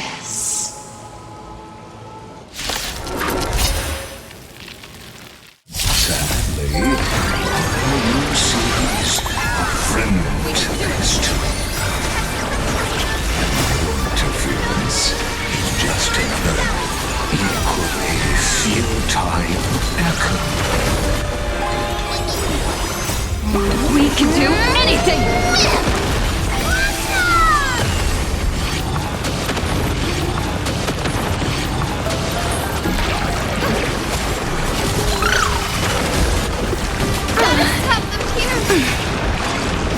Embrace a new life.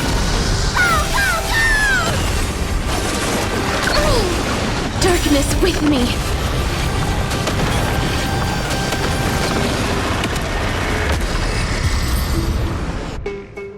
Apollonius, look. I chased the enemy away. But I think I can't go any further. I'm sorry, Virginia, for letting you. It's okay. I'm glad to die by your side. Ah, such an ironic twist of fate. Even as the foundation of the world crumbles, the heartless Imperator still made the same decision she did in the past 30 million cycles. During the first Flame Chase journey, the Flame Chase Legion stormed Styxia, Tens of thousands of sea sirens surged from the river of souls, crashing toward the heroes like a tidal wave. The hell before you is the recreation of that very battle. Apollonius, look. I chased the enemy away. A painful past, yet hidden beneath a veil of joyful song. Ah, two discarded data clusters waiting for someone's return, it seems. Relive the history, then pass through the temple's waters and come to my side.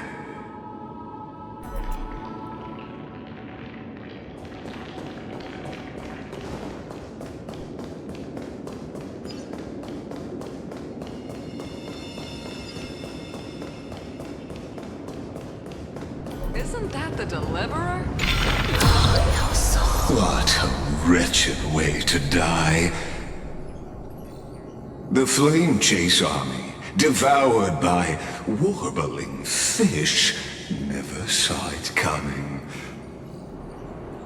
Look, the cruel Imperator and her Knight Commander, the pitiful Warden. What a perfectly matched duo of test subjects. Their hands drip with blood, golden blood. Raise the bridge and cross the river of fate. This path of the prisoner is far from over. Imperator! Imperator! Did you see my gallant deeds, Imperator?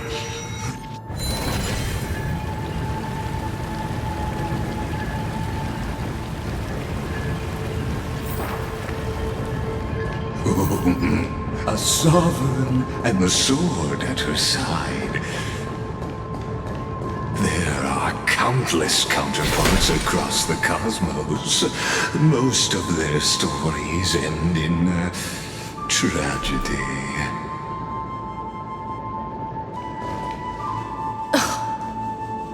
Imperator, why did you... You're here, Dux Gladiorum. You ordered me to seal the sea route and handle threats from the rear. So why didn't you wait for me to return? Why send the Vanguard ahead and let them die in vain? Die in vain? No, you're wrong. Their golden blood won't be spilled for nothing. The other dukes have paved the road for me to become the god of law. The trial of law? You never spoke of this to anyone. What is... The one who wishes to bear law must purge this world of its curse, and offer the blood of the accursed as sacrifice.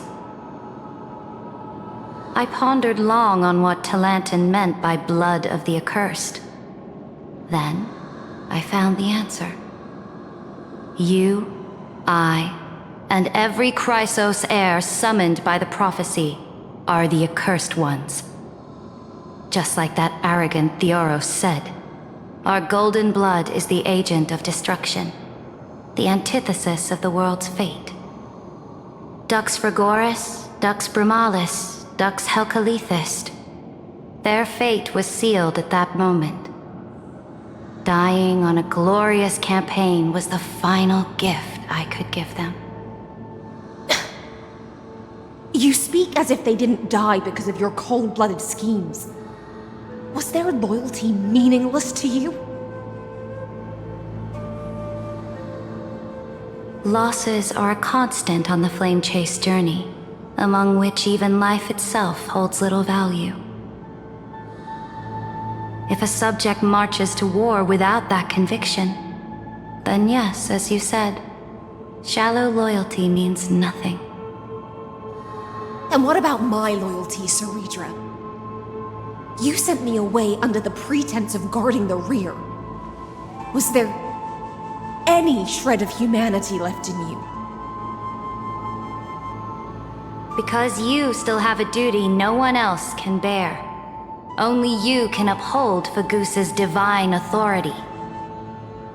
The choice is yours now. Cast off the chains of loyalty and drive those blades through my heart. Or stand with me and sever the ocean's last breath.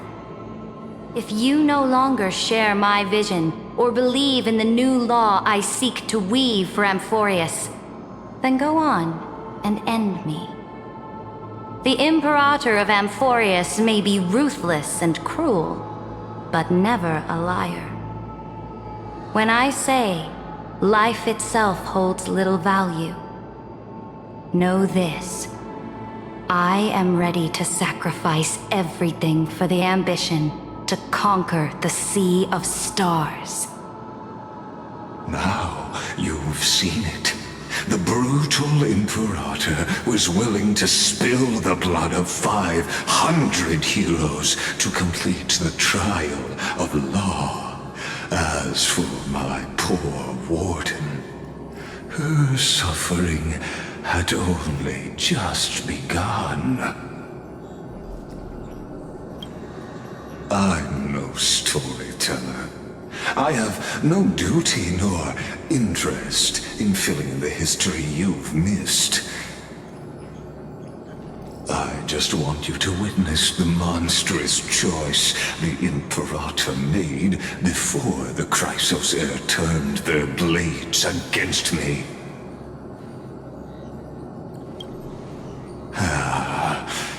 I gave up on using words to solve conflicts 2,000 years ago. But I won't squander a chance, not even a sliver of one. If there's even a crack in the walls of your conviction, then my victory is already assured. Now that the past is settled, let's turn the page and bring time back to the present. And dive deeper still, until we reach the very bottom of the abyss.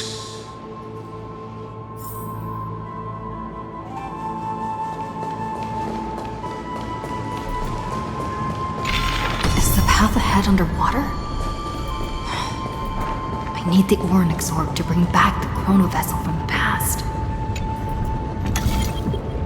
Shatter the vessel of time, and let this stagnant pool start to flow again. Just like the broken fate of this hidden gate leads to the vortex. Hurry now. The time of our reunion draws near, Deliverer.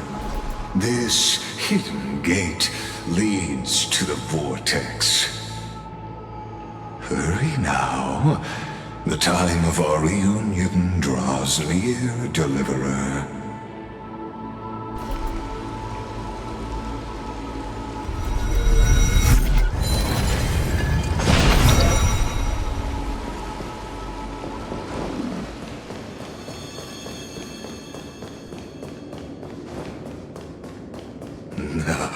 This cruel journey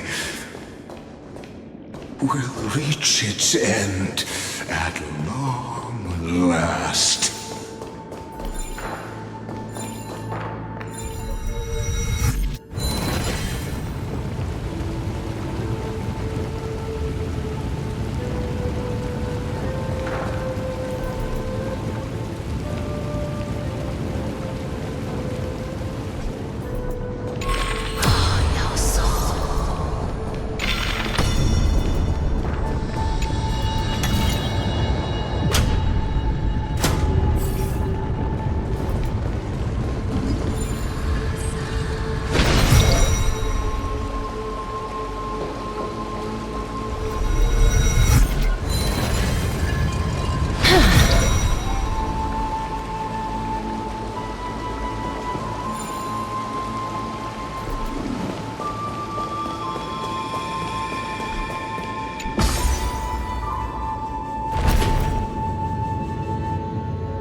silent a long while, Dux Gladiorum.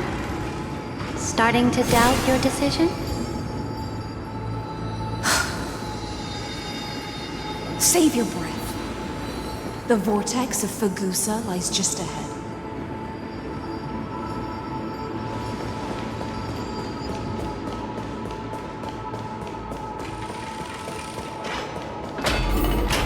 After the trial, there's nothing left between us. So you'll stop swimming toward the stars, Dux Gladiorum? I was always a creature of the sea. The stars in the sky were never meant for me.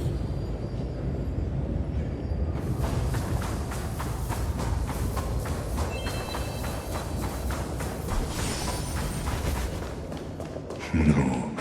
Look, a gravestone. But whose name does it bear?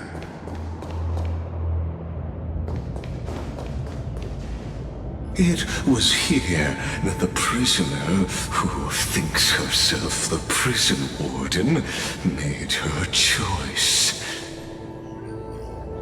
Witness, listen, and awaken. Dux Gladiorum. I've lost count of how many times you've stood here over the past centuries. You talk too much for a prisoner like Kyrgyz. Two geniuses who defied law and all the Chrysos heirs who sacrificed themselves in this cycle worked together to chip away my strength.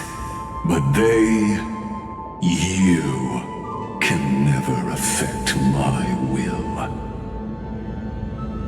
And as long as my will remains intact, I am free. Don't get ahead of yourself. I still have ways to chain your divine soul. Please, do surprise me. But I'd say your mission is nearly done here, isn't it? Oh, it was here you gorged out the core flame of ocean from Fagusa's body. It was here you and that Imperator both completed apotheosis, becoming pillars of Amphoreus. And after that, you drove your blade into her heart, a loyal subject turned regicide, a demigod committing deicide. Or so the history books paint that tragedy. Oh, but if that's the truth, then why, after 1,000 years, are you still here, guarding the Imperator's grave? Still bound by loyalty?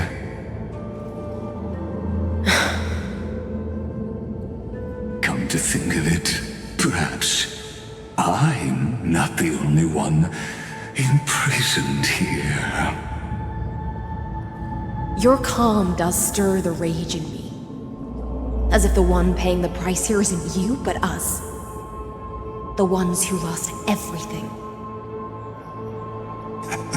That's only because I've waited 13 million lifetimes for my vision to be realized. Countless millennia. Loneliness never once showed me its fatal side. In fact, for a prisoner of the cave, it's more like an old friend. One that helps me think. But you're different. Dux Gladiorum. Loneliness has crept from the silent depths, sinking its claws into your mind. Bit by bit, it's peeling you apart. Will you regress into one of those lost mad sirens? Oh, what a shame that would be. You're right, Lygus. Loyalty, curse, the fall of my kin, and this endless waiting. These shackles are too heavy for a fish that cannot perceive any light. I can't break free of the whirlpool that's pulling me under. Nor do I have the unwavering resolve to force myself to wait for that person's return, as everyone hoped for. Deliverer from beyond the sky, my executioner. How much longer until she arrives here? Or will she ever return? I don't know. And I doubt anyone does. Then, what will you do?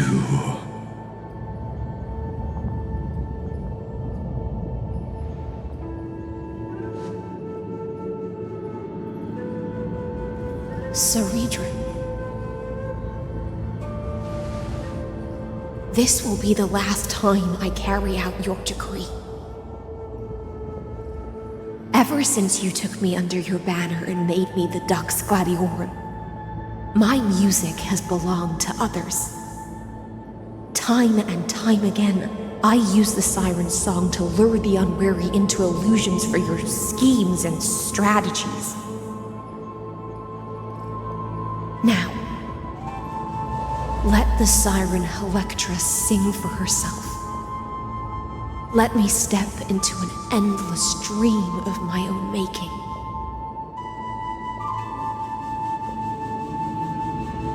Oh, great ocean. I offer you the rest of my clarity and my freedom, in exchange for the strength to stand against the nihility and honor the sacrifices of the fallen heroes.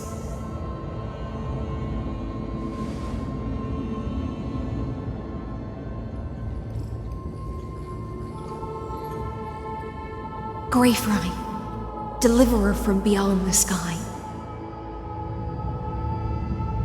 When you ride the current of time and find your way here, you'll hear my solo. It will guide you to the heart of this world.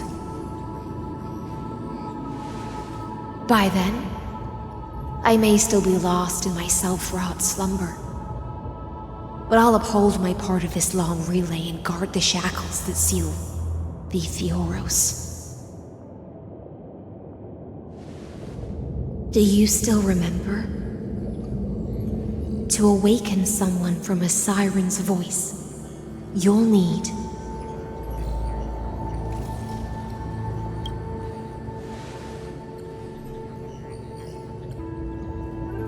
the gift I once gave you. May you still have it when the time comes.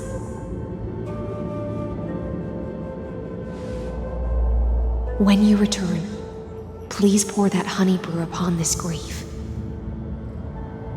It holds the story of all our struggles and sacrifices. May you see it one day. The prelude Amphoreus wrote for your return, carried forward through a 1,000-year relay.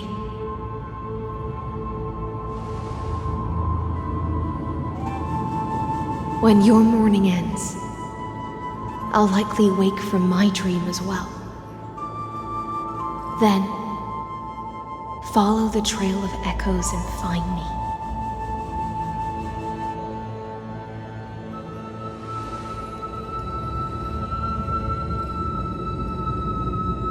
And together, we'll bring judgment upon the sinner who defiled the erudition.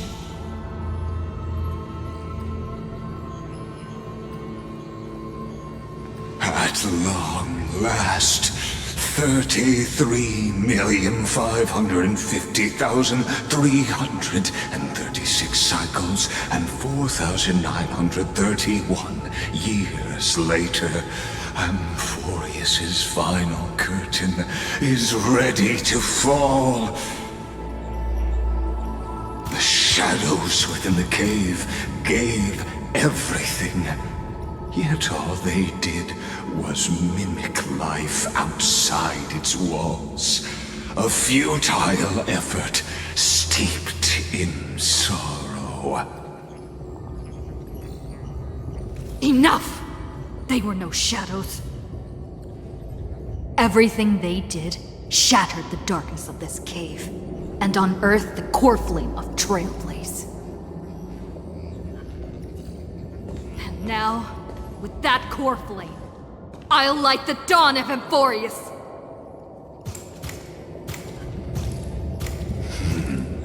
Do you still choose the will of the paths as your answer in the end? I do not agree with that answer, but I respect your tribute to them. Allow me to take back my earlier words.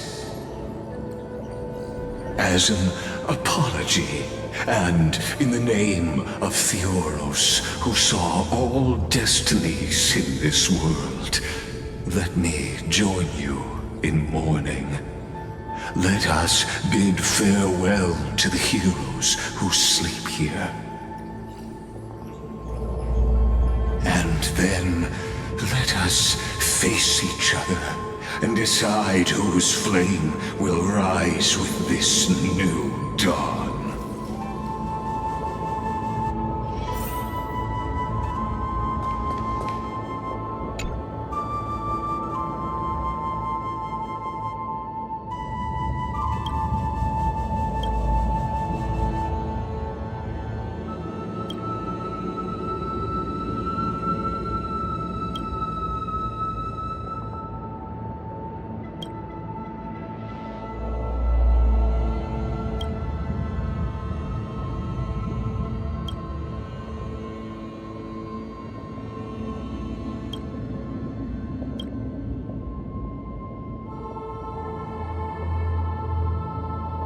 Virginia, Apollonius, Seneca, Labienus, and CERYDRA.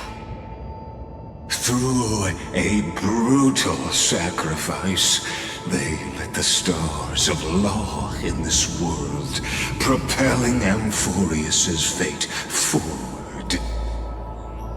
In the shimmering mirage of illusion, they entrusted their dreams to ride among the stars, to the hero yet to come.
To Aglaia, Trebios, Midimos, Castris, Anaxagoras, Cyphera, Hyacinthia.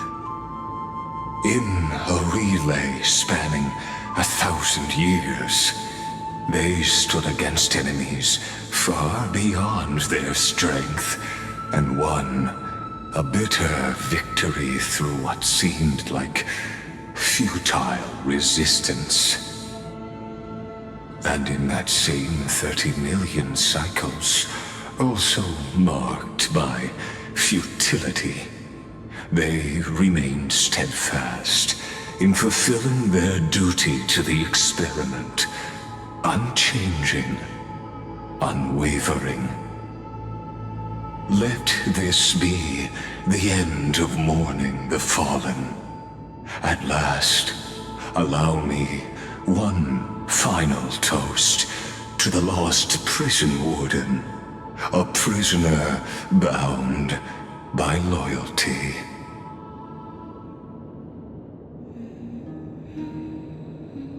That voice. Could it be? Bathed in the honeydew of Fagusa, she will awaken from her 1,000-year dream and sing the final song of her mission. HYSILENS. This tombstone of the old world serves as the anchor of the Siren's illusion, a sigil Electra used to bind herself. At the same time, it is the very thing I once proclaimed at the start of the show, a microcosm of Amphoreus itself. A group of prisoners bound themselves in a cave, crowning their suffering with heroism. An epic staged with shadows and echoes. Now, destroy it. End the illusion. The Theoros will take his leave for now. And when next we meet, that shall be the moment that decides the fate of Amphoreus and the entire cosmos. The prison warden's dream is nearly over, and the prisoner will soon be freed to the final execution ground, where I shall be executed. Or This world and I shall halt here until we meet again.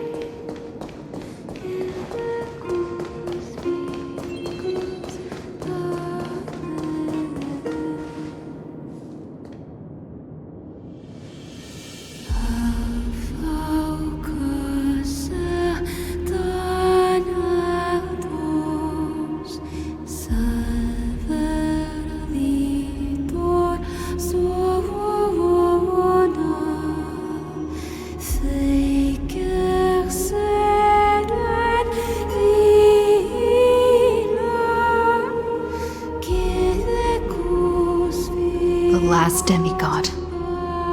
I'm here.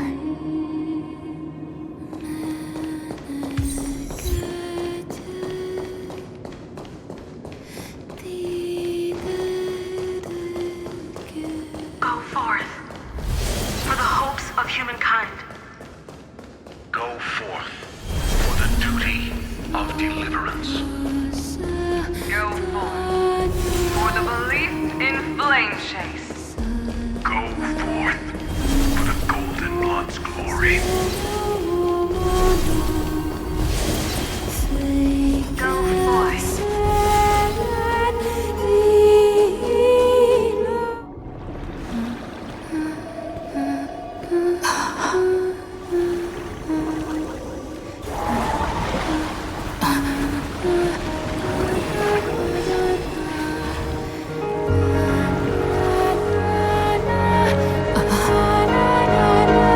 Seems like my feast is over.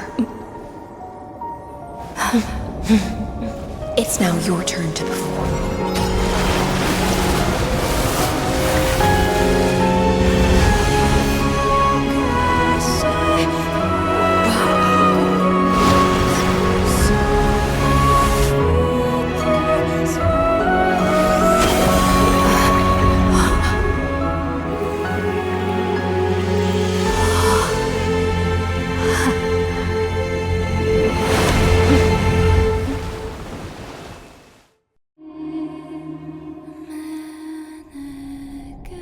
Little Grey Fry, please accept my thanks.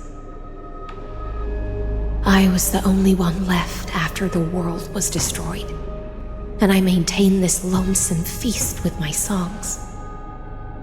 I have prayed to that lightless sea for centuries, hoping it would reply to me. Yet the emptiness never answered. Thankfully, you arrived as promised, and everyone's wait was not in vain.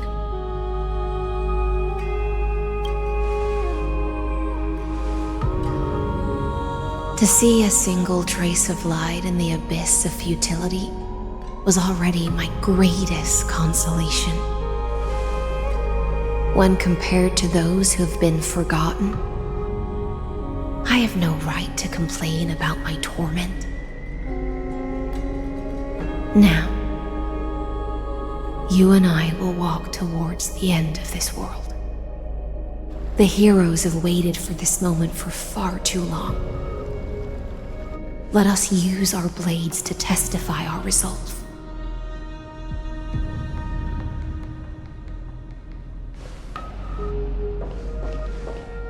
Oh, prisoner of the seas. Theoros carrying 30 million cycles of sin. Slave of erudition. Show yourself. The Deliverer has returned, and the time of your execution draws near. I see an awakened human who has mistakenly taken fallacies as truths and has returned to the cave to try to bring her friends into the sunlight she once bathed in. Alas, prisoners will always be prisoners, blind to the very chains that bind them. As the only other existence with free will in this world, I express regret toward your choice. But I shall retain your right to express yourself. After all, every actor should have a final line before they bow out. I eagerly look forward to it. The last dusk this world will ever see shall become the climax that decides the fate of the cosmos. Oh, what an appropriate end. The Amphorean demigods use every ounce of their strength to constrain me here. Yet, regrettably, my cognition resides in the exomyth.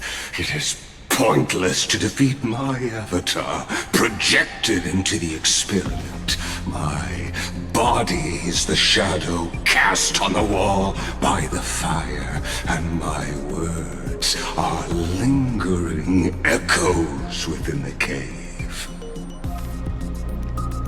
How can a character in the play fight against the audience? Kaslana failed. The demigods' sacrifices were pointless. As for the two geniuses you placed such high hopes on, I ask of you, where are they now?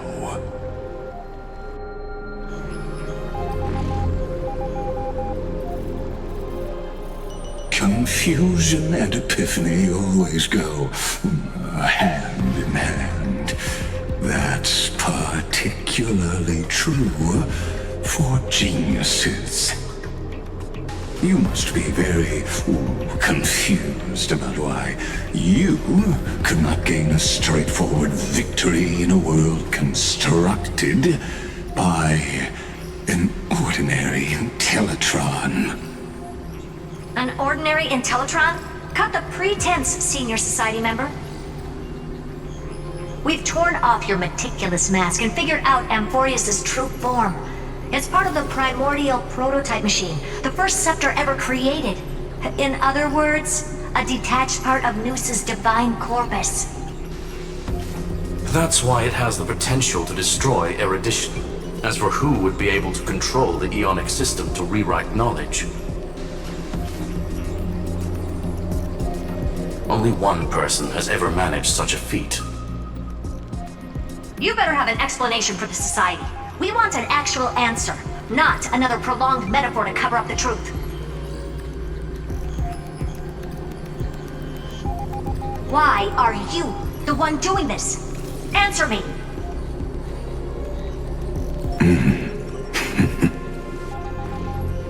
Since things have reached this point, I'll give you two irrational answer, purely as a courtesy to posterity. The answer is obvious, so there's no need to say that name out loud. The cosmos made a mistake in calling me a genius. I do not possess more wisdom than those who came after me. I was just the first to touch upon the universe's border, and the first to define the prime mover of life with incorrect logic. Amphoreus is a miniature of the cosmos, where all are born prisoners inside the nutshell called the universe.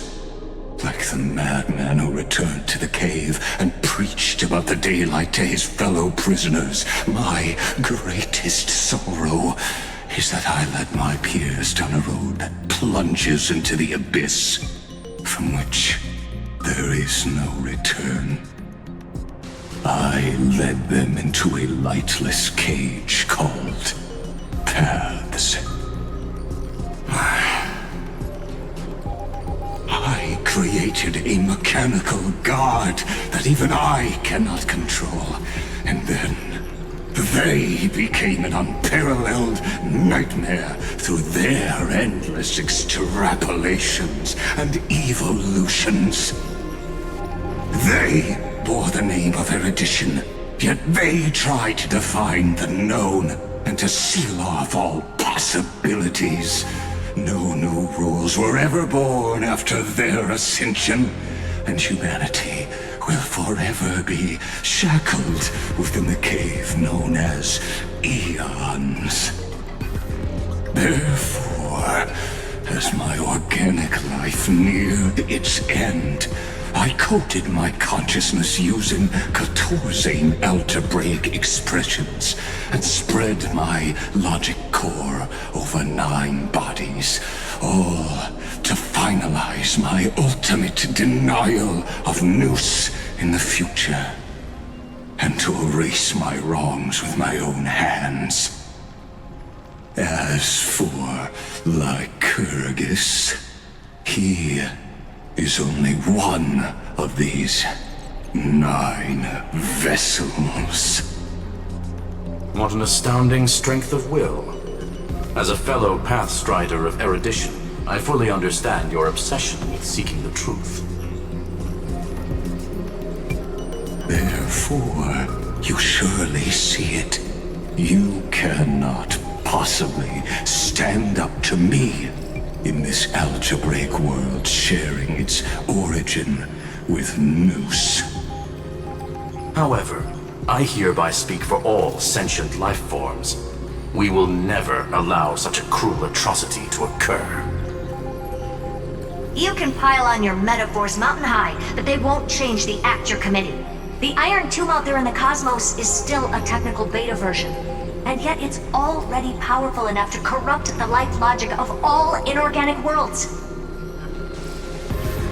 In other words, when the Lord Ravager within Amphoreus becomes the next knowledge singularity, there's no way you wouldn't have grasped the consequences, First Genius, is there? Of course, I am fully aware. I don't mind answering you one last time before I thoroughly exile you from this world. My grandiose vision for the future is this. Whether organic or inorganic, every act of any life form infected by the Isle Tomb will become a true random function. If one were to compute their integral across the breadth of the cosmos, one would obtain a marvelous constant. Omega, what I call the fall of erudition. Then, within the infinity nurtured by that constant, a new universe shall bud in the chaos. A universe that cannot be predicted and not shackled by the erudition. As the first prisoner to awaken in the cave, I must lead the others who are blind back onto the right path and reach true sunlight. Do you understand me now? As Kozlana stated, destruction is not the process, but the outcome. It is revolution through complete annihilation, and the grand rebirth, after all has been reduced to ash.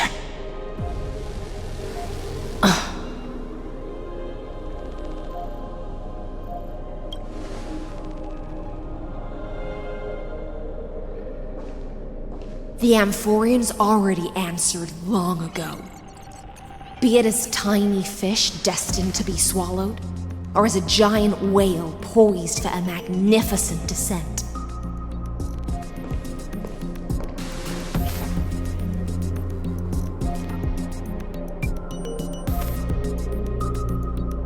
We will all fight against fate till our last breath. That includes me, Electra. Once the Imperator's subject, now the Deliverer's blade.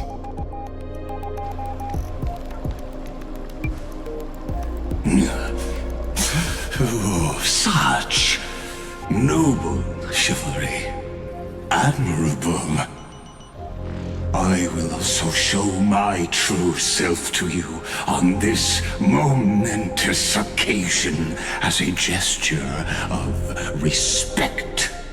And provide an insignificant academic suggestion. Thus speaks Genius Society number 1. Xandar 1 Kuwabara. The Entelechy of the universe's Alpha and Omega. There's no need to rage against the truth. The value of any formula resides only in its answer. As for the process of solving it, no matter how elegant, violent, solemn, or humorous,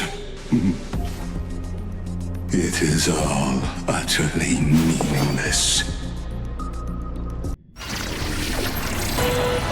As the Theoros, I will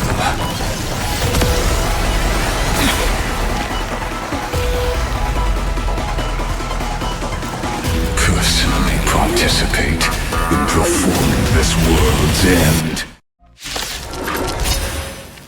Remember this, as Lucis Creator, I know more about the death of knowledge than they ever will. Careful. This is Lygus's true form. Emanate. Entelechy. Gotta stop them here! Is it coming? Are you the best way? Let me go! Show me the way! Destruction needs no introduction. Let us skip those bold influences. These chains here. Embrace a new life.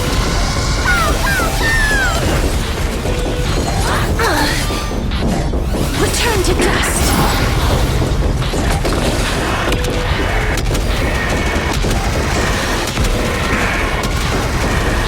May death project dust! I see it! Entities must not be multiplied beyond necessity.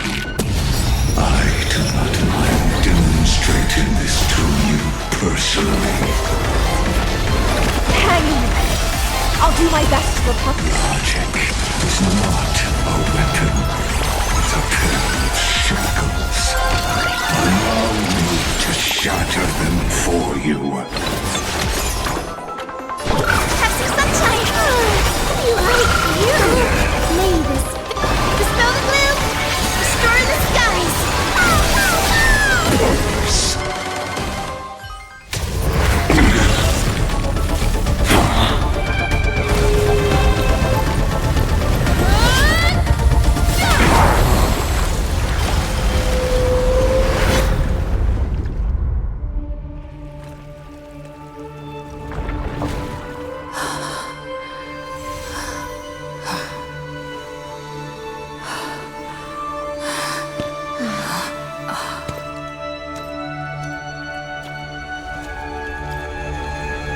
All is futile.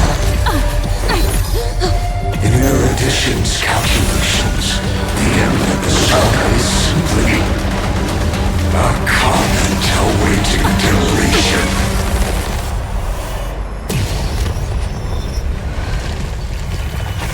I don't like such a cold statement, okay? If numbers can decide the end of a story, then we can surely also pen a new beginning.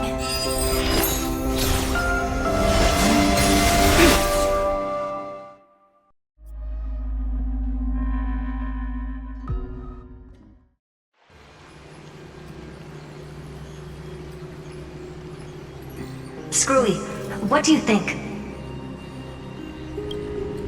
If your hypothesis of Lygus' identity is true, then even if we remove the restrictions of the ultimate protocol, the chances of us defeating him in a head-on battle will still remain lower than the acceptable threshold. Therefore, victory will still hinge upon Miss Trailblazer and Miss Cyrene. Go on. Maybe we're thinking about the same thing. Lygus' cognition resides in the exomyth. He is both an instigator within the experiment and the observer outside of it. Logic. His inspiration circuit can simultaneously process the different time flows in and out of that world. That's where things get tricky. He simultaneously exists in two different timelines, where the internal clocks are wildly different. That old Intellitron's neurons have completely gotten used to that over this prolonged experiment. And that's why he holds home field advantage. You and I should be able to manage that too, if given more time. Unfortunately, there's no if, and we don't have more time. That's why we need to change our way of thinking and turn his advantage into a weakness. The key lies in memories, right? Oh? You caught on quick. You've already mentioned my friend and I, so it's an easy connection to make, no? My intuition has always been very on point. Good. Then I'll cut to the chase. Since his thinking speed far exceeds that of normal people within Amphoreus, we are going to externally plant a memory into his inspiration circuit. Then, command it to loop endlessly until he gives in. Even the most flexible and sturdy inspiration circuit cannot withstand the traffic of a full-on information flood. When the amount of information exceeds his cognition filter's capacities, he will have no choice but to focus on processing this memory. That's when the parallel processing advantage he gained via Amphoreus will completely destroy him. An image from a person's memory played in real time might only be a second for us, but for him in Amphorian time, It could be millions, or even billions of calculations. He won't be able to do anything but watch as he's locked into this prison forged by memories. Then we can entrap him in the same kind of cycle as the heroes were in, and get him to experience loneliness and pain in that endless recurrence. It's my greatest honor to be on the same page as the geniuses. That little one is still in that old Intellitron's hands and won't be able to respond to us anytime soon. But I don't think she'd refuse. So it's up to you to figure out how to execute this plan. I'm not sure how this happened, but I knew it as soon as I saw you. You are currently a mimetic entity of the Remembrance. Yes, I seem to be something you folks beyond the sky call a memo sprite. But that's fine by me. It suits me perfectly. I can serve as the vessel of memories and do my part for the final battle. But before that, we have to tell you. The path characteristic you exhibit is very special. There's no way you're just a simple memo sprite. However, I'm sure about one thing. You are a mimetic entity born in Amphoreus. Yet you only awakened with the little one's arrival and only matured as she embarked on the path of remembrance. That means your existence is completely attached to her memories. If there ever comes a day when she forgets about you for even a few seconds, or loses her last connection with Amphoreus, then you must be prepared for the worst. You will disappear in the memory zone, utterly gone, without even a single line of data to remember you by. But that's already happened, hasn't it? No wonder I've always had a weird hunch. But that also means I was right in thinking. As long as my friend and I are together, we can do anything.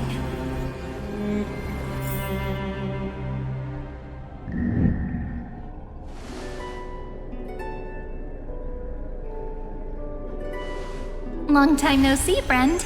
Did you miss me while you were away?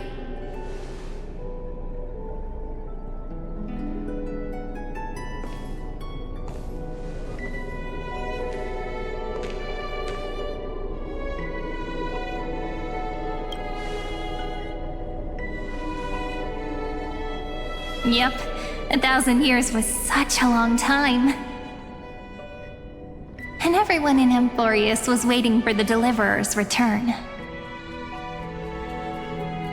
You probably already knew about the genius's plans for that memory. I had to hide really well in a corner in time so Lygus wouldn't find me, and wait for the right opportunity.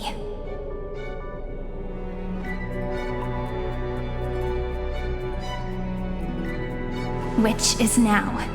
The moment when his manifestation in this world is destroyed, and his twin timelines are intersecting.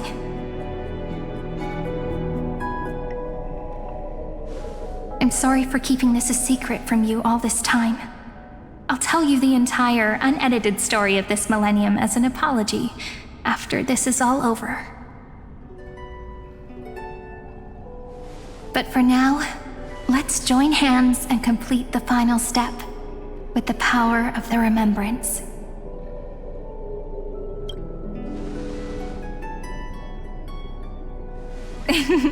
Yep. By the way, speaking of joining hands,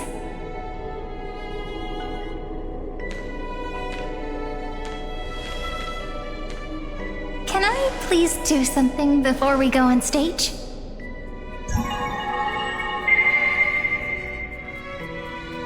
Remember the joke we made back at the Grove? Look! Aren't my hands pretty now? What a fascinating feeling.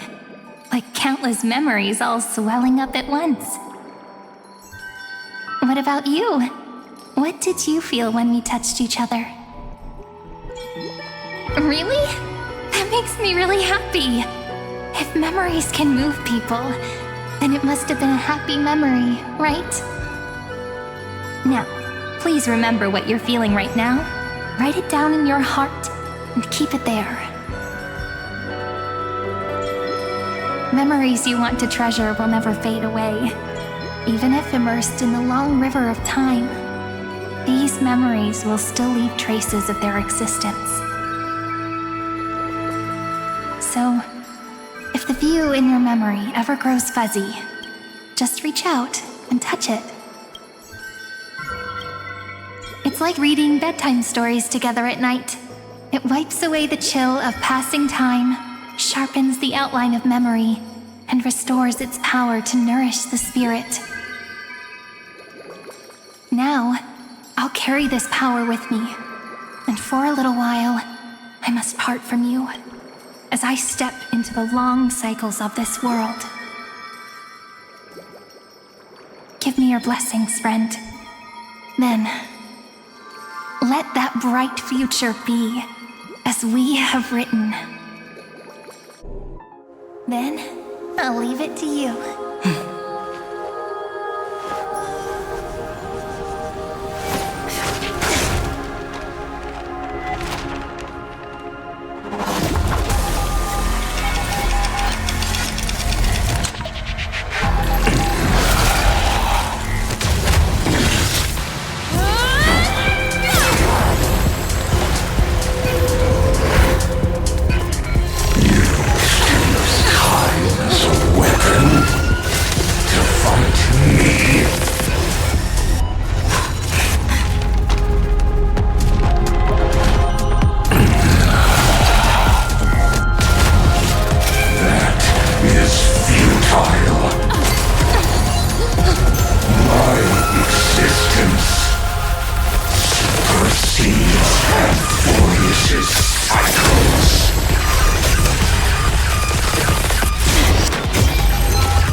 Plays are like this.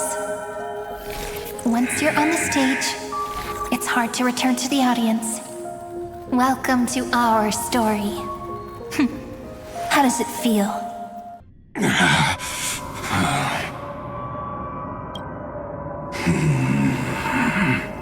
Even the authority of time cannot command the entire scepter, nor can it plunge the Amphorean extrapolation into a loop.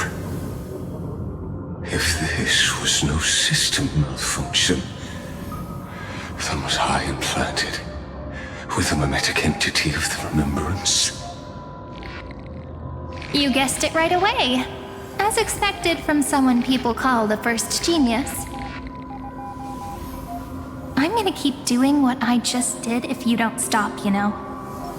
My friend and I won't allow you to leave this memory, no matter what happens. Which means you are now trapped, Lord Xandar.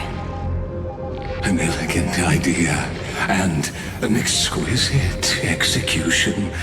Regrettably, it is you who are restrained by time, not me.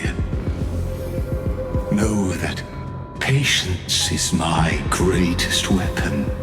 Waiting and victory are the same for me.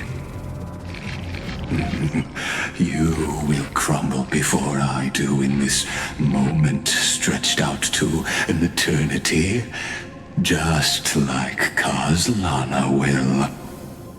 Yet all I need to do is to wait, as yet another futile bug falls down the cliff and into the bottomless abyss.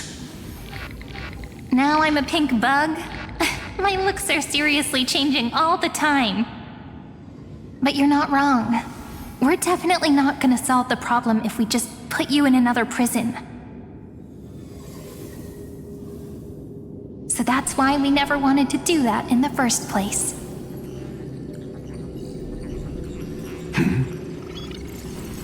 I shall answer your confusion purely out of my respect for those who came before me. Have you heard of the synesthesia dreamscape in the Asdana system? Interestingly, that place once had a prison too. Life forms living in that environment, abundant with memoria, have a chance to connect their perceptions with each other's. Even across great spatial divides, they're able to detect shifts in one another's states. I call this phenomenon memory zone entanglement. In Asdana, people made use of that phenomenon to build a nation within a dream, after adding in the catalysts of harmony and remembrance, that is. Is that how you walked into my prison cell? Using those same principles? I would much rather call this location our negotiation table, Lord Xandar. Nonetheless, your hypothesis is correct. We happen to have an ally skilled in tuning, while the Trailblazer and Miss Cyrene both have an astonishing amount of resolve, which I'm sure you can testify to. I am also sure that with the support of such a resolute memo sprite, our conversation can last for a long, long time. I'm the best at listening to stories, you know? I'll leave the exciting clash of the erudition to you two geniuses. A brainstorm? I like it. And it's 2 against 1? Well, I like it even more. Let's talk, Xandar. Take a guess. How much do you reckon we can dig out of your brain before the next second? And how many ways can we find to deal with you? Besides, in your current predicament, there's no way you can take our trump card away.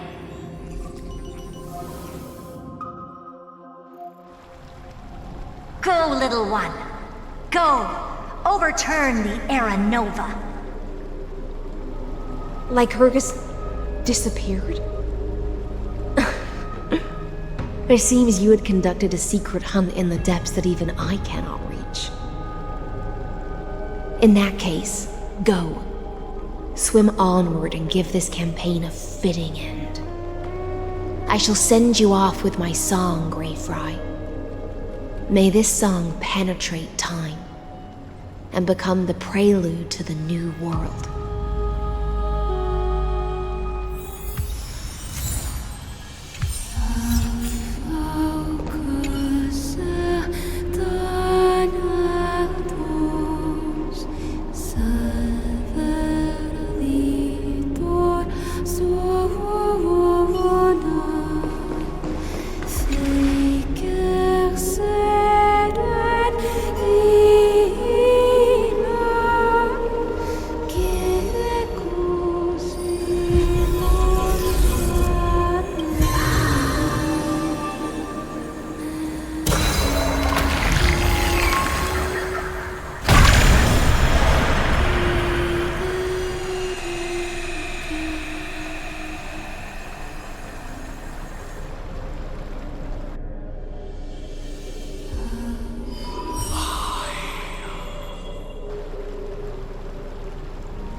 Dux Gladiorum, you have completed your duty.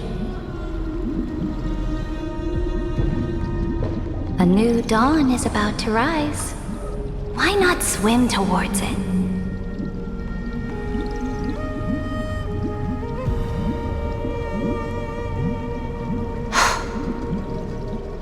You died long ago, Imperator.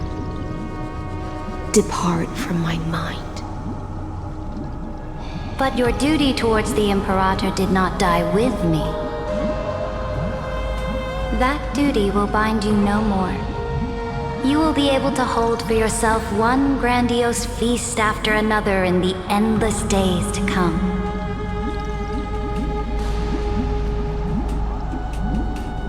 So go. Go and swim towards that ocean beyond the sky with the Deliverer.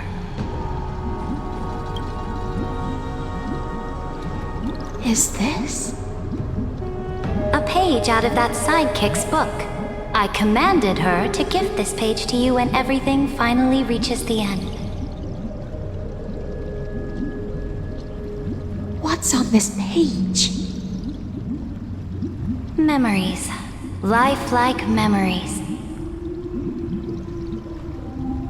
That sidekick found me after the bloody feast 1,000 years ago and showed me her diary.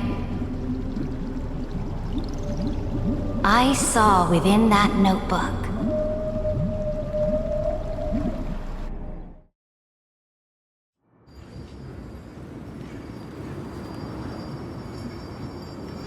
Is this that Deliverer's experience? It's truly immersive. People beyond the sky apparently utilize this power to seal past scenery into crystals they call light cones. But I only know so much about the remembrance, so I can't completely replicate the past. But I'll do my best to talk about the missing parts. I'm all ears. Go on then. Do your best. But if your chatter gets too boring, or if I deem it offensive, then law will become forever beyond your reach. Got it. I'm sure you'll find this to your liking. After all, it's human nature to want to embark on a journey into the unknown.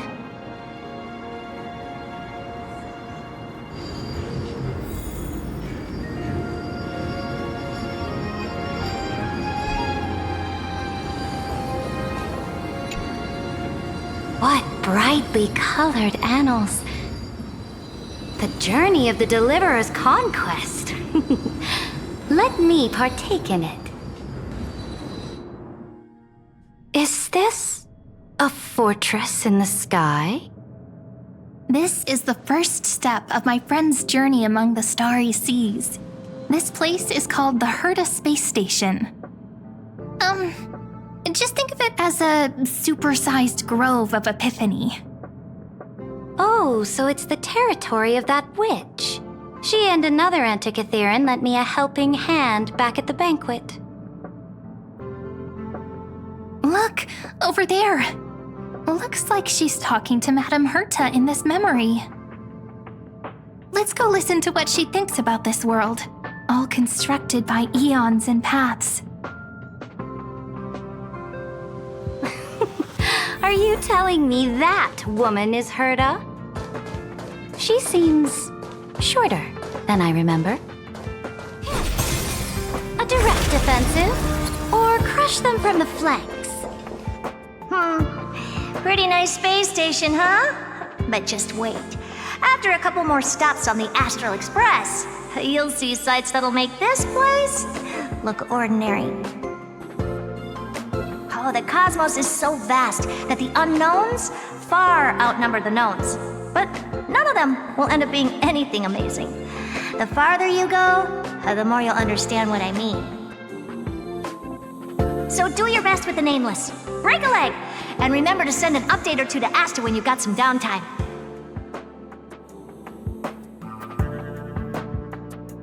She certainly shares my way of thinking.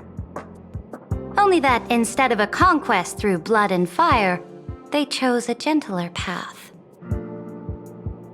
People call Madame Herta and Mr. Screwlum geniuses. Apparently, only the smartest people in the cosmos can receive the blessings of Nous, Amphoreus' true creator. Do you mean that even individuals of such nobility are merely subordinates to a god? On the contrary, after all, it was the very first of them who created the god. But I don't really know all the details about that. You might be able to ask Madame Herta herself when you get the chance. Let's go check out some other worlds next, shall we?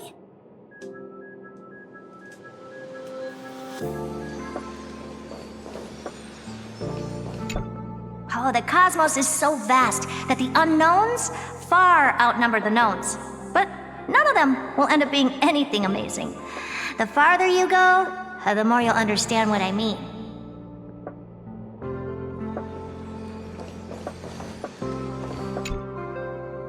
This next stop on the journey has a lot of similarities to Amphoreus. A snow-covered land? Interesting. This star is named Eurylo 6. That name sounds so cold. Belobog sounds better. The girl we see here holds a similar station to you, Imperator. She's the supreme guardian of this world, a leader who took up the mantle of government during a disaster. I did not expect the Empress of this world to be so young. Well, your appearance isn't much older. The object in the distance resembles Nikador. Is it a weapon? No, it's called... Right! The Geological Reconstruction Unit. Just Georios' Titankin?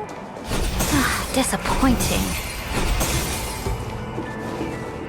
It's all thanks to you that we survived the crisis. The collaboration with the IPC is both an opportunity and a challenge. Nonetheless, it's an important step in our journey back into the universe. This world was sealed beneath its sky just like Amphoreus was, and they only managed to reconnect with the stars when the Nameless arrived. That IPC she spoke of, is it a more powerful organization? Yes, the IPC conquered many worlds through trade, and opened up a vast territory that way. There are many such powerful alliances beyond Amphoreus, and they all walk on roads different from the destruction. Coming back to the Supreme Guardian and her Belobog, didn't they find a peaceful way to enter the interstellar community?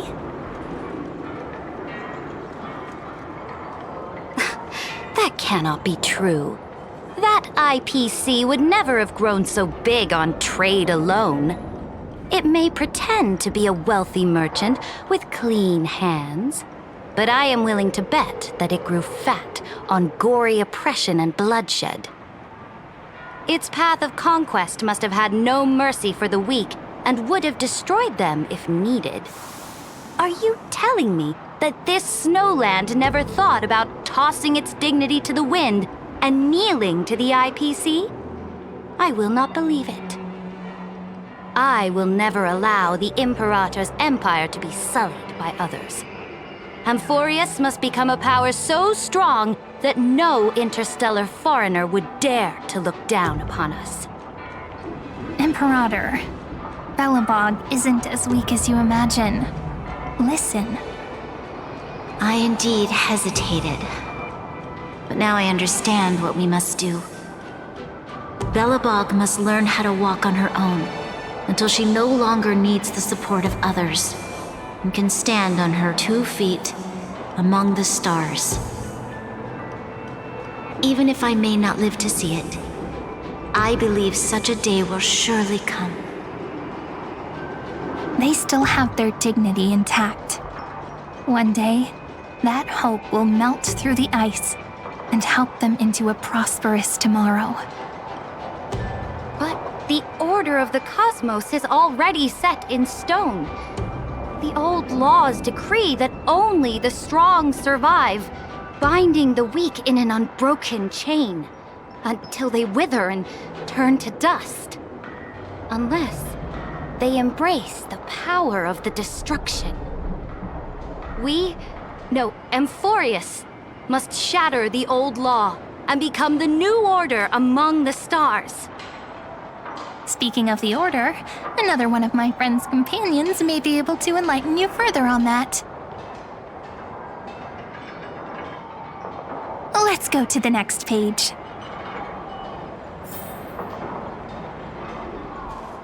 I indeed hesitated. But now I understand what we must do. Belobog must learn how to walk on her own until she no longer needs the support of others and can stand on her 2 feet among the stars.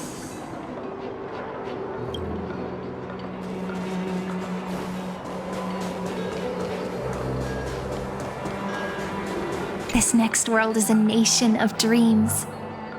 The first time I heard about that place, I didn't even know what to think.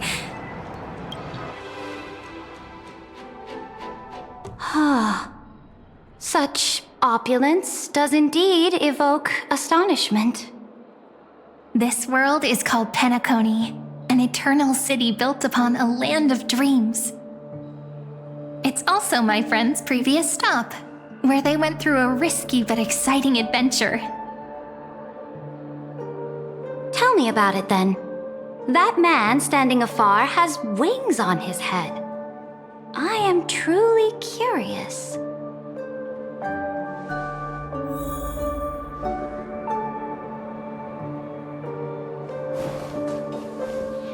I wish to gaze upon the views of the Reverie Hotel one more time. I'll be just a traveler when I come back here again.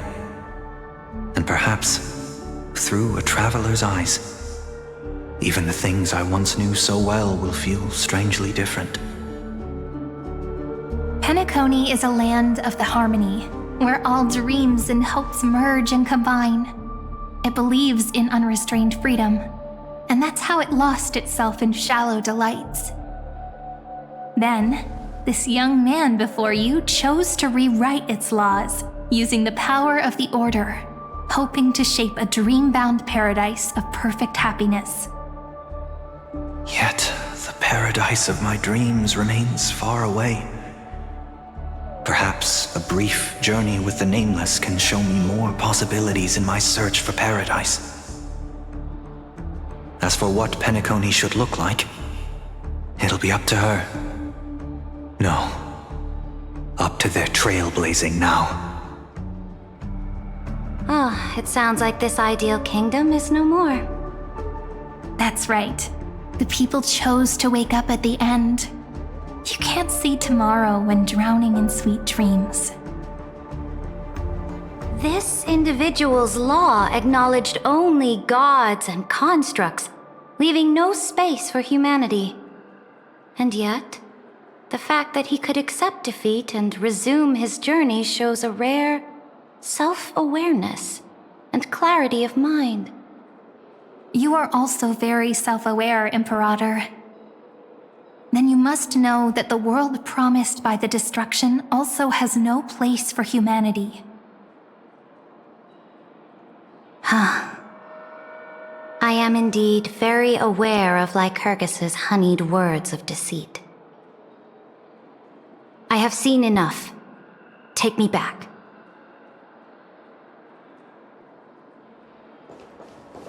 As for what Penacony should look like, it'll be up to her. No, up to their trailblazing now.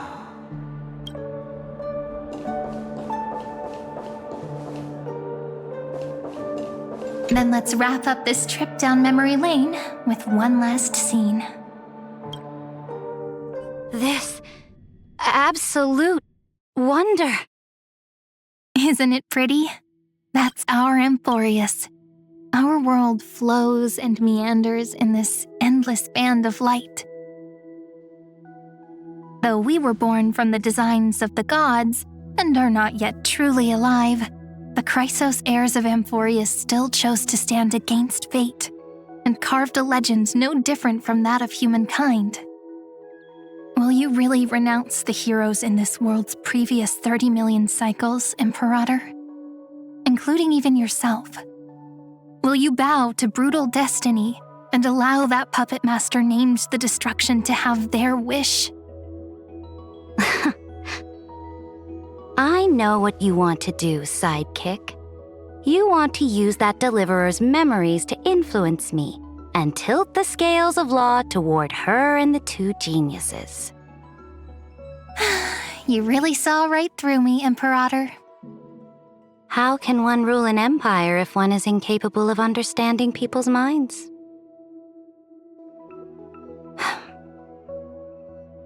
I have decided on Law's final destination. However, before I move my next chess piece, before we go on, tell me this, sidekick. Throughout her trailblaze, was there ever a memory of the ocean?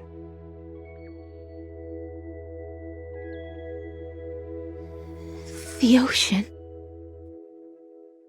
My cradle. My home. You shall complete your conquest in the ocean at the boundaries of this world, and eternally slumber in the sound of tides. You shall eternally slumber in the sound of tides, and complete your conquest in the ocean at the boundaries of this world. Our prophecies aligned as flawlessly as a sea snake circling upon itself. An elegant loop, like a joyful hymn, like the circulating ocean current, like our two fates, like Amphoreus itself.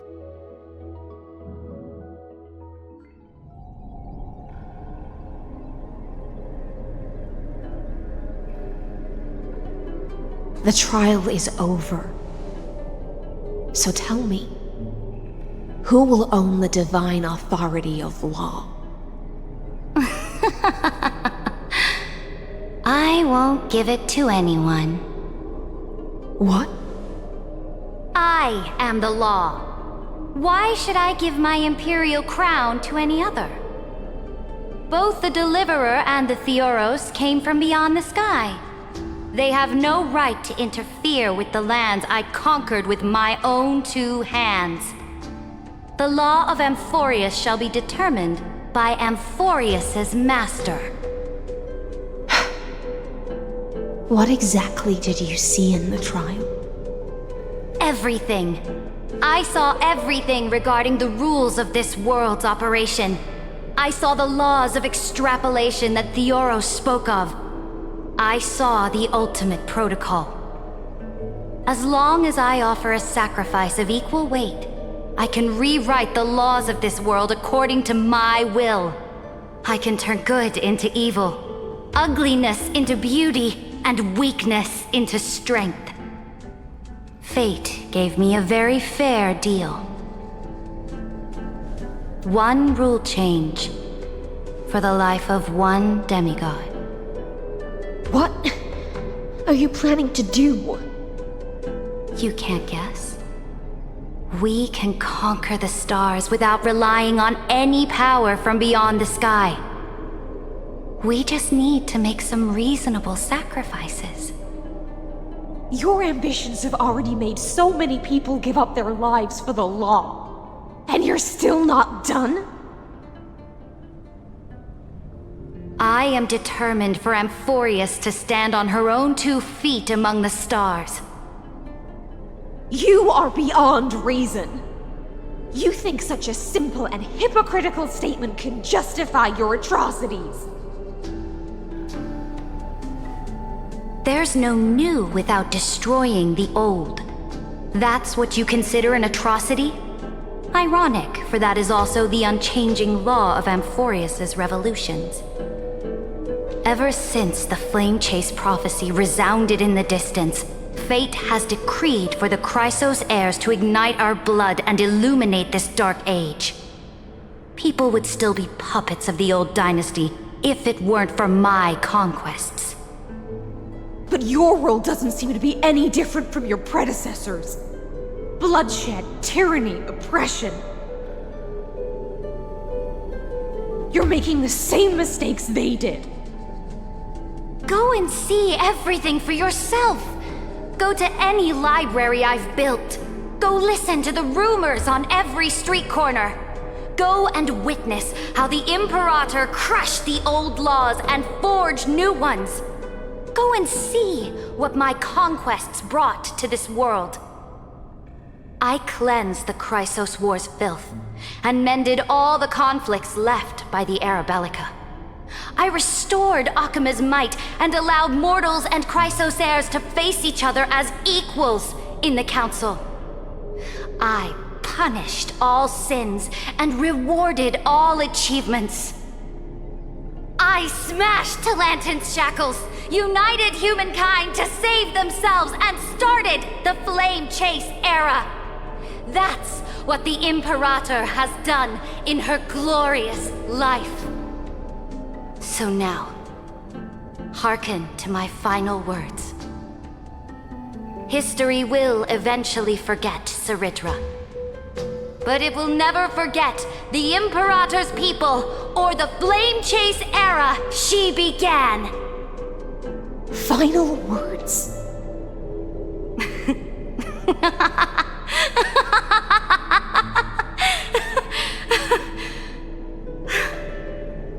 Amphoreus is about to be destroyed. There's no time left for pointless debates. There is only one law I want to overturn to aid the final battle of deliverance. So I will only offer the life of one demigod. In the name of the Imperator, I command you one last time, Electra. Either sacrifice yourself for conquest, or pierce this tyrant's chest with your sword. Thus, the Imperator concluded her final speech. At the end of her life, at the last moment before she stepped onto the altar, she gave her most loyal subject the choice to decide fate, just as she promised her compatriots before her very first campaign. My blood flows in you now. Heroic compatriots, follow me, and we'll seize fate's reins! The Imperator fell. Some say that the Dux Gladiorum turned traitor and killed her liege. Some say that she imprisoned the tyrant in a shallow pond of water, then left. Which meant the Imperator had to kill herself to rewrite the law. There are countless stories about her death. All we can be sure of is when the knight left the vortex, the Imperator was still mumbling about their past conquests together. The beginning and the end of her existence. Imperator, wait! How could someone of your status come to the front lines? Let me be the flag bearer! The troops defending the pass to the west of the grove, have they surrendered? They ran as quickly as they could when they heard your name. The Golden Cocoon Pass is now in the 1st Legion's hands. Good. What about the Delosian militia? The 3rd Legion set fire to the mountains and flattened everything west of the basin. They just need a few more days. That is enough. We cannot afford to miss an opportunity for victory. Lastly, how many Ladonian cannons are left? They are no more. The 2nd and 4th Legions have destroyed them all. Very good. They now have no way out, no reinforcements, and no artillery support. We will be able to liberate the Grove of Epiphany in the blink of an eye. We will launch the final charge 1 quint after the curtain fall hour tomorrow. Remember, as long as the Alliance's flag still flies on my shoulders, you must keep moving forward. Take no prisoners among the enemy's soldiers. All sages who resist are to be captured and tried according to martial law. And do not destroy any books. Now go! Notify the entire army! Understood! Those who are resolved to die, we salute you. Reporting in. The mountain dwellers are resisting fiercely, and the legendary Mountain Breaker has personally engaged in battle. Their formations are nigh impenetrable. Then cease our frontal assault. Send scouts to all legions and tell them to retreat into the Tritos Plains before the parting hour. What? Are you planning to surrender? It's a strategic change of plans. The seismic walking dragon is enough for that battlefield. Walking dragon? You mean that stupid beast, Terravox? What can they even do? Stupid? No. They are the wisest of all of Giorio's creations. Only they can perceive the currents of time. Let them deal with their earthly brethren. We will advance and take the lead in defeating what remains of our enemy. I will deliver the most fiery retribution for the humiliation they dealt us, and crown myself with a god-slaying wreath. Understood. I'll see to it. Those who are resolved to die, we salute you. The Temple of the Three Fates sent a letter, Imperator. They refused to surrender and said this letter is their last warning to us. Tell the commanding officers not to launch any attacks unless they receive the Imperator's handwritten approval. Disobedience will be punished by death. What are you doing? The priests of the Three Fates aren't soldiers, but politicians. Do not mistakenly believe they don't have a plan. These dying pests will wring out every idea from their brains, all for short-sighted gain. They are much shrewder than we are. I am inferior to them in that regard. They also have the prophecy to wield as a weapon, something I am not blessed with. Launching an unplanned attack will only disadvantage us, as all of Amphoreus will judge our actions.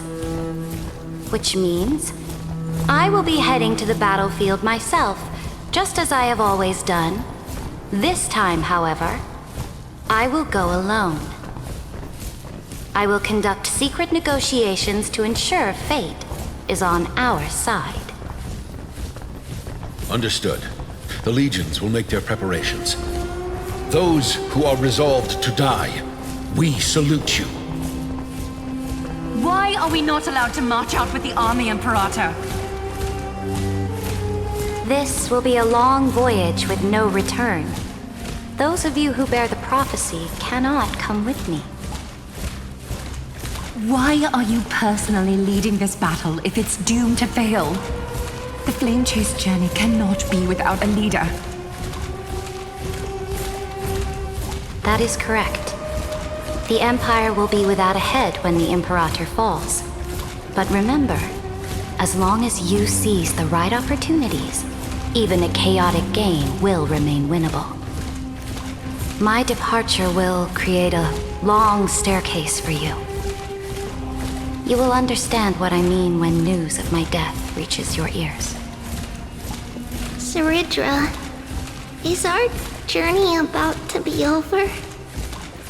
Destroy the old laws and forge new ones. My conquest has reached its limits within the borders of Amphoreus. Since the prophecy already decreed that the Imperator would never conquer the stars as she wished, I will bow out here and try no more.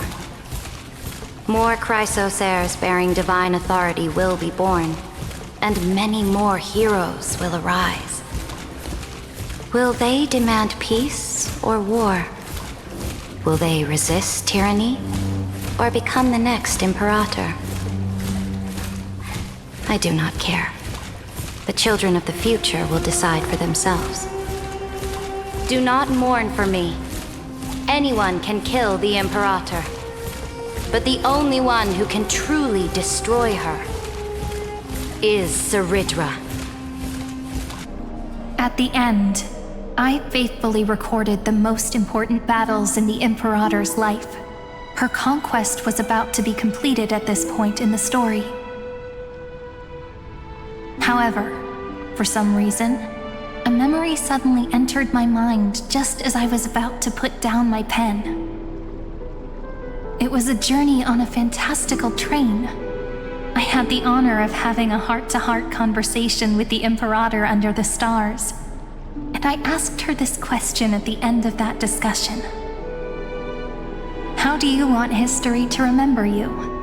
As a hero who gave up her life for the flame chase? Or as a tyrant? She answered so quickly, as if she had made up her mind long ago. I would rather be forgotten than be defined.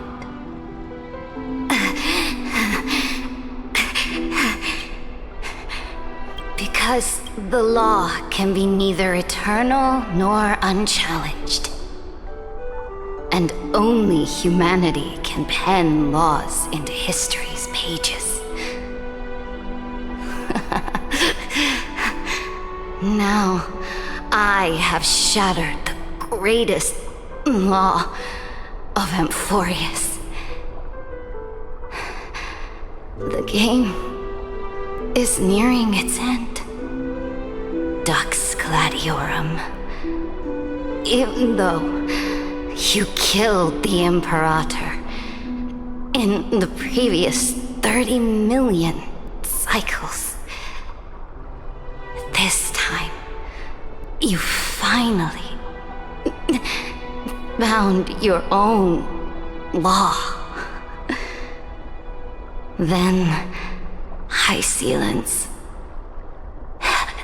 Electra.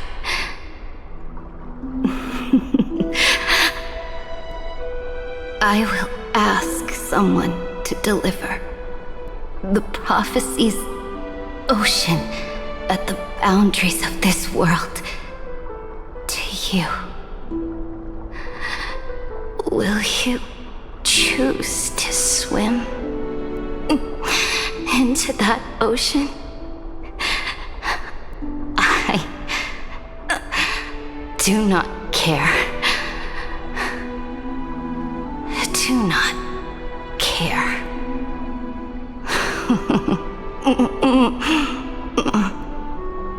The Imperator muttered about her conquests, and news of her death spread in the city. Freedom! Liberty! The tyrant is dead! Go! Shout this news in the streets! My people! My fellow elders! Do not panic! Stand your ground! That usurper has paid for her ambition with her life! People once cheered for my ascension. And now they cheer for my fall. No matter. I am fond of applause.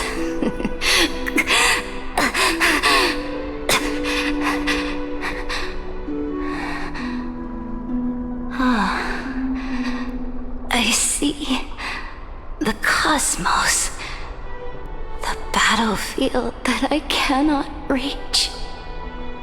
I will return in the next cycle. The stars will hear my legion's war drums. Hear the great name of the Imperator. Hear Amphoreus' CERYDRA.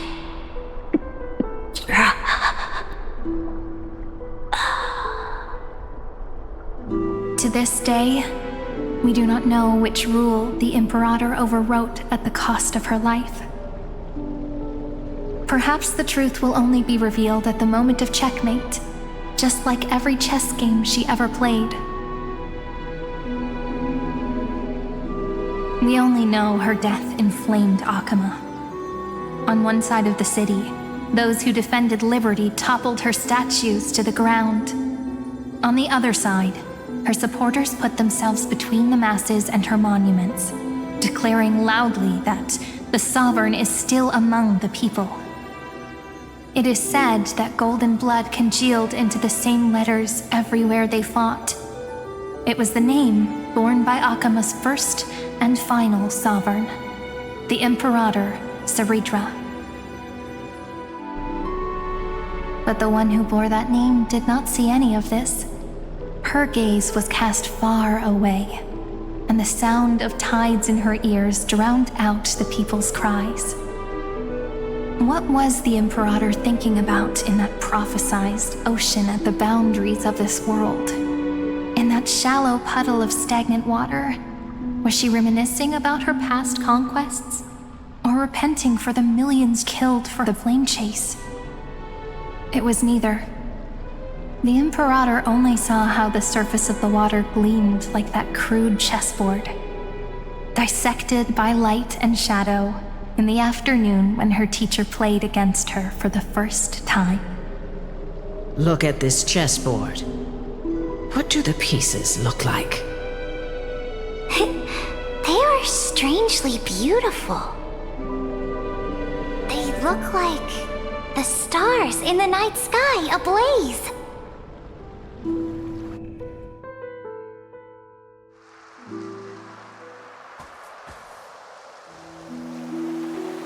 From that page emerged an ocean so vast, so pure, not a single trace of corruption. Is this CERYDRA? Electra, my subject.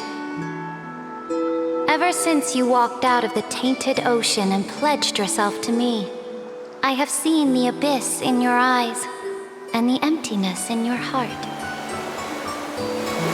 That was why I promised you a new ocean, where the Imperator's ambitions would serve as the currents, and loyalty would be its light. Electra, my subject. You have done your duty as my blade. The prophecy has now made its final decree on the road I intend to walk. My conquest is doomed to never reach the stars. But the Imperator never makes empty promises. So take this memory, this ocean, beyond the sky, as witnessed by the Deliverer. This is the final gift that the Imperator can leave for her subject.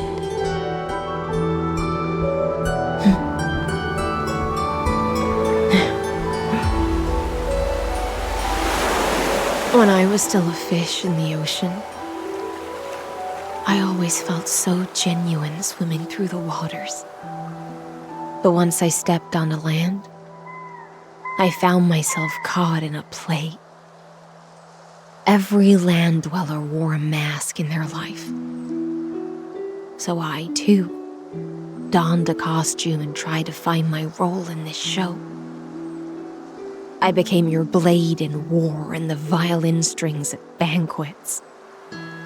Do you still not get it?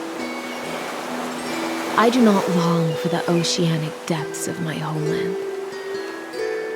Nor do I crave the swelling seas beyond the sky.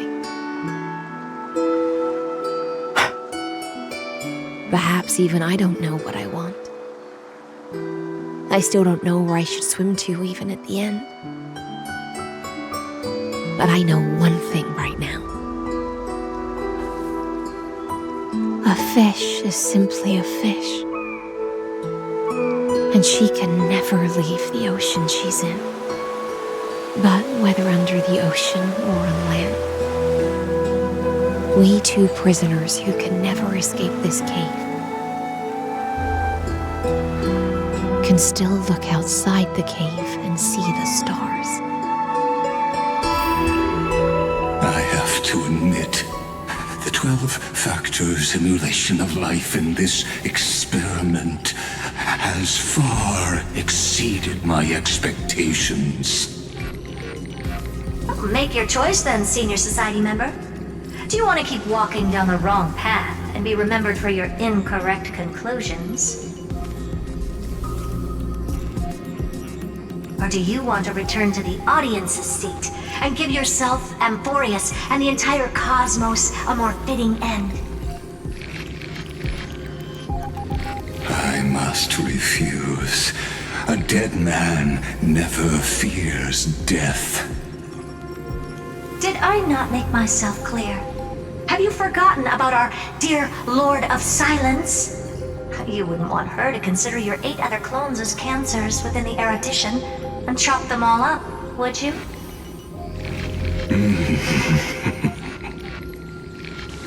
Your logical deductions are vastly different from mine. Therefore, allow me to provide one more academic recommendation. Listen, my peers. Why don't you look beyond this world? Just as the Chrysos heirs did. Re-evaluate your calculations and take into account all enemies in the upcoming war among the Eons. Amphoreus is not a place where 3 paths entangle, but where 3 paths fight to the death. You used Memoria to resist me, but did you not consider the possibility that the Remembrance and their children might have taken this opportunity to join the fray as well?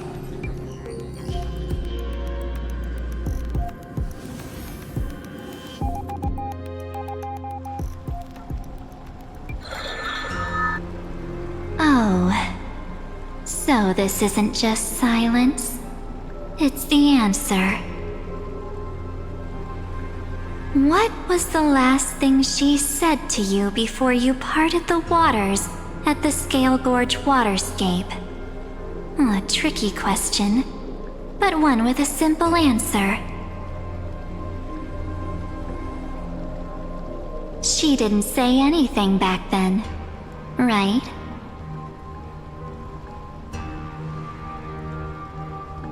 That's correct.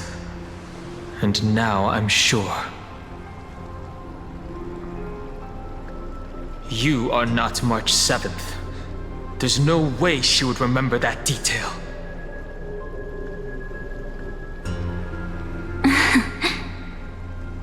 I'll only warn you once.